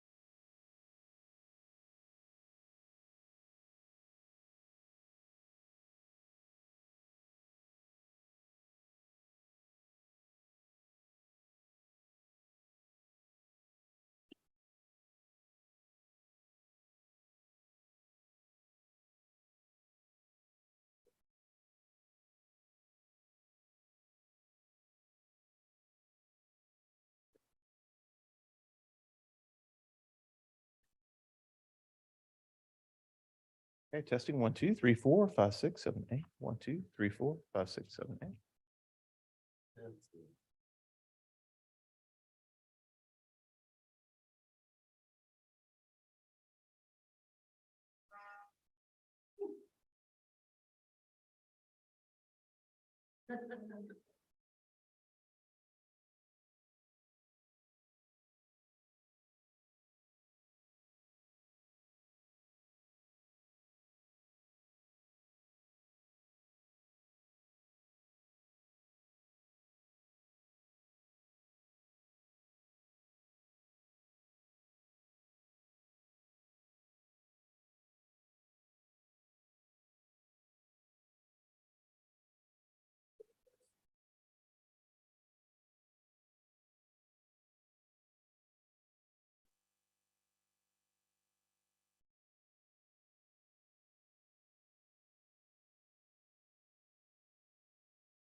Oh, that's right.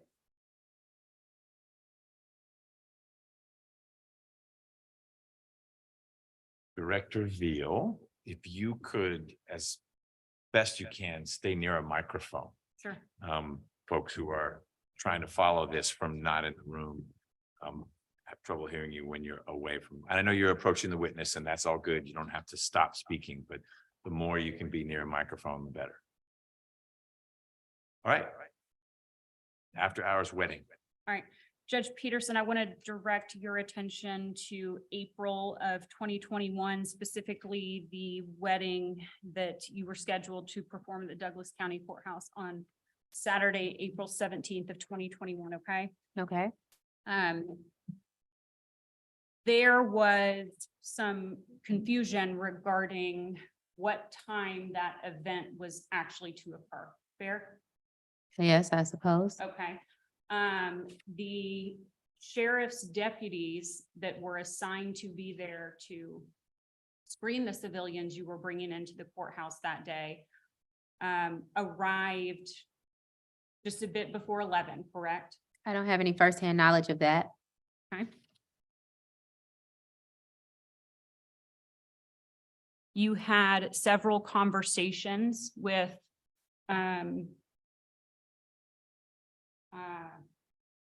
individuals that worked at the sheriff's department, including the captain over courthouse security and the sheriff himself, right? Yes, I did. Okay. And during the conversations you had with the captain over courthouse security, and you were advised that the deputies were under the impression the wedding was at 11, correct? You're asking me what Captain Wilson told me? He called me around 1:30. My wedding was supposed to be at 2. And he said, "Hey, Judge." I said, "Hey." I said, "I'm on the way up there." He said, "Well, the deputies already left." I said, "Why?" So he said they were there at 11. So yes, he mentioned that in that conversation. Okay. It was interesting. He called me at 1:30 though. So when you say that they were there, I don't have firsthand knowledge because it sounded like it was a game or some type of joke. Okay, sure. And we're gonna hear from him, but what I'm trying to establish is that you understood that the deputies had been there earlier in the day and they had already left, correct? I did not understand that. I understood what he told me, but for it to be true, I didn't necessarily understand it as that. You thought he was lying to you? Well, there was a lot of games going on around the time with the county and a lot of obstructions. So I know that I requested through their protocol, deputies at 2, and he told me they were there at 11. We've asked for footage, video footage. I haven't been able to get it. So haven't been able to verify that what he told me was true. So I did question a lot. And then I also questioned other things about him because when he got on the news, he made statements that I knew were to be untrue. What were the obstructions that were going on? Around that time, it's a lot. A lot of the obstructions were, I asked for general information as a new judge. I wanted to be, kind of learn the ins and outs of the courthouse. I asked for information about courthouse security. I asked to speak with the chief judge. He refused to speak with me or offer any assistance. I've asked to have meetings. I've contacted the sheriff on occasions for information to no avail. Around that time when I was trying to get new technology that was obstructed. I learned that the chief judge and others were telling IT not to provide my data Who to was the chief judge? Judge Emerson. He was obstructing the transfer of the data, the probate data from one software to another. There was obstructions. It was created a harsh work environment before I even came in office. I was requesting a budget because under Judge Hamrick, he was in an Article 6 court and he only operated on $100,000 for the year on his budget. So when I came in, I did I worked with the probate council and I did all of my operations investigations, and I talked to other probate judges and reviewed their budgets on what we would need to be a true Article 6 court. And I made that request to the BOC. That was obstructed by Judge Emerson.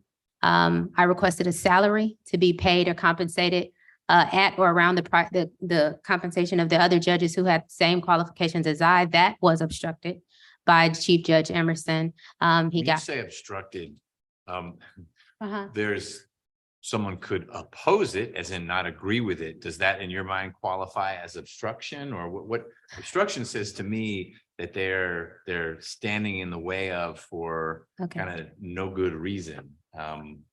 Well, when I say obstructed, if you see it that way, then obstruction was definitely the CJT, the conversion of my data, and the obstruction was not allowing me access to the building. But it would be a strong opposition, which the board, when you have that type of chief judge prestige, lending the prestige of your office to prohibit me from getting a budget. So I would say it was a strong opposition in those realms. What authority is it the chief judge decide yourself? He has no authority, but he did exert that authority. And it made it hostile because when I requested the budget, I did it publicly. So for full disclosure and transparency, he sent a letter to the Board of Commissioners stating how probate was a reduced level of judiciary. And we do mundane tasks and we're not in essence, real judges. And stated that it was totally inappropriate to ask for a salary, even though I have the same qualifications as the Superior Court judges.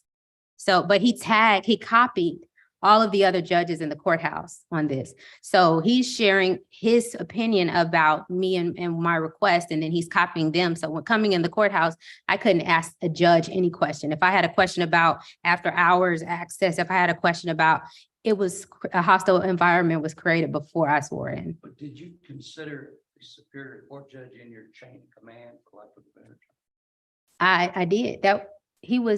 Did I consider, you mean to talk to him? Did you consider that a Superior Court judge had authority over you? No, I did not, especially once I learned my authority as a constitutional officer. He doesn't have the authority, but that doesn't stop him from exerting that authority. And people and the Board of Commissioners, really, he had a stronghold on them as well as the sheriff. Absolutely. It's just how it is in Douglas County. Well, the Board of Commissioners actually gave you the salary increase. Absolutely not. No. I'm still paid less than all the other judges. All the other judges make at least $180,000. I get paid 120. Well, they voted at that time 125. That's your base salary? That's my base salary. Okay, and then with all the fees and whatnot that you take in, you make what? More than that. But the problem is I'm a constitutional officer. So we're talking about judicial salary. I don't request from the BOC my fees. I request salary. So I'm talking about judicial salary. That's what I requested and that's what they voted on. So no, I got paid less in judicial salary and I'm still paid less. Maybe 125. I think with the increase from the governor, it went up a couple of thousand. At least 180. They get a base salary from the state and they get a supplement from the Board of Commissioners. But what's their base salary? Because that's the constitutional officer part. If you're comparing apples and apples, it would be the base salary that you get, 120 something, and whatever base salary a Superior Court judge gets, because each county decides whether there's a supplement. Right. So I'm speaking of with the supplement. So if we're talking about salary, for full clarity, the state judges, the county, the Board of Commissioners has the full authority to set their entire salary. None is supplemented by the state. So the state court judges make around 181, 175. So we're talking about Superior Court state that have the qualifications that I do. You have to be an attorney. You have to have practice for 7 years. That's what they're making. So that's the request that I made. And it was totally inappropriate and according to Emerson, because as probate judges, we do mundane tasks.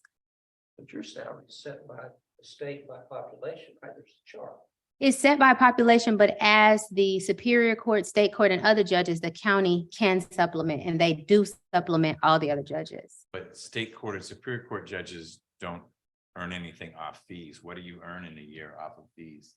It varies. I earned more until I was put on the news to make it look like I was committing some criminal act by collecting all of my fees. So what's the number? It varies. I don't know how much it was. Whatever I filed on my taxes, but it was last year, it maybe 100. So then you make more than Superior Court judges and the state court judges when you add the two numbers together. I don't know what the supplements they make. I don't know. Just told us, but No, I'm talking about additional supplements because I know, like, for instance, accountability courts have a different supplement for accountability courts, from my understanding. It's only $6,000. Oh, okay. Well, I mean, either way, I'm telling you about what the request was and why. When I talk about supplements, you have the constitutional officers all get supplements, the sheriff, the tax commissioner, and the clerk of Superior Court. And they get supplements, fees, additional fees on top of their salaries. So even some of them make more base with the county pay outside of their fees than I do. So that's why I was advocating for my budget, as I believe I have a right to do. All right, I'm sorry, I got us off topic. I wanted to know about the obstructions, but back to what I was trying to address with you.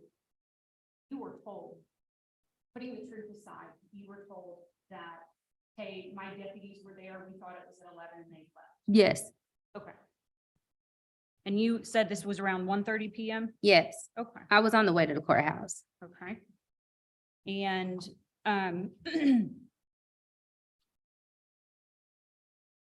Captain Wilson also told you that because there was nobody there to conduct any security screenings, you could not let civilians or wedding party into the courthouse, correct? Yes, and in the sense, and he also told me his request was to reschedule the wedding. Or to perform it outside on the steps? No, that was my request. I think I came up with it. Either way, whoever came up with it, maybe it was his suggestion. I don't remember specifically, but he told me, yes, we don't have deputies there. They're gone. Reschedule their wedding. And I said, Deputy, I said, Trent, I will not reschedule people's wedding. I said, I'll find another way. So I went to the courthouse with the intention to have the wedding outside. Absolutely. And when you got there, What did you discover?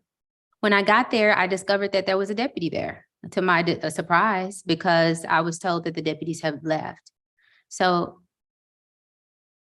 I'm gonna object to you cutting her off because I think she had not finished her answer.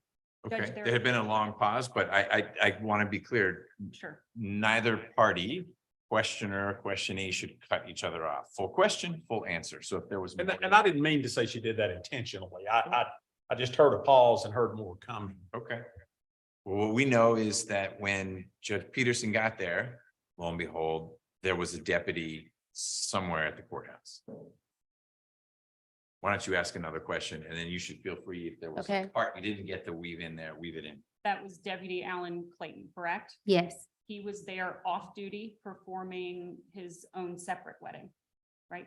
I don't know if he was on duty or off duty. From what I got from the sheriff, he was security. He said he was my pastor deputy. So you're asking me the classification or if he was on or off, I don't know. I just know he was a deputy. He was there at the courthouse. Last cour- name again? Clayton, Clayton. Clayton. It's generally a fairly good indicator that somebody is on duty, if they are a deputy when they're in uniform, correct? Generally, yes. He had on a suit. And at the time you got there, you encountered him at first, down in the kind of vestibule, and by that I mean the area where you enter the courthouse from the front steps. Is that Okay, yes, accurate? yes. Okay. And what happened during that exchange? I said, I thought no deputies were here. He was opening the door, letting a group of about 13 people in. And I said, I thought they said no deputies were here. And he was like, you wasn't on the calendar. And I said, what? It was weird. It was interesting because nobody mentioned a calendar. You know, I didn't speak about, that's why I said it seemed like a lot of games, but either way, he just let his people in. I moved out the way and I went and called, I made some calls. I called the sheriff. As well as I approached my wedding party when they came. I spoke to them, asked them, did they want to have their wedding outside? They were okay with it.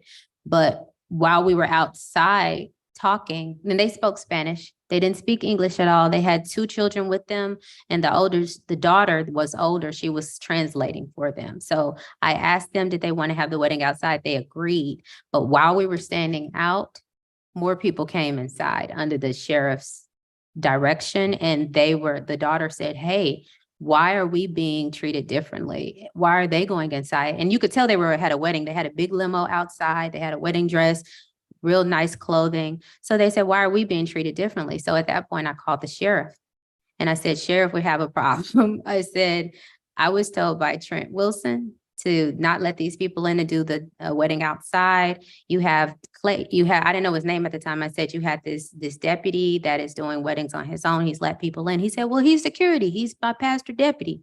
You're fine. That's security. And I said, are you sure? He said, yes. We hung up. Then at that point, Sandra was there when I was on the phone with the sheriff. And then we went inside with my 4 people. It was a couple and their 2 kids. How much money did you get for performing that way? I don't recall at that time. It was, what year was that? 20 what? 21. Probably like $150. And yeah, I remember the wedding. I know the fees were cheaper around that time. At first it was really cheap, but I didn't have people were booking my schedule and I didn't really have a lot of time for probate. So I had to slightly raise the prices, but it was around, I think around 150 at the time. Standard fee. At the time, yeah.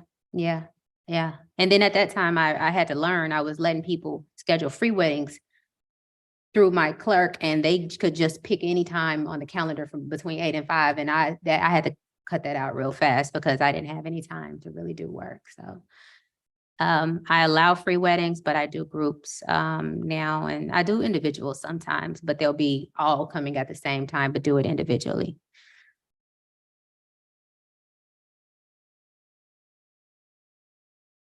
You just testified that the sheriff of your county, Sheriff Tim Pounds, told you that it was fine for you to enter the courthouse, take the civilians inside with you without any security screening, because his pastor deputy was there. He didn't go into security screenings. He said, it's secure. My pastor deputy is there. He is security. You're fine to go in.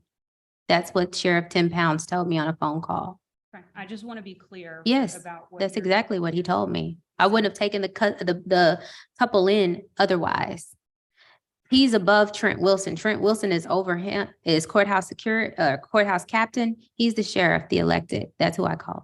And the courthouse captain, Trent Wilson, had told you in no uncertain terms that it would be a violation of the courthouse security protocol for you to let civilians in without security screening.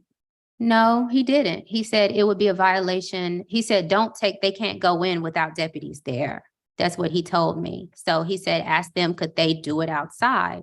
And when I got there, there was a deputy there. And then I called the sheriff and he said, he's security. Courthouse is secure. Nobody ever mentioned they have to go through the security screening in order for it to be a policy. I don't think I was ever advised of what a policy was.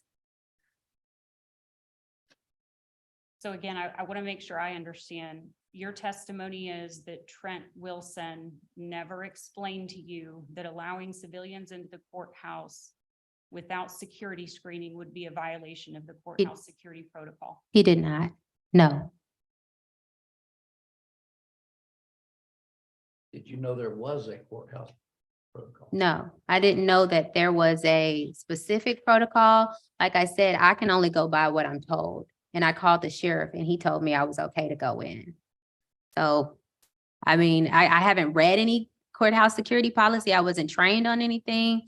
All I was trained to do was request deputies by submitting a form and telling them what time I needed them. And that was done. And then they told me they were not going to be there at the time I requested.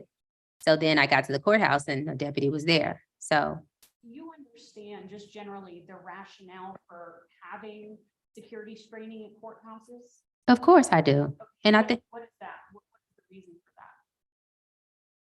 to protect the courthouse. And I believe you need a screening and a security policy. And I believe that should be communicated to everybody that works there as well as the judges. To this day, we don't even have a fire drill policy. I just requested that from the chief judge last week. So I believe it's very important, very important. To protect the courthouse from what? To protect the people in the courthouse. But based on what I'm only going by what I saw on the news and what he said about people planting bombs and things. So I never thought about that at the moment. Your thoughts to protect the people inside the courthouse from what? Well, the people that are there, if nobody's there, then what are we asking? Yeah, the screening policy is to screen for when people come in. So like if there's judges on the bench, to protect the judges, to protect the people, that type of thing. You need a courthouse security policy, but that's supposed to be initiated by the chief judge and the sheriff, and it's supposed to be shared and relayed to the people in the courthouse. Okay, so in circumstances where people aren't in the courthouse, such as on the weekends, or there are not as many people in the courthouse, does the rationale for that policy still make sense to you? It still does, absolutely. Then that even on the weekend, if there's nobody in this courthouse, if civilians are coming in for whatever reason, they should be security screened. No, not necessarily. Like I've had, as well as other judges or board of commissioners, if they have their mother come in with them, no. If I'm driving in and she's in my car and I'm walking up to judges, But we're talking about folks you don't know. Oh, yeah. Sounds like So there's a that- couple You didn't know. right. If it's someone I don't know, I believe that they should come through the front door or be monitored or, walking with somebody that has the authority to be there, like I was told by the sheriff. You mentioned that you called the sheriff after you saw Deputy Clayton there and after you saw him let his party in. Did you call Captain Wilson back as well? I did. Okay. And you told him that that Deputy Clayton was up there doing a wedding, did. correct? I did. And he told you he shouldn't be doing that. That's wrong, right? I don't recall. I think the conversation might have been recorded, but he said, "Oh, I didn't know he was there." Oh, okay. But he didn't, at that time, he probably did express that. I don't recall. I'm sure there's a recording of it. Recall explaining to him that you saw Deputy Clayton allow civilians in without screening? Of course, of course. And recall Captain Wilson saying to you, that's not okay, you shouldn't have done that. I don't recall, but I mean, I wouldn't put I wouldn't put it past them based on what I've learned after the fact. That it looked like that was a policy that was allowed over the years. They didn't have a policy, it was allowed. So even the sheriff was under the impression it was okay. Those deputies, Vargas and Clayton, were under the impression that it was okay. They've always done it. They were not sanctioned or disciplined until I did my wedding on that day. And I'm glad you brought that up. So you have some knowledge that Deputy Clayton, as a result of allowing civilians into the courthouse without security screening, that he was disciplined after an IA investigation. Yes, I read portions of that investigation, and I also read the investigation where it was general knowledge that they didn't have to screen. They just let people in and had their wedding. So that was what was allowed. And that's what the sheriff told me at the time that I called him and told me it was okay.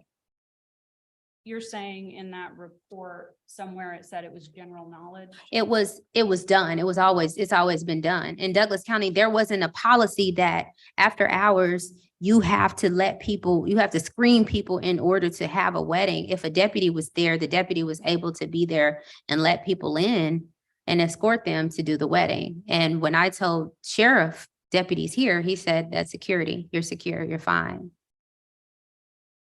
The after hours weddings that you had done prior to Saturday, April 17th, 2021, there were deputies there to screen the individuals you brought into the courthouse. I've always requested. So what the policy that I did know is to make the request for the deputy to be there. And so I always did that if I had a wedding, and I requested, and they were there at the time that I asked them to be there. And so every other time that you had an after hours wedding, there were deputies there and they did require. I'm in third floor. They're on the first floor. I know the deputies were there. I don't know what screening they did. I just know they would get into the courthouse to be on the third level for me to do the wedding. This was the only time you were actually involved with getting into the building. All Yes. the others that have been after hours, you're in your space and your wedding party shows up. Right, I don't know how they got in, right. But if you want to work on after hours, I can come, probate court work, Mhm. you can get in your office, right? I come the back door. I've never come through the front door. But you can get in your office you don't bring in Right, people. right. And who decides the hours of the probate court? I do. I make that determination. There have been some pushback from the sheriff for me opening my offices on some Saturdays, but I have the full authority under the law to open my office. Whatever hours I can open on Saturdays, I can open throughout the week. I have to be open at least 40 hours.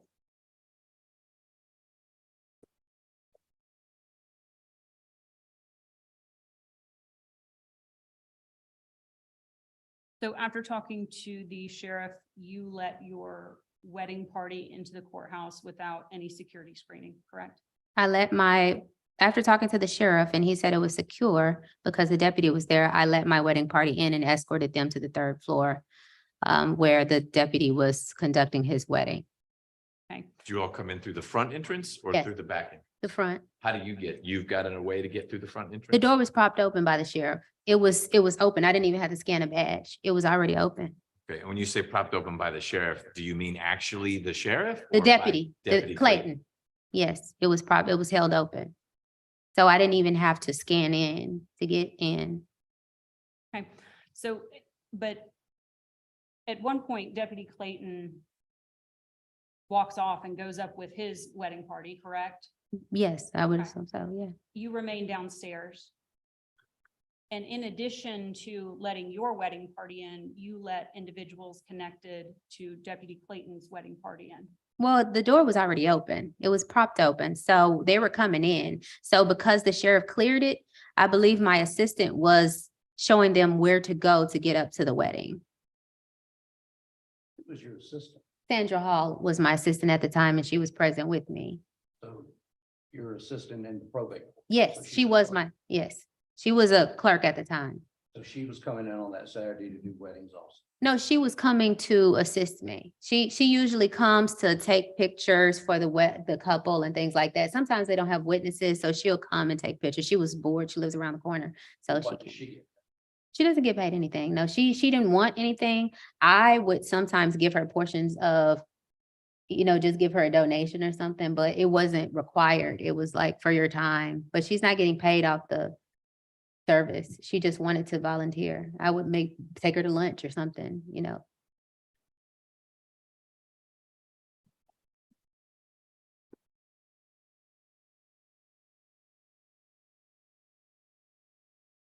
All right, Judge Peterson, at this time,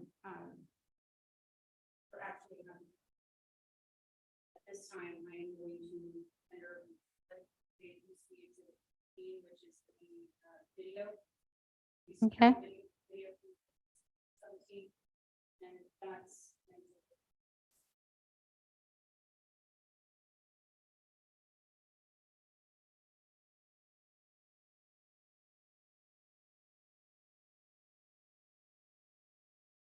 And are you all able to see on your monitors? Okay.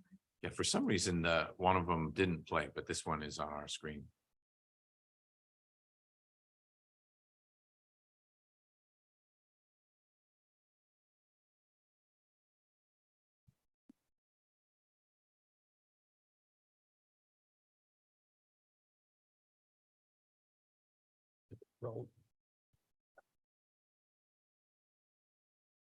Right, and states 14 begins at 1:37:43 PM. Is that Clayton sitting? Okay.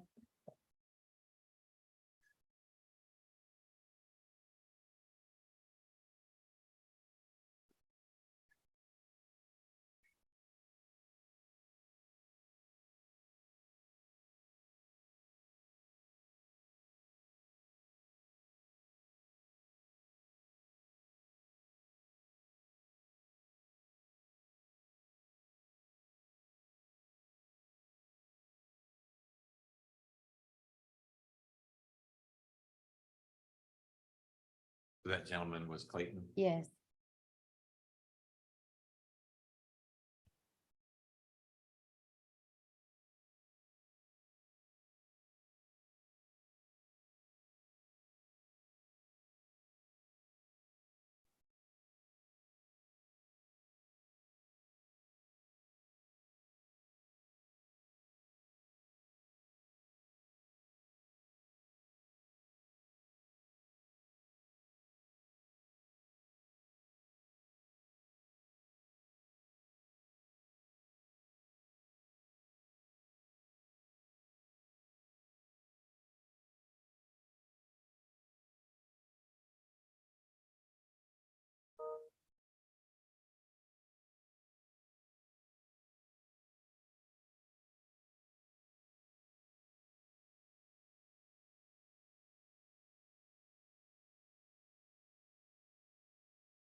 Judge, is that you? That's me walking down.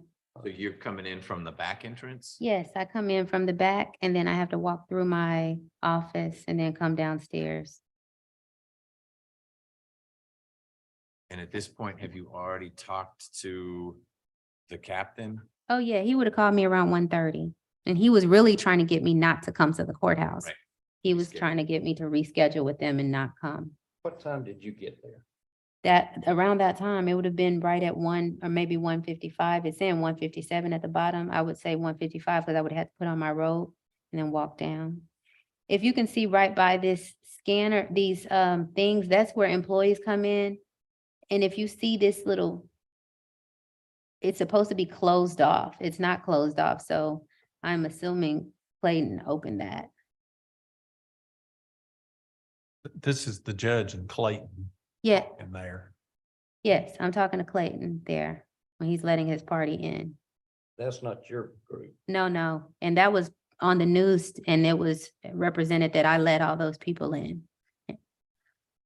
But you see Clayton holding the door open for his party and not walking with him. Or it is nice.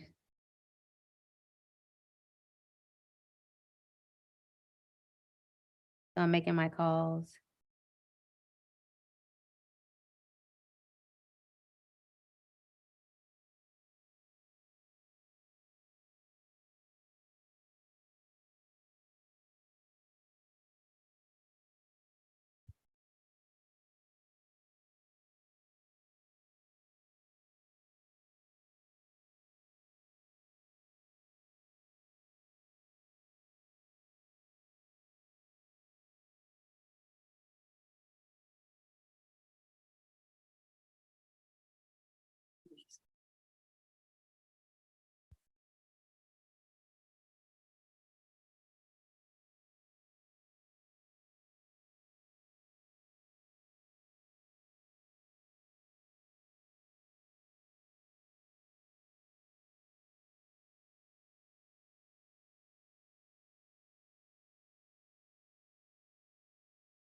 So now he's closing that again.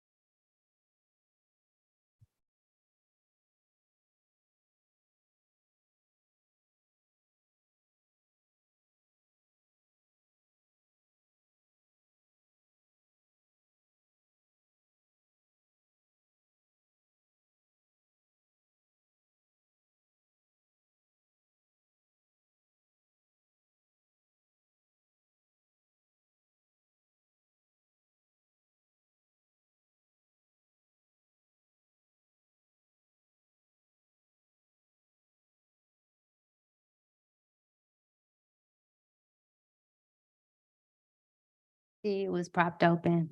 Nobody scanned her in. These are folks who are going to join Clayton. This is, in the blue, she's joining Clayton. Sandra is in my judicial assistant at the time, Is the one with the, the blonde hair with Got the glasses.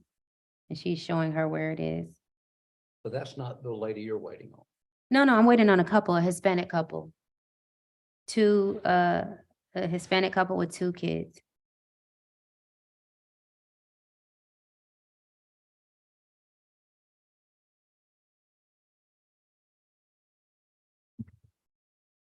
As you see, they just opened the door. It was propped open. He's another part of their party.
And that's the couple, my couple, with their kids.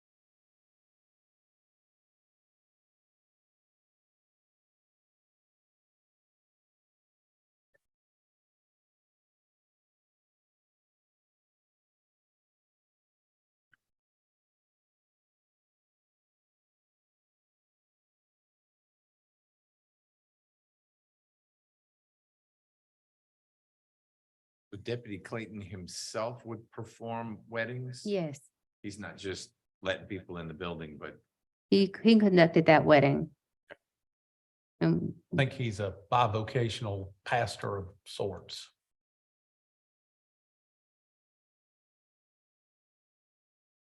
I'm not sure where his wedding party is at this time. soldier pastor.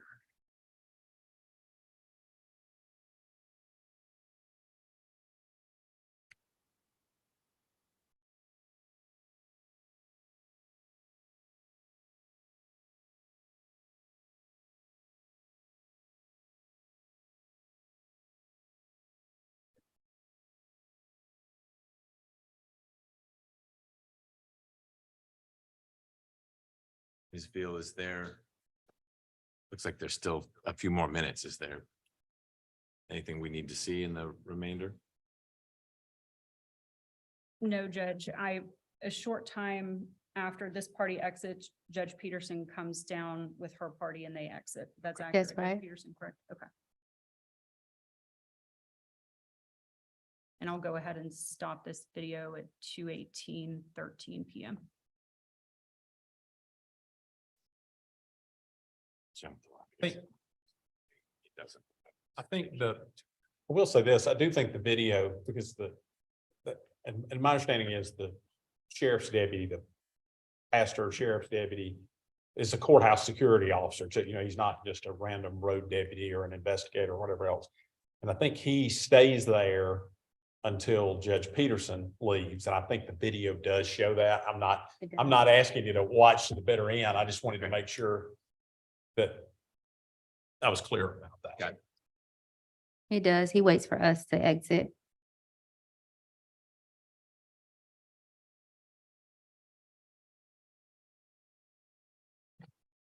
Judge Peterson, in your initial interaction with Deputy Clayton at the beginning of the video where you two are seen at the front door there, did he tell you not to bring your wedding party in because they couldn't be screened? No, he doesn't have that authority.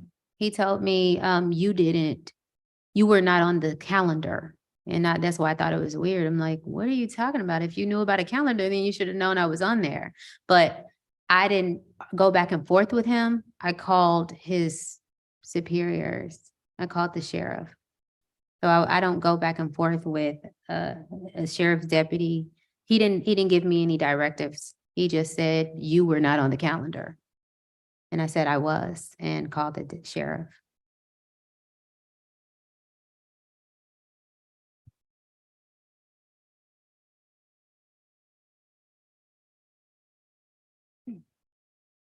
Just so the hearing panel understands, this area where you saw the civilians come in that were not with your wedding party, where Ms. Hall escorted them to. Mhm. So on this screen, it would be up to my right around that desk, correct?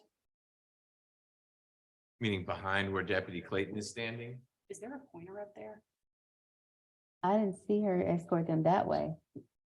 You mean Behind where Deputy Clayton is standing. to the left? That's where the elevators are. Right. So Ms. Hall escorted those individuals over to the area where the elevators are. Yes, And she left them there to catch the elevator, and then she came back down here to where you were, right? right. Okay.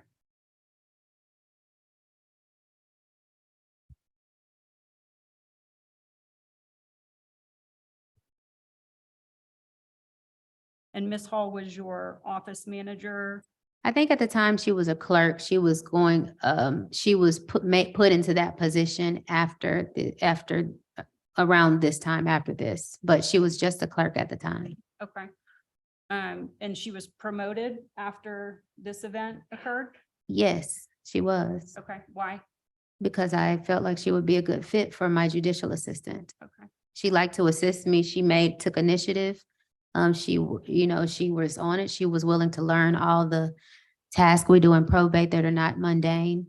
So she was very worthy of the position. Who filled that position before you promoted her into the position? A young lady named Treese Clay. Okay. Why did she cease working with your office? She was good. She had good energy, good personality, but some of the tasks she wasn't as quick to pick up on. So I need someone quick. We do a lot in probate. We have a lot of duties, especially as my judicial assistant. You have to manage my calendar. And one of those things in managing my calendar is because I require deputy assistants to walk me to and from court, you have to let the deputies know when I have court. And there have been times there necessarily was not done, or I may do a hearing at the last minute and she doesn't look at my calendar to request that. So that's why we need efficiency. What's the layout of the building where you walking from your office to court? Does that get you into public spaces? Absolutely. Yes, I have to cross over the public space. I'm on the 3rd floor on the back side. My courtroom is on the 4th floor on the front side. I don't know the building. There's Yeah. not a way to get from your office to a rear entry of the courtroom through No. access controlled space. No, this was a makeshift courtroom that was created for senior judges. And because the prior probate didn't use the courtroom. So they gave it to me because the probate courtroom was given to state court.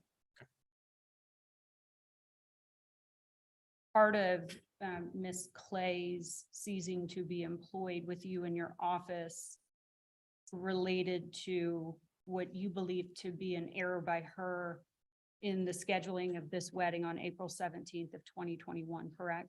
Not necessarily. I still don't have clarification on that. I requested, so what her duty was to request the deputies for this proceeding at 2:00.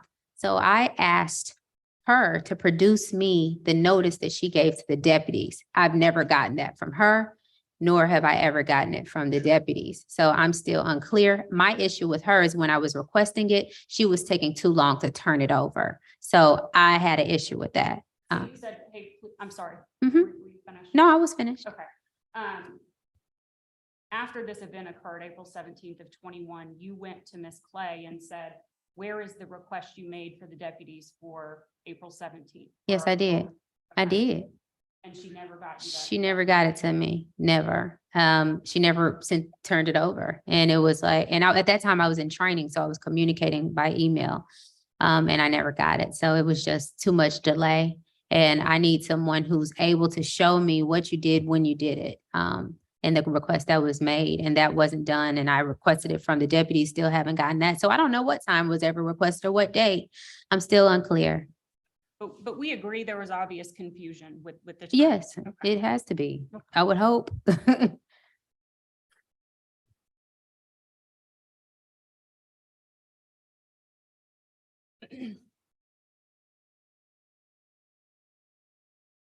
On Sunday, April 18th, so the next day, you attempted to go into the courthouse and you realized that your access to the courthouse had been restricted or had been cut off, correct? I believe so, yes. I had to go to training. Like I said, I work on Saturdays, Sundays, holidays, after hours, I work. So I was going into the courthouse on Sunday to collect files, because even if I'm in training or even if I'm off or not in the office, I'm still working. So I went to get files at that time and was not able to swipe in. So you were gonna get files and then do what? I was going to take them with me to training and do work while I was at training. I usually, if you see me at training, I'm usually have files with me. It's just too much work to do and I'm the only person able to sign. So it's okay for you to take the original files out of the courthouse? Yes, there hasn't been any, I've consulted with other judges. There haven't been any issues. We haven't even had any files come up missing or anything. I watch over them. I monitor them. They're kept with me in my rolling cart and they're always locked up if I'm not in the presence of them. So your testimony today, the phrase you used was, I work after hours, holidays, weekends, et cetera. Yes, I'm usually always working. Even if I'm on vacation, I'm still working. I have my computer with me always. I'm always having to respond to orders to apprehend. They can come in any hours of the night. I get emails from my clerks, even while I'm here, I'm working. Okay. All right. So Sunday, the 18th, you go up to the courthouse and you realize you can't get in, correct? Yes. And how did you determine what happened with your access to the courthouse? I called the commission chair, Ramona Jackson Jones, and I called the sheriff and we were on a three-way call. I talked to Madam Chair first because I didn't know what happened and she didn't know either. And I said, Madam Chair, what's going on? I can't get in. And she called the sheriff and we had a call and I think portions of that were recorded. And in essence, I was told that Recording all these phone calls. You I did. alluded to several calls, like, and I think that might have been recorded. I did. I at that time I had a phone that recorded, but I would have to press a button for it to record. And I believe on this one, I felt it was important to press record. And I recorded portions of that call that I was able to record. You weren't able to record the entire call. No, because at first, like I said, I was learning what was happening and I was calling Madam Chair. I didn't think it was a deliberate act. I thought it might have been the swipes are just not working. We use a swipe key system. So once she said, let me call the sheriff, and he got on the line and the sheriff's talking about, oh, well, Emerson told us to cut it off. And so then it was important. Okay. And so I received from Mr. Tate an excerpt of a phone call where I could hear the sheriff talking and there's a small transcript that was prepared. Is that from that phone call that you're referencing on Sunday, April 18th? I think it was that date. I talked to him on several days after. I talked to him on that date and I remember ultimately I got in the courthouse by Madam Chair calling the building maintenance to let me in. Madam Chair? Madam MADAME Chair. We refer to the commission chair as Madam Chair. We have a chairman now, so we'll just call him Chairman Miller. What was her name? You said her Ramona. name pretty quickly. Ramona Jackson Jones, chairwoman.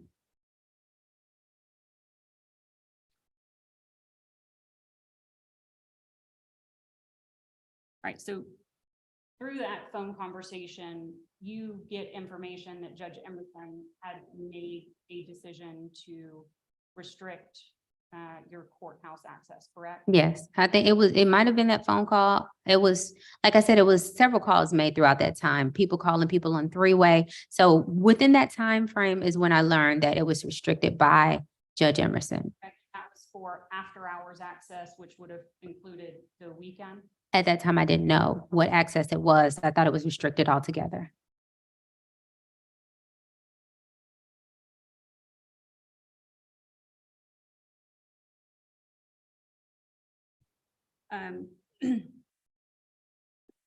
You learned that the chief judge has restricted your access or cut it off, and you got somebody to let you in the courthouse anyway.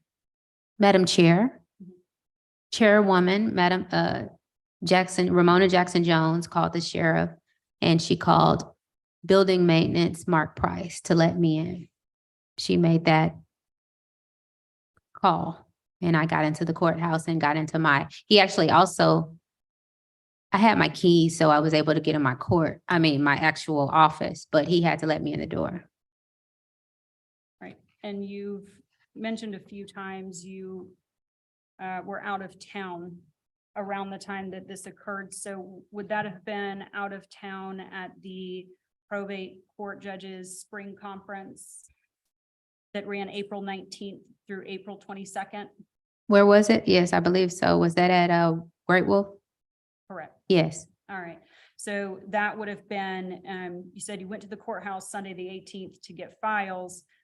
The training would have started Monday, the 19th. Does that sound right? possibly yes, because I usually go a day before. Okay. So you would have gone there on the 18th. The training started on Monday, the 19th. And then that training ran through Thursday, the 22nd, correct? I'm sure, yes. If that's what you have, I don't know the exact dates.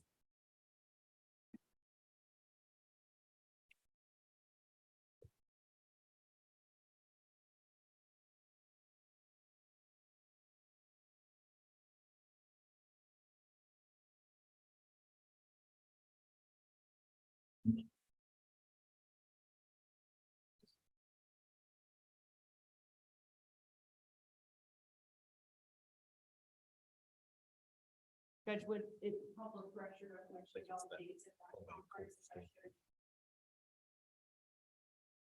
The conference schedule. Yes, All right, just look at that and let me know when you're. yes.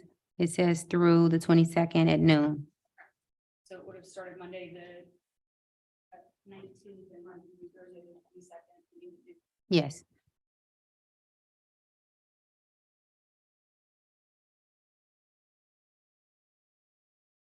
When you were down at the conference, were you corresponding with people about your courthouse access to try to get that situation addressed? yes, I believe I was, Okay. You sent an email to the sheriff and Judge Emerson, likely. okay? And at some point, did you threaten a lawsuit if they did not restore your courthouse after hours access? Well, I don't know if it was after hours access. I believe it was access. I didn't know it was, I don't know if it was after hours or not. You probably, if you have it in your letter, I would love to see it, but basically restoring my access to what all the other judges or all the other elected officials get. Yes, I wanted equal access. Still to this day, I would love equal access.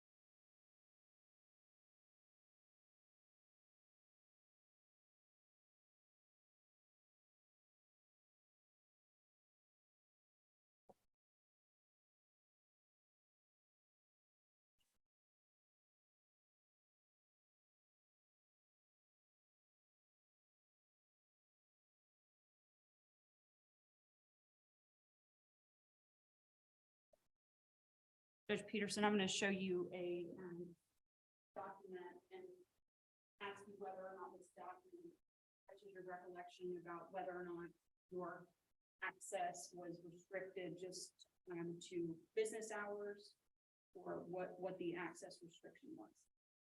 This was after the fact. So this was after I was restored. I was told that your unrestricted access would be restored. This means you will be able to access anytime, day or night. So this is, it says it was unrestricted. All right, we can ask them. So your testimony is that you were not aware about whether your entire courthouse was restricted, courthouse access was restricted, or just your after hours access. At the time that I tried to access the courthouse on that Sunday, I didn't have any notice of what, I just knew I couldn't access. So when I called Ramona Jackson Jones, chairwoman, she didn't know. The sheriff told me my access was restricted. I had no idea that it was after hours access. Okay, at some point, did As- you learn that it was just after hours? At some point, I believe I did. And what was that point? When, whatever point I realized it was, I was told that. I must have been told that, or it must have been some type of email. Maybe it came in, maybe an email came from the sheriff. I'm not sure. I'm just guessing this was 2021. I don't recall But I know at some point I learned that it was after hours. Okay, and did Judge Emerson explain to you why your access had been restricted?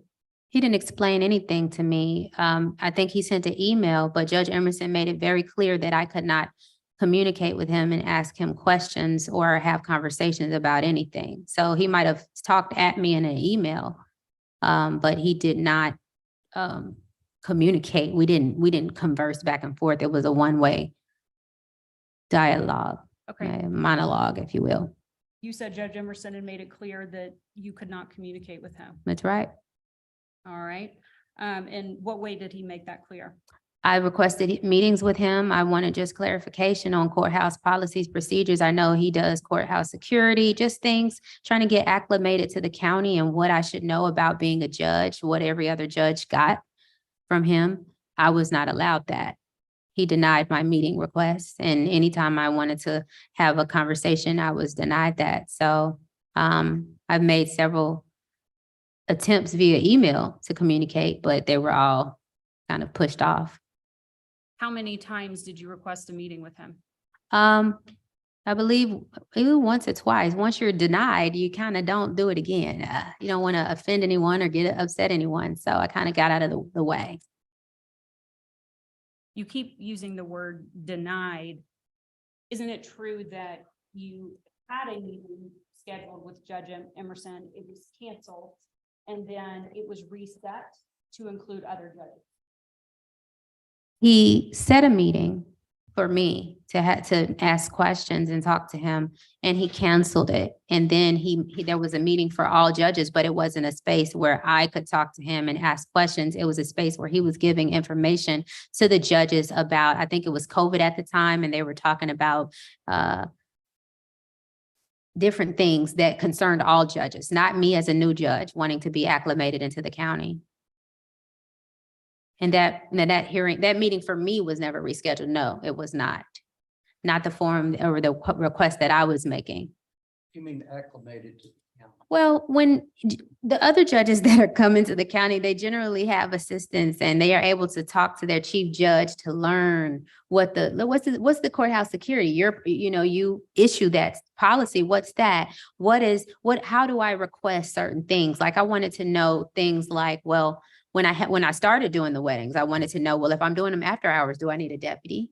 Nobody really gave me a policy. They just told me here's a sheet you have to request. And I remember asking Trent Wilson, well, do I need to get the people to pay for the deputies that are, because it seemed like it was weird to me to collect money with. Aren't those questions the sheriff could have handled it? Perhaps. But then I had other questions such as, I have to get to court. First of all, I didn't have a courtroom at first. So I had to get that. And I was trying to get with the chief judge to get a courtroom assigned. No, well, the governing authority, they give that to the chief judge to decide. So they let him handle everything from the courtrooms to picking the software for the case management. They let the chief judge handle all of these things in my county. So I had to get a courtroom. Judge Emerson never spoke with me about that. He got another state court judge to talk with me and meet with me about that. I needed a deputy for my court. I made that request, and I was arguing, the sheriff, the deputy, and Captain Wilson said, I'm not authorized to have a deputy. And I had to give them the law that showed them that I was, but that's something the chief judge would have been able to let them know that it was required. But I wasn't able to speak with him or consult with him about anything.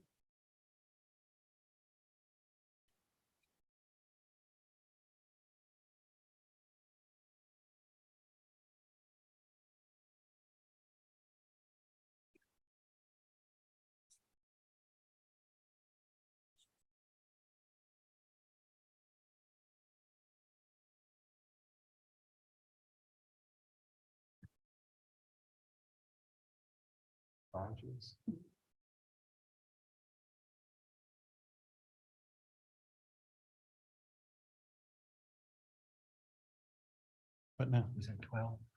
Is it 12? It's 12. 12.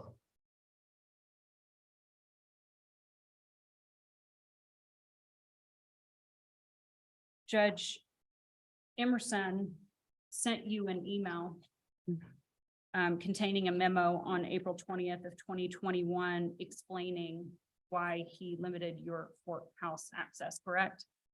I believe, yeah, it was around that time. Okay, and you responded to his email. Yes, And your response, at least in part, is contained in the amended formal charges for this. I think matter, so. correct? Yes, absolutely. Okay, all right, Judge, I'm going to, I'm just gonna approach you with this document. Okay. It's JQC. Yeah. Will you look at that and?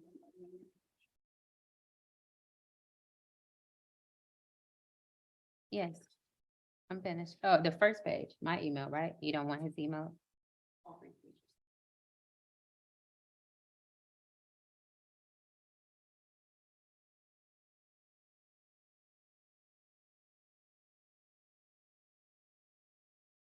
Okay.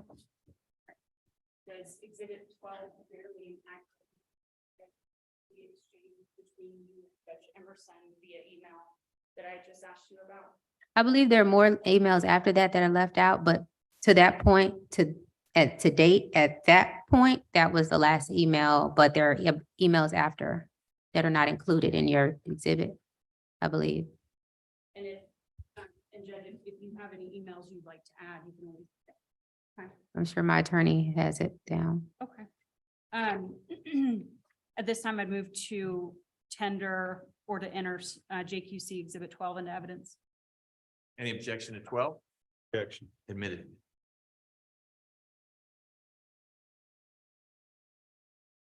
Again, Judge Peterson, in his memo to you, Judge Emerson outlined why he restricted your access to the courthouse, correct? Yes, And he indicated that he had seen nothing from you that indicated that you understood the seriousness of your conduct on that Saturday, which would have been the 17th, correct? I can't recall that from not seeing it, but I would be questioned, how would he see anything from me? He didn't call me. He didn't have a conversation with me. He obviously didn't review a video. We didn't exchange any communication. So for him to say he didn't see anything from me, that wouldn't be an accurate statement. Okay. And let's talk about your response to him, which looks like you sent on April 21st, which would have been that Wednesday following the wedding at 11:17 a.m. Okay. Within that response to him, you asked him, how are you even a judge? You told him he should be ashamed of himself, correct? If that's, yeah, you have the quotation. So whatever I stated in there is, I'm not denying that I wrote that I kind of said that email looked sufficient to what I wrote at the time. You told him his actions in restricting your access were harassment, prejudicial, and borderline racist. I did. Okay. You told him, I pray that your soul is saved. I did. I likely did. Okay. Still pray. You told him he didn't have authority to make the decision that he made. That's correct. Okay. You told him that you were being denied your ability to perform your constitutional duties, Yes, I said that in the email. despite the fact that you were out of town at a training. No, you're asking me about being restricted access to the courthouse. That's denying me the right to access my court in my office to do my work, regardless if I'm out of town. It's the point that I don't have access to access my office. That's very important. Okay. And you asked him to please retire as the county has outgrown his spirit, correct? I asked him, was that a question mark or was that an assertion?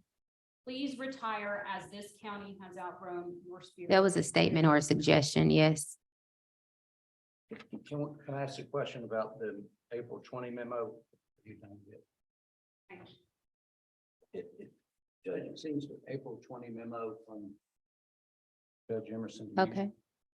On the second page, it appears to me he's made, for lack of a better word, some findings of what you did and what you didn't do. May I see it, please? Okay. Were you spoken to prior to receiving this memo? I wasn't spoken to by any person, no representative of the sheriff's office, no representative of the county. No one spoke to me and asked me what happened.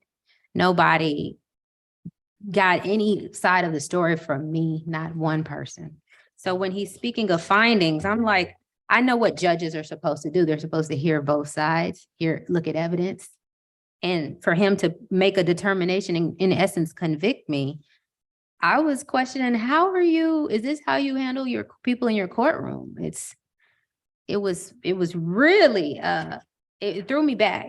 Because he's chief judge. So I would think he would just really at least call me and say, hey, judge, what's going on? Something. Judge Peterson, as to your response on April 21st, 2021, the email, do you have any regret in sending this email? Absolutely. I was in it. Like I said, space was not a good space. It was a horrible space to be in. This was 4 months in office.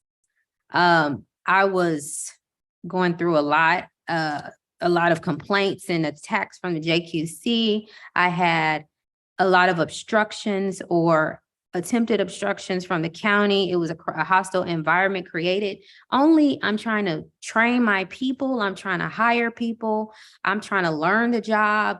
And it's all these attacks. And for me to try to do the right thing, to get on the phone with the sheriff and the sheriff to say, you're okay to do it. And then for it to be spent, they spend it into like, you've done something wrong. And I'm like, did you even talk to the sheriff? That was, it was really upsetting. So I don't know when he sent his, but it was probably sent shortly after. So really, I didn't really take much time. Yeah, about 10 minutes later. So I really didn't take much time to think about the email, but it was really sent out of frustration for what I was going through at that time and what was happening. And I knew for Judge Emerson to be behind a lot of that. You sent the email to Judge Emerson, but as well to a Kelly G. Robinson and a Sharon Subadan, and 2 people from the sheriff's office. But Right. I've heard of those 2. Including the sheriff. Yeah, the sheriff and there's Wilson, but who is Ms. or Mr. Robinson and Ms. Subadan? Robinson is a commissioner and Subadan was the county administrator at the time. So they were, anytime things are put on notice, at that time, chairwoman was vice chair at the time. So chairwoman was already on notice of what's going on. So I put Commissioner Robinson, vice chair, and county administrator as well. Did Sheriff Pound ever pipe up? I mean, according to you, he told you were permitted to go into the courthouse did. that day. Did Sheriff Pound ever respond and say, hey, I told her this was okay? You would hope, but no, he did not. The only thing I received from him is a letter saying your unrestricted access has been restored. And it also went further to say, if you do anything again, then we'll look at it. And so I don't have I think this was an exhibit that was just entered, but I responded to him in an email and said, Sheriff, what did I do wrong? You told me it was okay. And he never responded, never made a response or anything. Never dispute telling me that. So He did offer up the courthouse protocol for you to review. Did you avail yourself of that opportunity? I think that was after I requested. Yes, I did. But I had to go to his office and look at it. I wasn't able to make copies or anything, but it wasn't specific as to the things we're speaking of. It was. You looked at it, but it didn't answer your question. Yes. You weren't allowed to do what?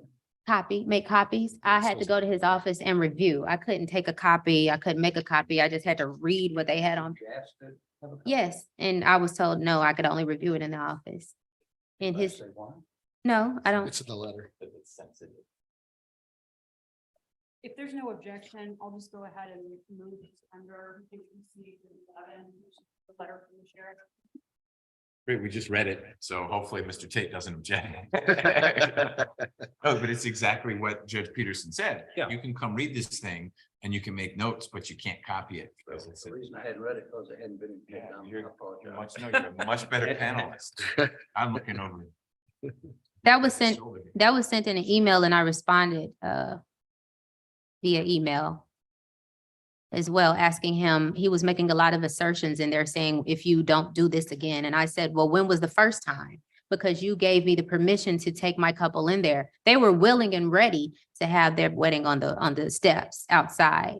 But I only did it because you advised it was safe and it was secure and I could do it. And he never responded to that email.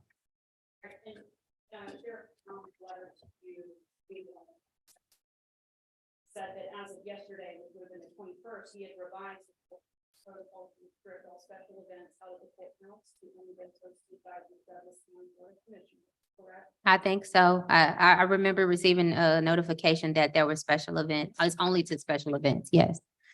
And,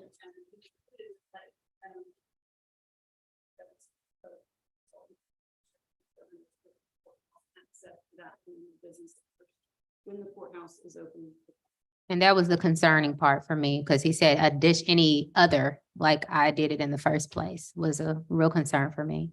Okay, and so as you sit here today, you are still of the position that you never violated the security protocol.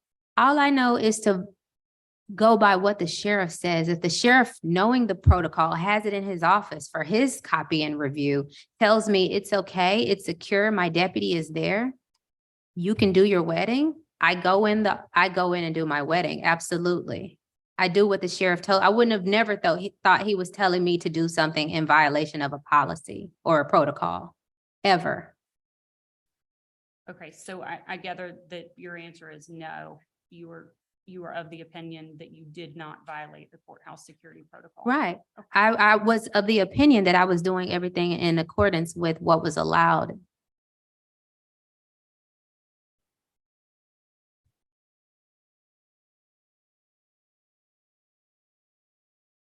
You mentioned you have court on Saturdays or. Yes. So Sometimes I do it. I try to do it at least one Saturday every 3 months, once a quarter. but if you wanted to, you could do it every Saturday. I could. And the deputies would have to provide the sheriffs would have to provide deputies and I wouldn't have to request permission or anything, but I could.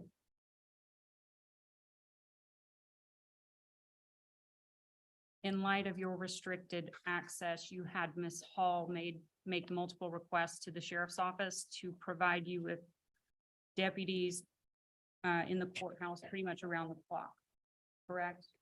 I think it was probably the portions of the clock that the courthouse would have been closed, where I couldn't freely walk in. Okay, which means at the time you had her make these requests, you understood that your access was only restricted for after hours. No, it means that the courthouse is open for public. It's open to the public during business hours, so I wouldn't need to request access around those times because it's already open and everybody can come in.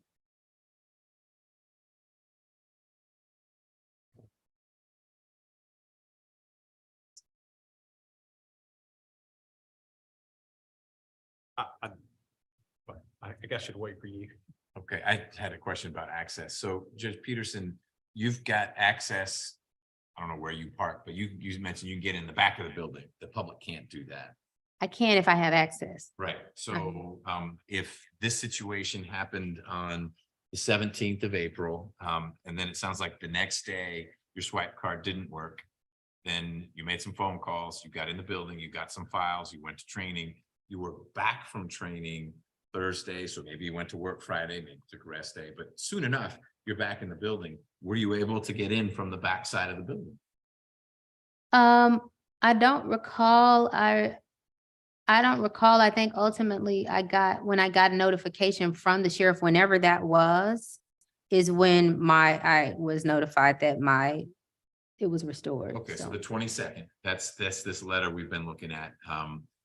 That's dated I April don't- 22nd, says your unrestricted access is restored. That meant that during at least business hours, you could swipe in through the back and get in to the building. No, I No? was not. What, can you tell me what day the 22nd was on? Was that Friday or Judge, I Thursday? think I can help. Okay. I'm gonna move to admit exhibit 60. I think it's a calendar that will be. Great. helpful That'll be helpful for us. because I'm not trying to get anyone to guess. April of 2021. Okay, so that's, yes, so the letter is dated. You said it's dated April 22nd. I don't have the letter in front of me. It is. He sent it in an email. So whatever the email, when that was sent to me, that would be the date I received it.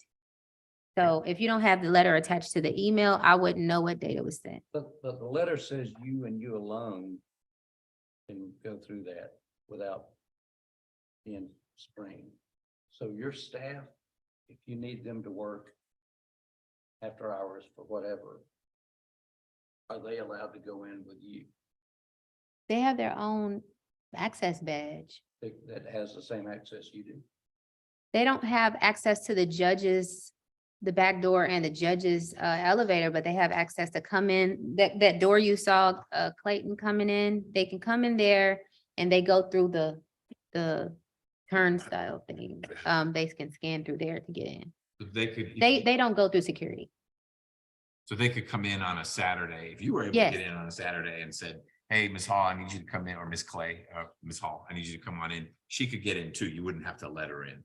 She Yes. just wouldn't enter necessarily from the same side of the building. I'm probably reading the letter too literally, I guess, because that's not what the letter says. I know, the letter is, like I said, it's very confusing on the policies they were attempting to create because it really conflicted with the current access that people had. And I don't know. I just, like I said, I asked for clarity, but I didn't have that authority, or I couldn't have that luxury to speak with anyone to ask for clarity. I sent an email to the sheriff after this, asking for clarity on things, and he never responded, as well as Judge Emerson. I never got a response.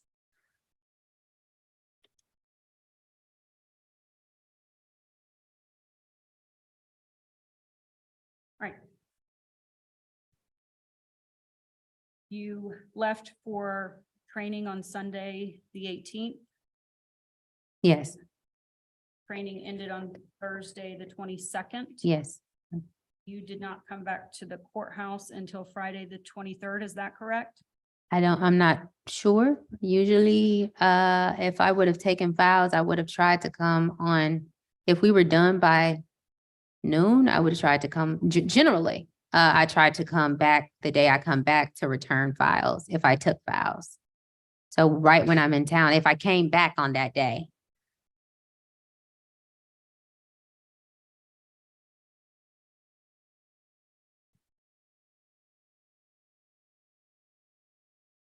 Showing you what's been marked as JQC exhibit number 8.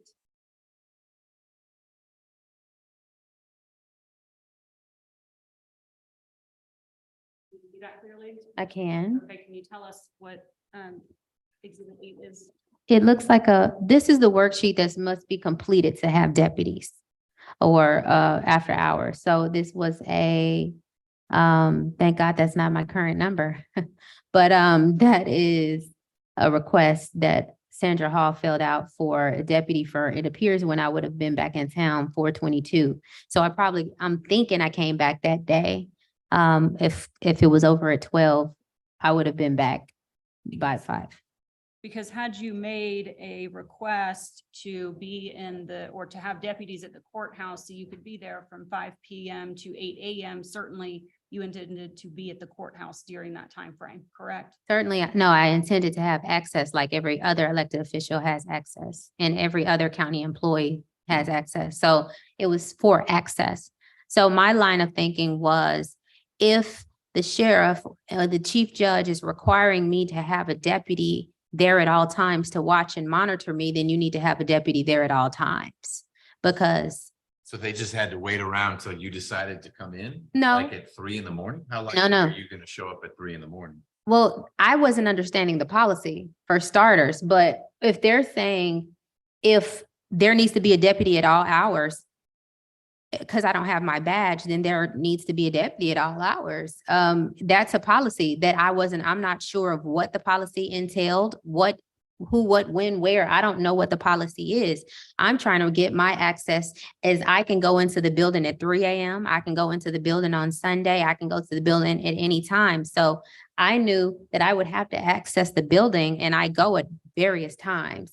How So often do you go at 3 a.m. to the Douglas County Courthouse? not often, but How many times since you've become probate judge have you gone to the courthouse, at 3 a.m? it's been maybe, I've been about maybe twice, 3 times. What were you doing there at 3 a.m? Sometimes it's if I'm going on if I'm going on vacation or if I'm going on a training, I would take files or send files back. So if I know I'm going on a training, I would take a lot of files home. I would do them and I would take them there before I have to drive away or catch a flight. So I would go at that time. I have gone before at 3 a.m. I have gone on holidays. I've gone on weekends. Yes, I've gone late night. I've gone early morning.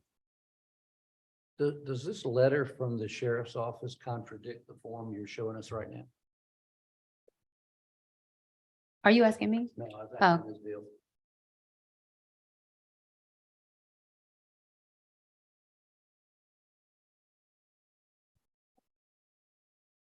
Mainly the second paragraph where it says only those hosted by the Douglas County Board of Commissioners.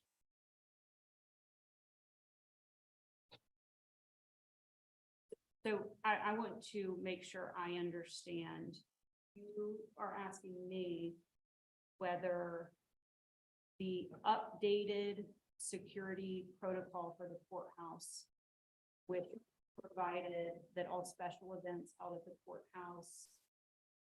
Only those hosted by the Board of Commissioners. Uh-huh. So that would automatically mean no weddings, right? The board, After hours. No after hours weddings, unless hosted by the Board of Commissioners. does the governing authority, do they do weddings out there? Does the county commissioners schedule weddings? Not that I'm aware of. I'm just trying, Stranger things. if you move that form to the top.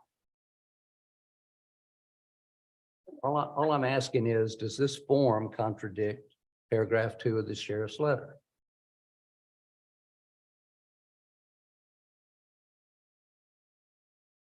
Because the form would indicate to me that the judge, as long as she complies with all of this, she could do that, but that's not what the letter says. And they're issued around the same time. Well, these event worksheets were filled out on the 21st and approved on the 21st. And this letter regarding the updated amendment is dated the 22nd. Right. So the memo countermands so this form was only in effect for 24 hours. I don't want to speak to whether or not this is the same form that's used. Okay. now, But I can I'm certainly- assuming somebody will come in and explain that to us. I do want to object to the relevance at this point because I don't think this ever happened It did. because they restored her access. And and there's a whole lot more. There were 30, I think evidence will later be there were 30 something weddings that were performed without security by various deputies. Okay, we've heard about that, But but that's, I'm yeah, just trying to get the tone of the environment and I totally understand. and this indicates that Judge Peterson plans to have an event from 5 p.m. to 8 a.m. I think it's relevant because I don't think there was an event from 5 p.m. to 8 a.m. And Judge Peterson, you asked Ms. Hall to submit these requests for these dates and times, correct? Yes, because I need all the access that every other official in that courthouse gets. Yes, absolutely. And so Exhibit 8, and that would have cost the taxpayers $1,350. If the sheriff and the chief judge refused to give me equal access that everybody else had, it would have. According to his, I guess, according to his calculations, I don't know. I don't know how many deputies needed. It says $30 per hour. I don't know. It says at least 3. So I guess Sandra did that calculation. But yes, if they would have done it, then I guess the sheriff would have had a budget. So you didn't have an intent of actually being at the courthouse from 5 p.m. to 8 a.m. then, from 4:22 to 4:23. Not the entire time. I had the intent to have access within that time frame. I just didn't know what time I would need to be there. So, yes. Judge, I'm showing you exhibit 8A. This is the request for 4/23. Mhm. That would have given you access 5 PM to 11:59 PM. And that would have cost $630 submitted by Ms. Hall on the 21st. Yes, if the sheriff and the chief judge made it where I didn't get equal access, absolutely, it would have. And it would have cost much more if my rights were not restored. Okay, and I understand your access was restored before this happened, so nobody paid for there to be No, deputies there, it was correct? restored after I submitted this. So the sheriff was made aware that I was going to have to need after hours access. And he said, well, we can't, we're not gonna do this. So she needs her access. So then they made the decision to restore my access. Was it your intent to file a similar form for every single day your access wasn't restored? No, because I was hoping that this wouldn't be long-term. I would have had to find a way, maybe employ the COAG, the Constitutional Officers Association of Georgia, some assistance from them and their attorney to try to get my access restored and try to figure out how to do it. But this is for in the interim where I knew I had been gone from court and I was only 4 months in. And I had a lot of work backed up. There was a lot of deaths. It's in the middle of COVID. I had work to do. And so you didn't necessarily intend to be there from 5 PM to 11:59 PM, but you just wanted the option if you felt like being there. I would be there, but I don't know if it would have been that whole time or what exact time, but I would have been there. Yes, I would have been there within that time. Well, do you know if you were there between 5 PM and 11:59 PM? I don't know. It's 3 years later. I mean, if we was doing this in 2021, I would have had an answer. Okay. I'm going to show you 8B. That's the third request, and that request was for beginning 12 AM, really on the 26th, running through 8 AM, or 12:01 on the 26th, running through 8 AM. That was the third request. Were you at the courthouse during that time? You want to ask me? I don't have a calendar with me. I don't have access to my swipes. I'm sure the sheriff would have gotten that I don't know. What do you need from me? I don't have a calendar. An answer is what we need. Were you in the courthouse from 12 midnight to 8 AM on the morning of April 26, 2021? I'm guessing you'd remember if you spent from midnight to 8 AM. Oh, no, I wasn't there the entire time, but I said within that time frame. Can you tell me what day the 25th and the 26th were on?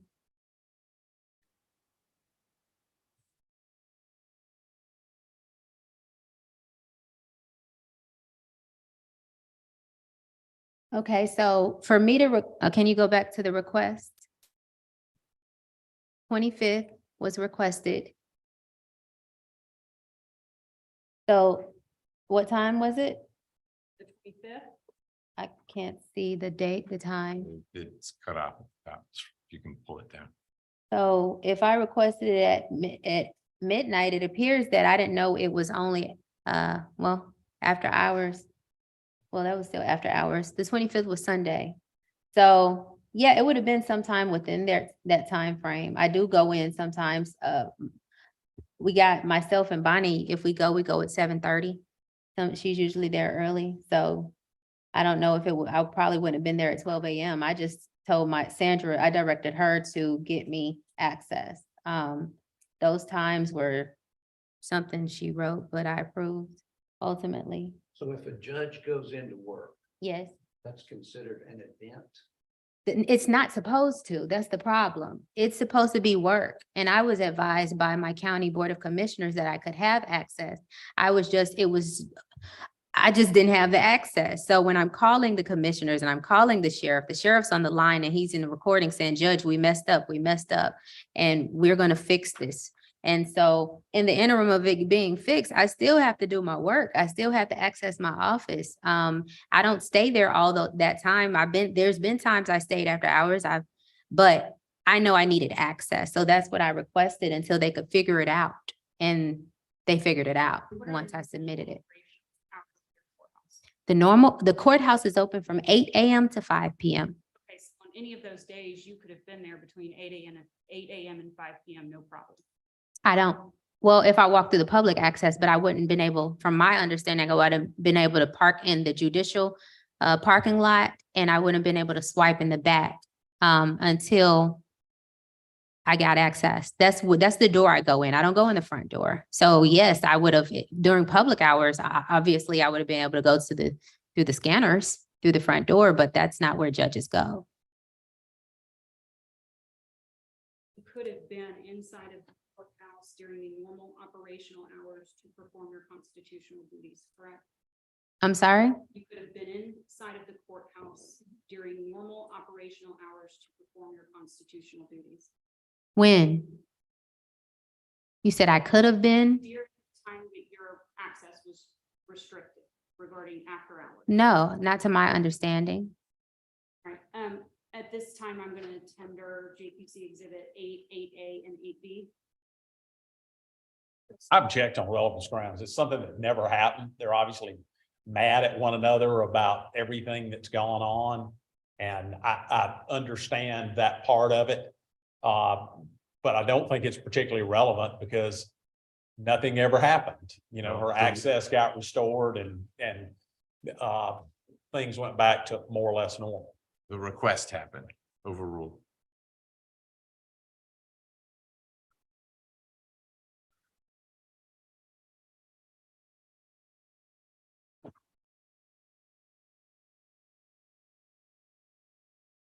All right, so you testified earlier that you know the training ended on the 22nd at noon, and you didn't seem quite sure whether or not you would have come back in, but you thought since it ended at noon, you may have come back into the courthouse that day, right?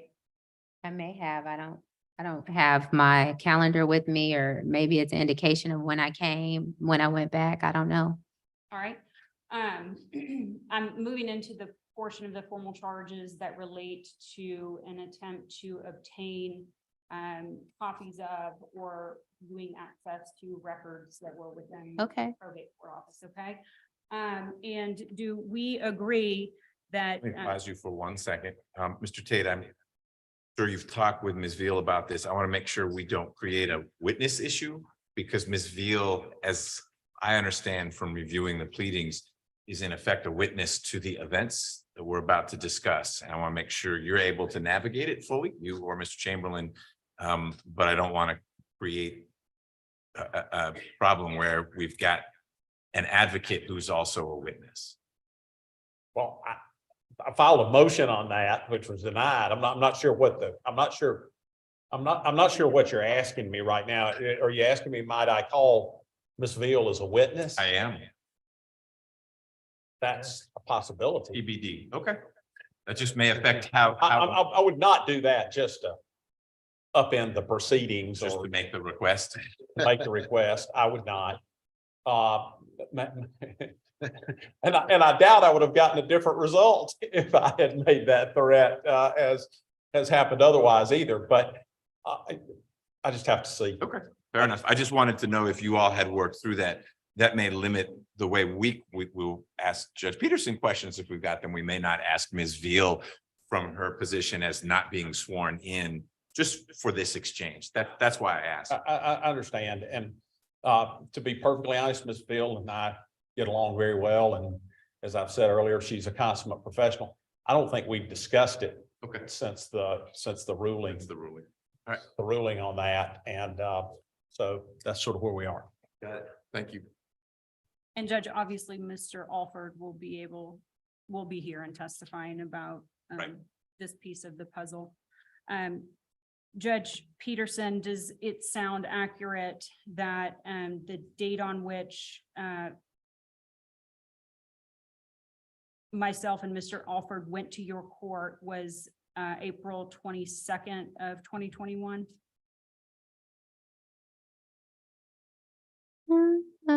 It might have, yeah, it might have been around that time. I was still in training when you did. Okay, that was going to be my next question. Do you recall that you were out of the office and still away at training?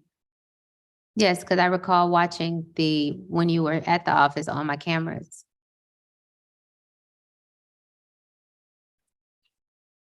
Okay, and does that camera system, the way that it works, you were able to watch it in real time? I was after I was alerted that you were there. Okay, did you save it? I didn't know how to do any of that. And I didn't have the access to do it on I only have viewer access on my laptop. Did you attempt to find out how to preserve it? No, because I didn't know that it would be a lie. I didn't know the lies would be made about what my clerk said. I didn't know it would be an issue. Was it audio or It's video? both. So you were able to hear what was Yes. going on? Yes, absolutely. And you made no inquiries afterwards about how to memorial. You, someone who's recording these phone calls that we've been hearing about, Mhm. you made no inquiries about how to preserve the audio and video recording. Well, I know after the fact, but once I learned that this particular instance was an issue, it was erased. I think it only saves maybe a month. It's a certain period of time. So once I learned, it was gone. It writes over it. Yes. But when I reviewed the video, I didn't see any issues. I didn't see any violations of the law, any denial of any rights or denial of any records. I didn't see that. You say review it, meaning you were able to play it back? No, I was able to watch it when it was going on. I watched it when it was going on. And when I think I got to the office, I did watch it back. I just didn't, I have a computer. I have a mouse where I can pull it up, and I was able to pull it up. I just didn't know how to save it. So I watched it again when I got in the office, and I watched it live, the portions of it, but the portions I didn't see because I was only alerted to after they were there. So I pulled up the entire portion and watched it. You watched it in real time as it happened. Once I was alerted that you all were there, then I watched it in real time.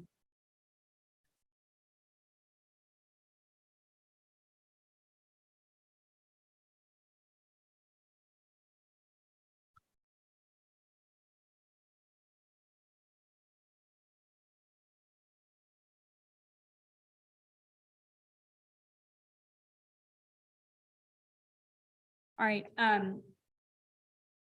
the policy of your court back on April 22nd of 2021 regarding requests for copies of records was that the request needed to be made on letterhead with an explanation of why the request was being made, and then it had to go through you for approval, correct? No, that's incorrect. Okay. That wasn't a policy. The policy is records that are public records. We have a vault that records are available, and we also have a computer where all records are made available to the public.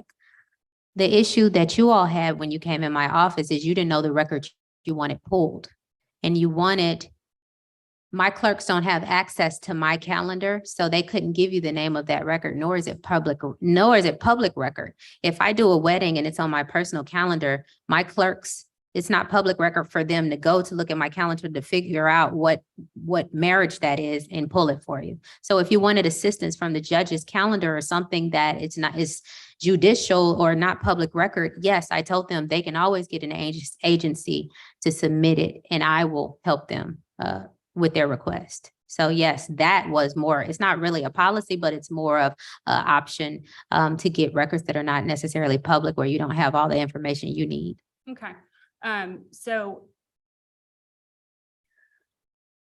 can you explain to me, if I went today, let's just say as a member of the public, and I requested a copy of a marriage application or certificate at the window of your office, what would I be told was the procedure that I needed to follow to obtain those records? They would look at the record. They would tell you it's available on the vault for free, but if you want them to pull it and print it, there's fees for that.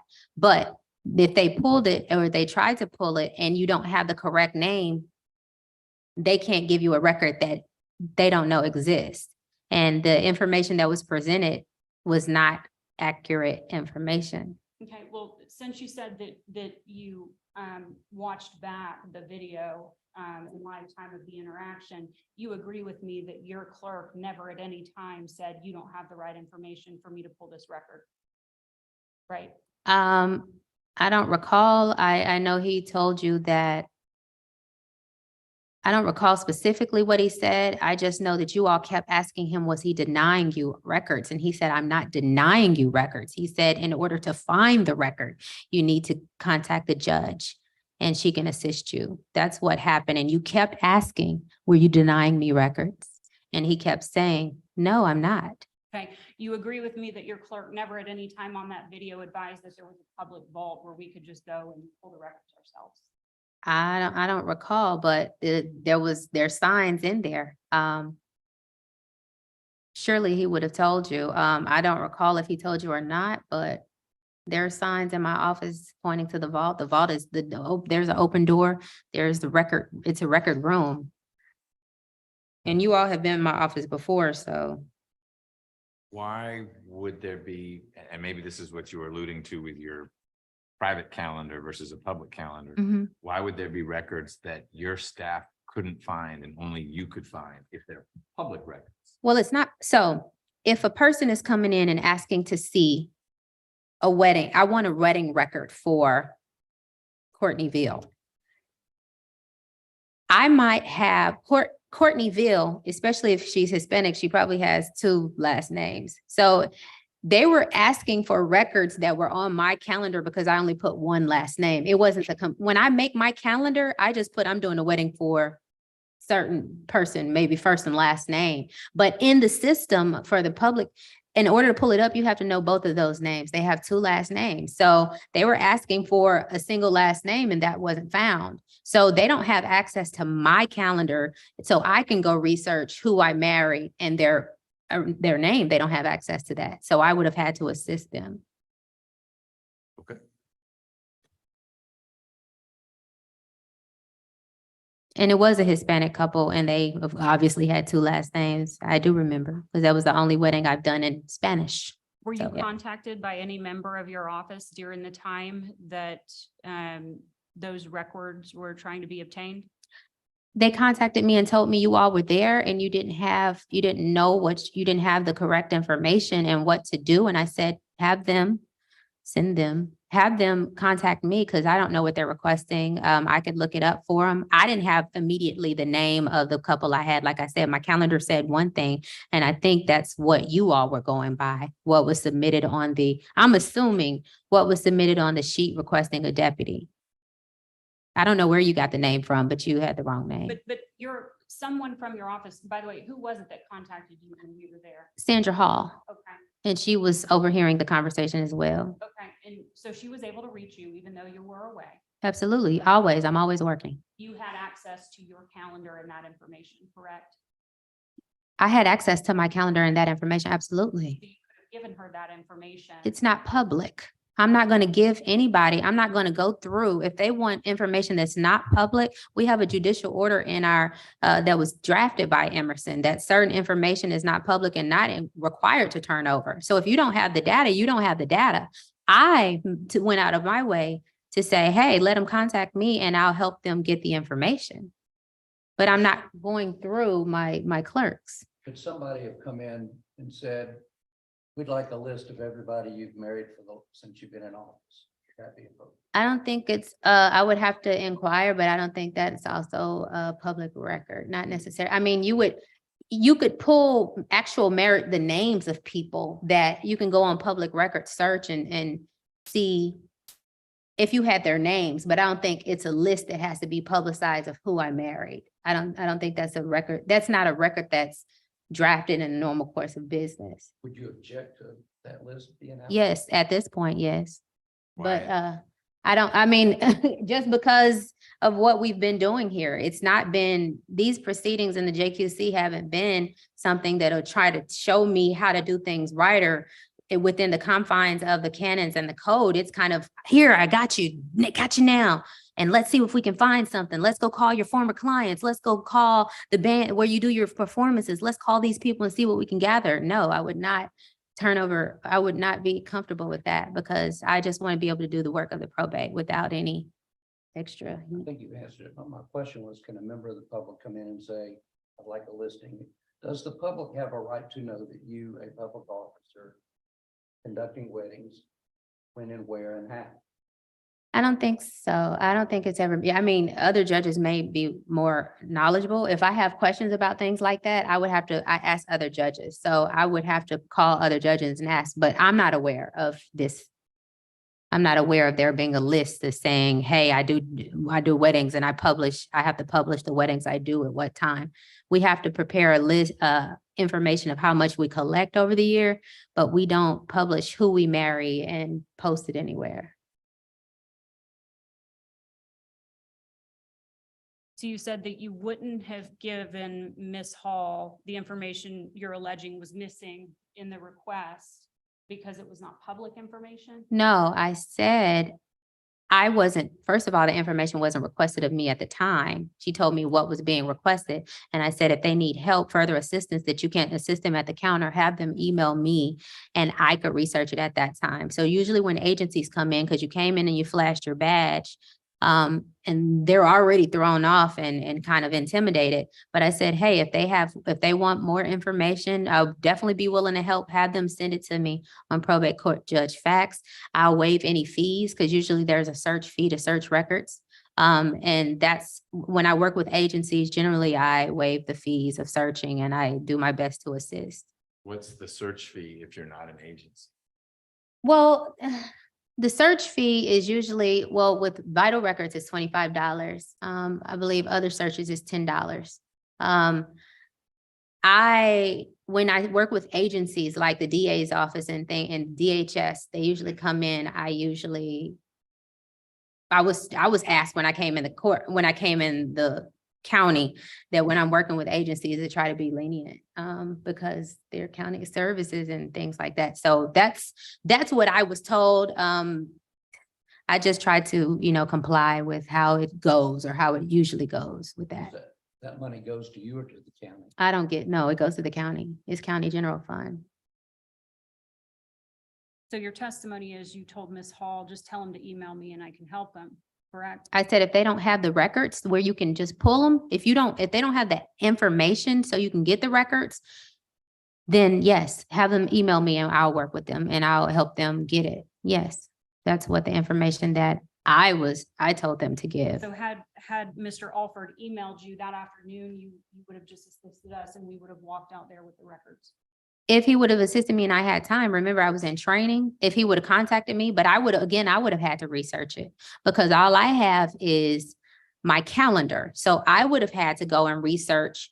Can somebody pull that license that I signed? Because if it's only on my calendar as what I put on the request for deputies, I still have to do research on my part. So I would have had to get clerks to research. Can you see if you can find who this couple was or pull the license that was processed whatever day and see what their full name was? You agree that the records that were requested are public records, correct? What are you requesting? What did you request? Because it's unclear. I know you were requesting you said a marriage records, but what part of the marriage record was requested? Well, you said that it was conveyed to you that we didn't have the right information. Name. So how?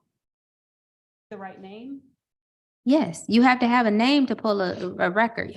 From what I understand is you wanted marriage records for a certain person's or a couple's name. The information you had was incorrect. So I don't know what marriage records were requested at the counter, but certain things are public record, like a redacted version of the application. It has to be redacted, and the marriage certificate, I believe, but a white copy. But you would have to get my clerks, they process those things. Okay. Mr. Alford, you mentioned somebody came in and flashed a badge. Since you watched the video, that wasn't me, that was Mr. Alford, correct? Okay, yes. Yes, it was, I said you all, I mean, you were together, so you were representing yourself as officers of the JQC, so. Okay. Did you also hear Mr. Alford, after identifying himself, offer to pay whatever cost was associated with the search for the records and any copying of records? Not initially. Remember, I pulled it up and I don't recall the exact conversation word for word, but when I originally pulled it up, it was after you had been there and they couldn't assist you because you didn't have the correct names. And then they called me because they were running into a dead end and couldn't help you.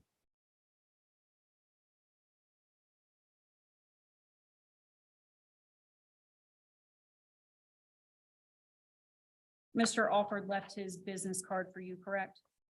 Yes, I believe so. Or he sent an email or somehow I got his contact information. Okay, and do you recall that you called him on Friday, the 23rd, and said you were back in the office and you could assist with getting the records that we needed? I would talk to him, but I really thought he was calling me about my complaint that I had submitted for Judge Emerson. And he really came under the guise of, I'm assisting you with I'm investigating what your claims. And I learned later he was investigating me and what he was accusing my office of doing. Tell me again about you said he came under the guise of, I'm not understanding. I submitted, once I was locked out of the courtroom in the courthouse, I submitted a JQC complaint against Emerson, as well as I know another person in the community did it as well, because of things he's done to other elected officials. But I had submitted my own complaint based on him restricting my access without contacting me, without getting my statement, without getting clarity from the sheriff on what he allowed me to do.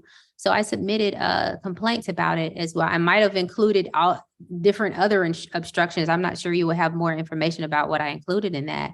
But when I contacted Alford, I thought he was contacting me about my investigating the complaints against Judge Emerson. Why did you think he was contacting you about the complaint against Judge Emerson? That's what he said.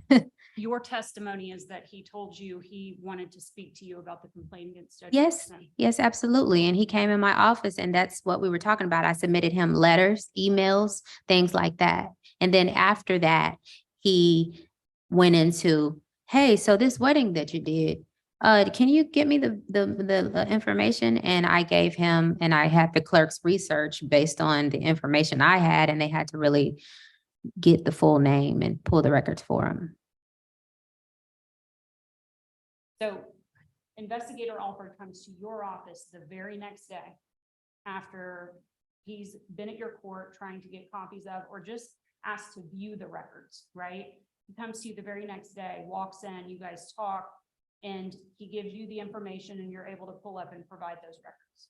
No, that didn't Tell happen. me how. He left his contact or call or sent an email or something, and I contacted him, and he was contacting me about, you submitted a complaint against Emerson, and he was stating he wanted to talk to me about it, wanted to meet with me about it, to doing his investigation. And I met with him. When he came into the office, he asked me a range of questions about my office policies, and he asked about me doing weddings and did I make the request and all of these things. And I provided him data, the information, the emails about to the sheriff, everything I could give him. He also asked me about my salary that I thought was improper under this investigation. He was asking me about my fees and how I collect them. So I knew this was going somewhere else. Then he asked me about the marriage and could he get a copy of the records? And he told me which one he was looking for. He said the marriage of, I guess, that caused you to get locked out of the courtroom. So then I had to go to my calendar and see the names that I had. Obviously, those names did not pull up the complete record. So I had to get my clerks to research the license that I signed and submitted so they can get the full name. Once that was done, I pulled it and gave it to them. Go ahead. This conversation that you're describing that you had with Investigator Alford, that happened the Him. day after you got back from Yes. training? Absolutely. I contacted him, and I don't know if he contacted me or what, whoever contacted who, but he said he would come to my office and meet with me about my complaint. So the 22nd is the day where you're able to see over your laptop, hey, this guy is in my office, meaning Investigator Alford. The very next day, he's back in your office, but now having this conversation that you just Yes. described. Judge, my question, before you answered a question about, Latinos have multiple names, and maybe that was the difficulty in pulling it up. And that's why you asked that you be contacted so you could assist. But it sounds, at least from the testimony you just gave, it sounds like you did not have the appropriate information either.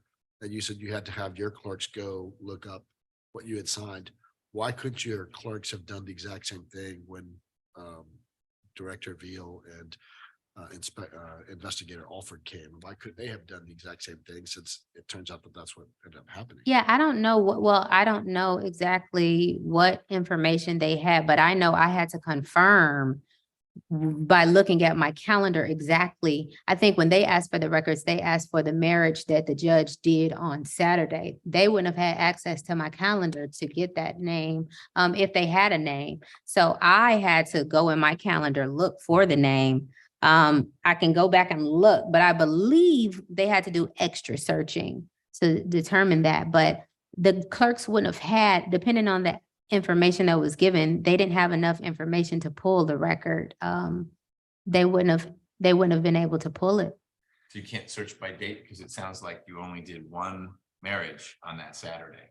They couldn't, till the marriages are done by, the dates are entered when they filed the application, and when they issue, when a license is issued and when a license is recorded. Those are the dates. And none of that would have happened on Saturday because you did the ceremony, but there wasn't like paperwork being Right. filed. Right. Did you tell Mr. Alford in your meeting with him on the 23rd that your clerk was just confused about your policy regarding providing copies of records or viewing of records? No, not to my knowledge, no. You didn't make He's that very statement? clear. He should be very clear about policy. I don't, but again, he might have been new. I don't know. You're talking about, was this April? He couldn't have been no more than a month in. So I don't recall saying that at all. But I'm sure he doesn't know all of the procedures of probate, and he doesn't know how to, like I said, the record wasn't available to search by dates. When you ask for a record, you have to have the name of the person that you're pulling the record for. You can't do a public record search by dates in our database. So if there's a investigative need to know who got married on a certain date, and you don't have the names of the people that got married, you're just out of luck. Yes, yeah, pretty much. Like if that's not the public record aspect is you have to have the information of the record that you need to pull.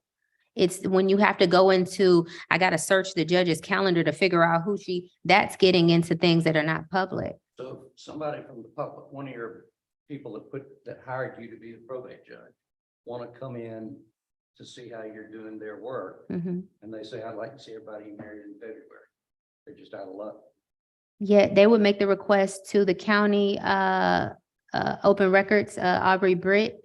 And we're instructed by the county attorney, if it's not a data or a chart or something that's compiled in normal business, we don't create extra records. So we're instructed by the county not to. So that's not anything that's kept in the normal course or turned over to the public.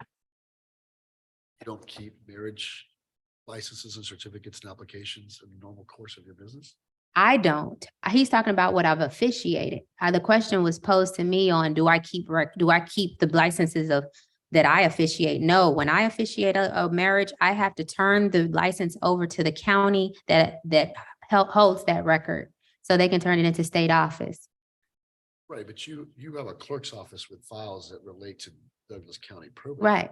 Right, so if I'm to Commissioner Hyde's point, if we walk in and say, we would like to see all the marriage applications for February of 2023 in Douglas County, not outside Douglas County, is there a way to pull that up? Yes, I believe so. Yes, all the marriage license or applications, I believe that would be a thing they could do. So why is there a difference between licenses and certificates or marriage certificates? No, well, no. So you're asking, and you would have to really ask my clerks if there's a capability, but because I've never done that, but I'm assuming there should be because we get a chart every month, well, like by quarterly from the state office that says you've done this many weddings or marriages, not weddings, but marriages, marriage licenses. But that doesn't mean I did them. That means these are the people who've applied. So I'm sure there may be a way to pull everybody for a month or something. I know we can pull financials, but I don't know if necessarily we get the names of who's applied, but it might be functional in the CJT software. Can I do that without filing an open records request?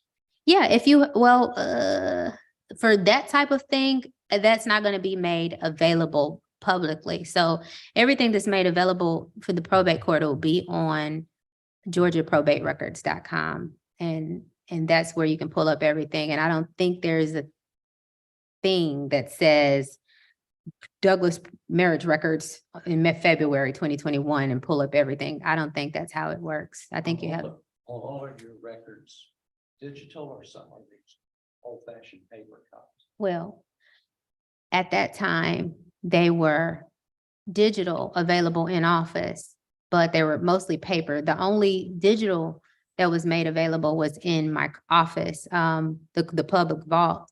But that's why I went to the new system, because now you can search them from home. And that's why I was so adamant about going to that system. And I was so frustrated because that was being obstructed by Judge Emerson, because people are having to come into the court to get asked for records when they can search from their house. But that software didn't exist at the time? It did not. Okay. It was in the works and in the talks, but I was being obstructed. Yeah, I had a 90-day plan when I came in office, and I Report any of these obstructions to law enforcement?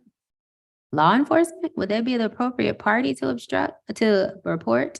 And you're talking about to law enforcement, the sheriff who's also assisting in this? No, I did not. I did what I thought was right, was contacting COAG, the Constitutional Officers Association of Georgia. I consulted with the attorney there. I consulted with other constitutional officers, consulted with the probate counsel, consulted with other probate judges, and determined the next steps. And you threatened to sue the people that you perceived were obstructing you? I did a notice of intent to sue. Right. You mentioned that the clerk at issue here, he was a newer clerk, so this was April of 2021. His name was DeKevian Buchanan, is that correct? Yeah, DeKevian, yes. Okay. When did he start with you? I don't have my computer pulled up in front of me. I would be able to get you the date, but I came in office in January. I know he wasn't there when I came in. I had all Judge Hamrick's staff when I came in, so they kind of like were falling off as the time went by. So he probably was sometime March, maybe February. I know he probably came in at or after Shanika, and Shanika came February 22nd. And you said because he was new, he might not know all the procedures of the probate court, correct? I wouldn't expect him to. Well, when did you train him on those procedures? Every day. So they get on the job training. So nobody comes into probate learning everything. And I think any probate judge will let you know that there's so many things we have to do. The caseload is extreme and outrageous. We do a lot of things. We do weapons carry license. We do marriage licenses. We do estates, wills and estates. We do guardianships, conservatorships. We do temporary guardianships. We do orders to apprehend. We do fireworks permits. We do veterans permits, certificate of residence. There's a lot of things that you have to do. And when I first came in office, I was trying to actually get a staff to teach. So that was like the main focus. And I was trying to learn myself. This was April.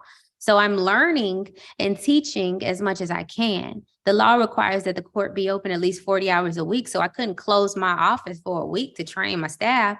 You know, it's kind of like on the job. So when I find or acknowledge that something they're doing from the prior administration was incorrect, I would send them a new office policy correcting that policy. And that's kind of how I trained them until I could shut the court down to train everybody at one time. Well, when you took office, did you not review all of the existing policies?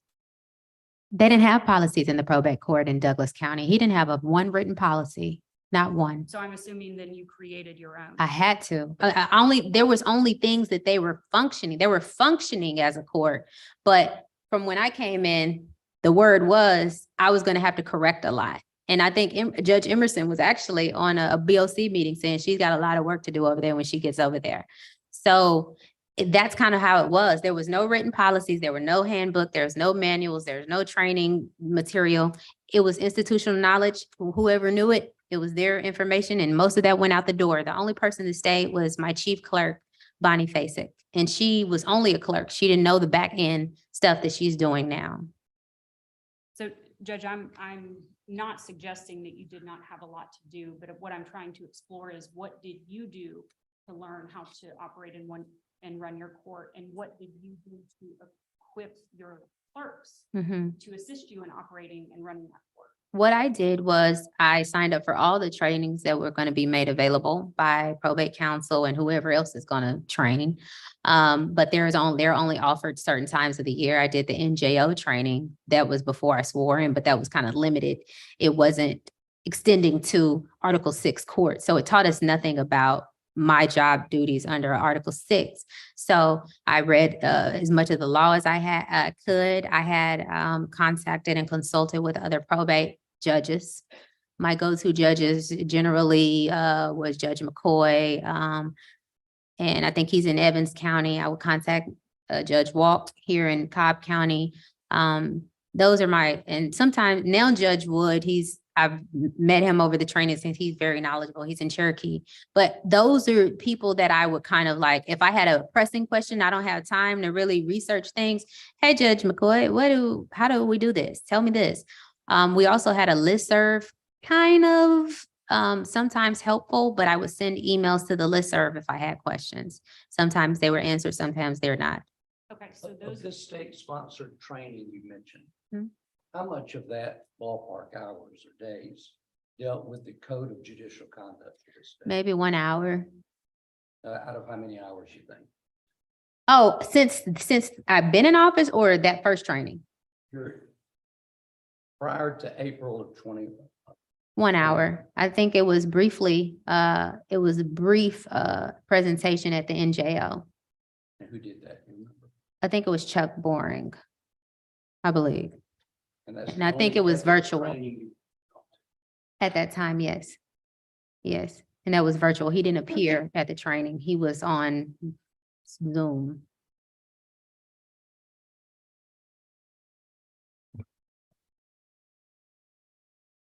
That training, your NJO in December of 2020, that's when you told the investigative panel that you were introduced with and became familiar with the Code of Judicial Conduct, correct?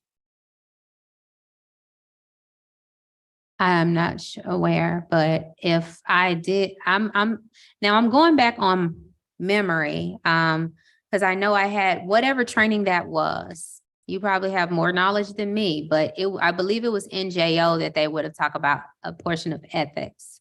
But was this the same one in which I talked about the foster parent and made the inquiry? Because if so, then that's when it was.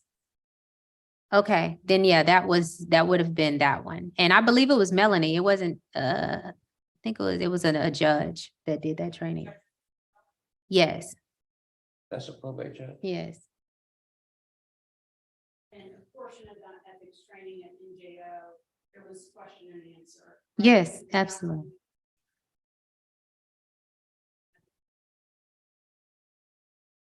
Regional 3 Vice President of the Adoptive and Foster Parent Association of Georgia. I asked them about that and the responses was they saw no. We don't need to get into that. Okay. That's not before us any longer. So gone to ICJ trainings for probate court judges. You said there's a listserv. You said that you've met some colleagues that you rely on for advice. That's all great for you in your training. But I didn't hear you add anything additional about what you've done to ensure that your staff is properly trained or that they're familiar with policies and procedures. Well, at that time, I was relying heavy on the prior staff that was from Hamrick's administration. So however they were operating, they had a couple of employees. They had the Bonnie Fasek, there was Brooke, there was Renee, I don't remember their last names, but Renee did weapons carry license. So while they were there, they trained the people, the new hires on how to do this stuff. And Brooke trained people on petitions, how to do the stuff, and Bonnie as well. So that was what was happening. And so I'm learning the law, but the actual procedure and how they're processing things on the front end, I was not fully aware of. I still haven't become, like we're moving processes and we're trying to make processes better. But usually I would sometimes close the court or sometime, because at that time, I think Shanika Wallace, she sent me an email and said, Judge, we need training. And so whenever that was, I closed the court and I said, okay, we're going to have to figure this out. So I would do maybe 4 hours or 2 hours, and they worked through lunch. So then we were still within our hourly time for the week. So I would close the court and I would train them on what I knew. If they had any questions, they would ask me questions on what they were confused about. And then I would get the answers and train them that way. When I went to trainings like official trainings of probate, I would bring what I learned and train my clerks from that. And when did Ms. Wallace email you and say, hey, we need training? I don't have, Approximate. I don't Like know. right when you came in, you said she started in February. Not right when. She had been there for a while, but I made it clear to my clerks that if they have any concerns or they have any needs, to let me know. Because if they don't tell me that they're struggling or something's going on, I would not be aware what's going on that front end. So when she alerted me that it was issues, and it probably was after, I'm going to assume it was after all of the Hamrick administration left. They probably were in a bad place and I had all new hires. So actually what I did was called Judge Baller from Gwinnett County, and I had to close my court a day, and I had him come, and him and his chief clerk had to train my staff because we were starting from the bottom. Basically, we had all new hires. So Judge Baller came from Gwinnett and trained my staff and provided us materials.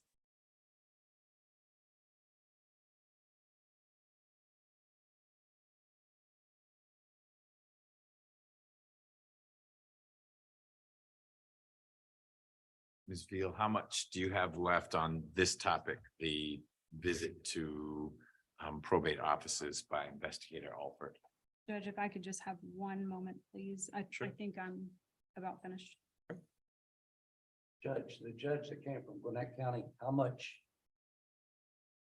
lecturing or learning or teaching did he do with regard to the code of judicial conduct?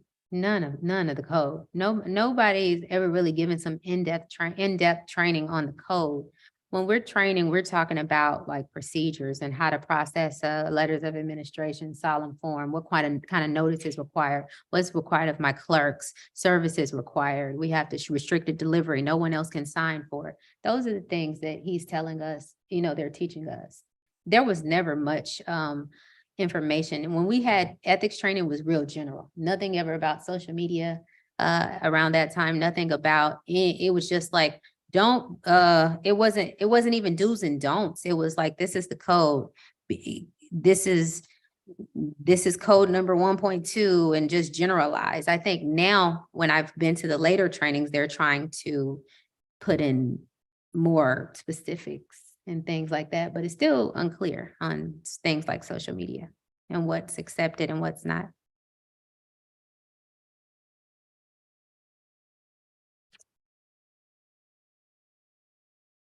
Did you tell Mr. Alford during your meeting with him on April 23rd that we did not have the right, or we had incomplete information such that your clerks could not pull the records? I think that was the assertion when he gave me the information and I tried to pull it.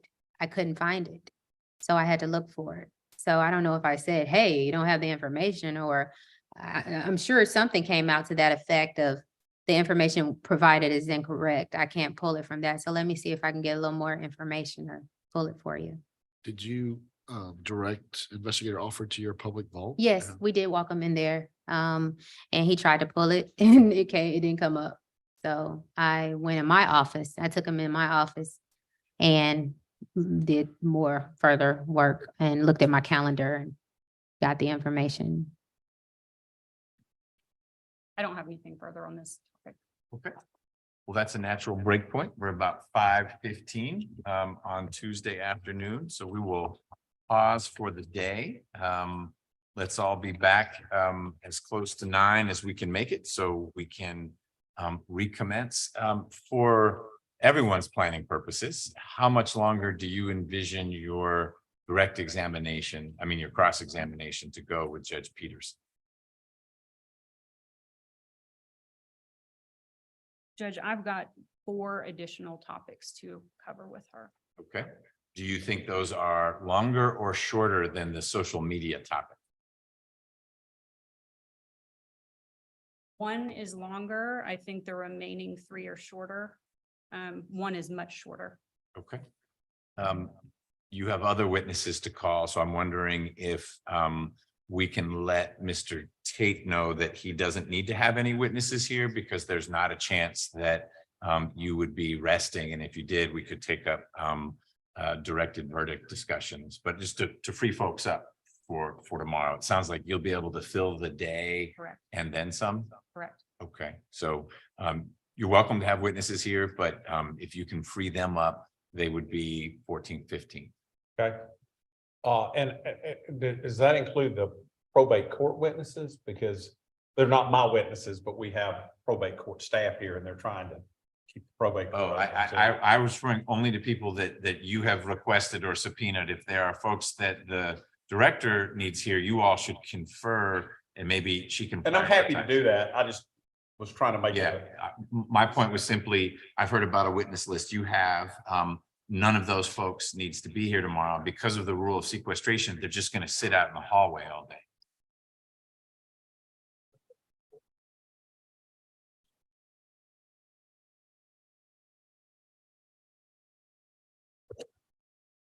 Not submission. Oh, tomorrow. I've got some stuff to do tomorrow night. So, I just.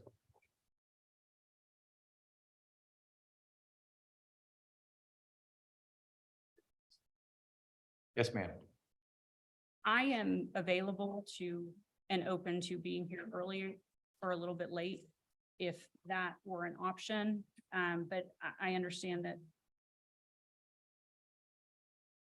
I just wanted to put that out there for the hearing panels. Okay. Consider. Well, there's also an endurance question. We could try to fit more in, but this felt like a long day. And the notion of doing this for a 9th hour is a little daunting. But if it's 5 tomorrow and you say I have 30 more minutes and I'll be done with X, we're going to go to 5:30. If Okay. you've got 2 more hours, we won't go till 7. Okay. And let's all get here before 9 so we can start at 9. But we also have to forget, I never even asked the court reporter if she needed a break. She needs to make it through all this as well. I trust you'll just topple over and we'll hear a clunk and we'll know we need to stop. Okay, good. Did I miss it and you made some ruling about the transcripts? No, you didn't miss it.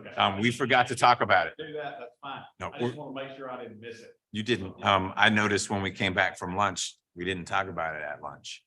So we'll do that and certainly let you know Sure. when we start in the morning. Sure. That's Okay. Anything else from respondent side? You're done. I'll have a question. Yeah. Maybe. Sir, In the event we do directed verdicts, is there a time limit that you are imposing directed verdicts? Because I understand your time is valuable. I'm not. right, not very much time. So as far as authority, and the reason I'm bringing this up, is part of my directed verdict is going to be in the first. That is not an easy subject to do really lightly. I have tried to cut it. But, you know, if you're going to be asking for cases, I want to make sure that I have the cases, slap it right in front of you. If you don't want cases, then however you want me to do it. So why don't we see how we go tomorrow? I get the sense that we won't be doing directed verdict tomorrow. And so we may be reaching a point where when the director rests, you preserve your directed verdict and we press on with the defense presentation Okay. to give you an opportunity, maybe even to brief it. That's not to say we wouldn't want to hear oral argument on directed verdict, but just thinking back to our last long hearing and the way the dates broke, the lawyers were able to do a little directed verdict in between dates. In other words, hey, we're going to see you in 2 weeks. And in that interim, they put together a PowerPoint or pulled together some case law that they wanted to share, because even though the natural point for the directed verdict was at 3 on a Friday, we agreed, just start the defense presentation. You waive nothing. You know, you're going to put something up because it won't be a directed verdict on everything. And that you may have a different view on this one, but if there's something that's going to go forward, then even if it's recalling your own client to do a little more examination, then we got to that Friday and we weren't going to see each other for 2 weeks. And that allowed the lawyers to say, well, you know what, we just want to put 10 pages of paper together and then we'll make some argument, but you could read those 10 pages before we reconvene. Yeah, I didn't know whether, and I don't know whether because I'm new to this. Lester is much more seasoned than I am, new to this type of proceeding. So I didn't know whether maybe you're saying, are you suggesting that maybe when we do closing, we're going to do all of our directed verdict and just do it in closing rather than having a separate? No, we'd separate it. What I'm saying is that this is because there's no jury. It's not so much that it's JQC as it is more bench trial-esque. It is a more malleable situation and the lawyers are good and flexible. And so unless you're adamant that your directed verdict motion is so powerful, every count is going out the door, then it may be that the way we wrap up this week or next Thursday or something is just put on a little bit of the defense case. You haven't waived anything. You timely make a motion for directed verdict. Totally good with that. Yeah. And I'd rather move it around than I have to slosh past 9 o'clock. Maybe I've got a birthday next week. Maybe I've been doing this too long. And going 9 hours. Not in my constitution. No, I think that's mutual. I want to put your mind at rest that you're not suddenly going to be called upon to give a 30-minute to the point with all your citations ready to go. Okay, that's what I was wondering. I was a little worried that. Right. We may be able to flip it on its head where you can actually submit a directed verdict brief in advance of the argument. And that way you get some case law or references in front of us. And then when you're arguing, we can say, oh yeah, we looked at the Graves case, that we see how it's on point or not on point. Okay. But it won't be tomorrow. Don't need to worry I about it. don't need to be getting everything ready for tomorrow. So I wouldn't. All right, thank you. That's All right. Thank you, everyone. Thank you all.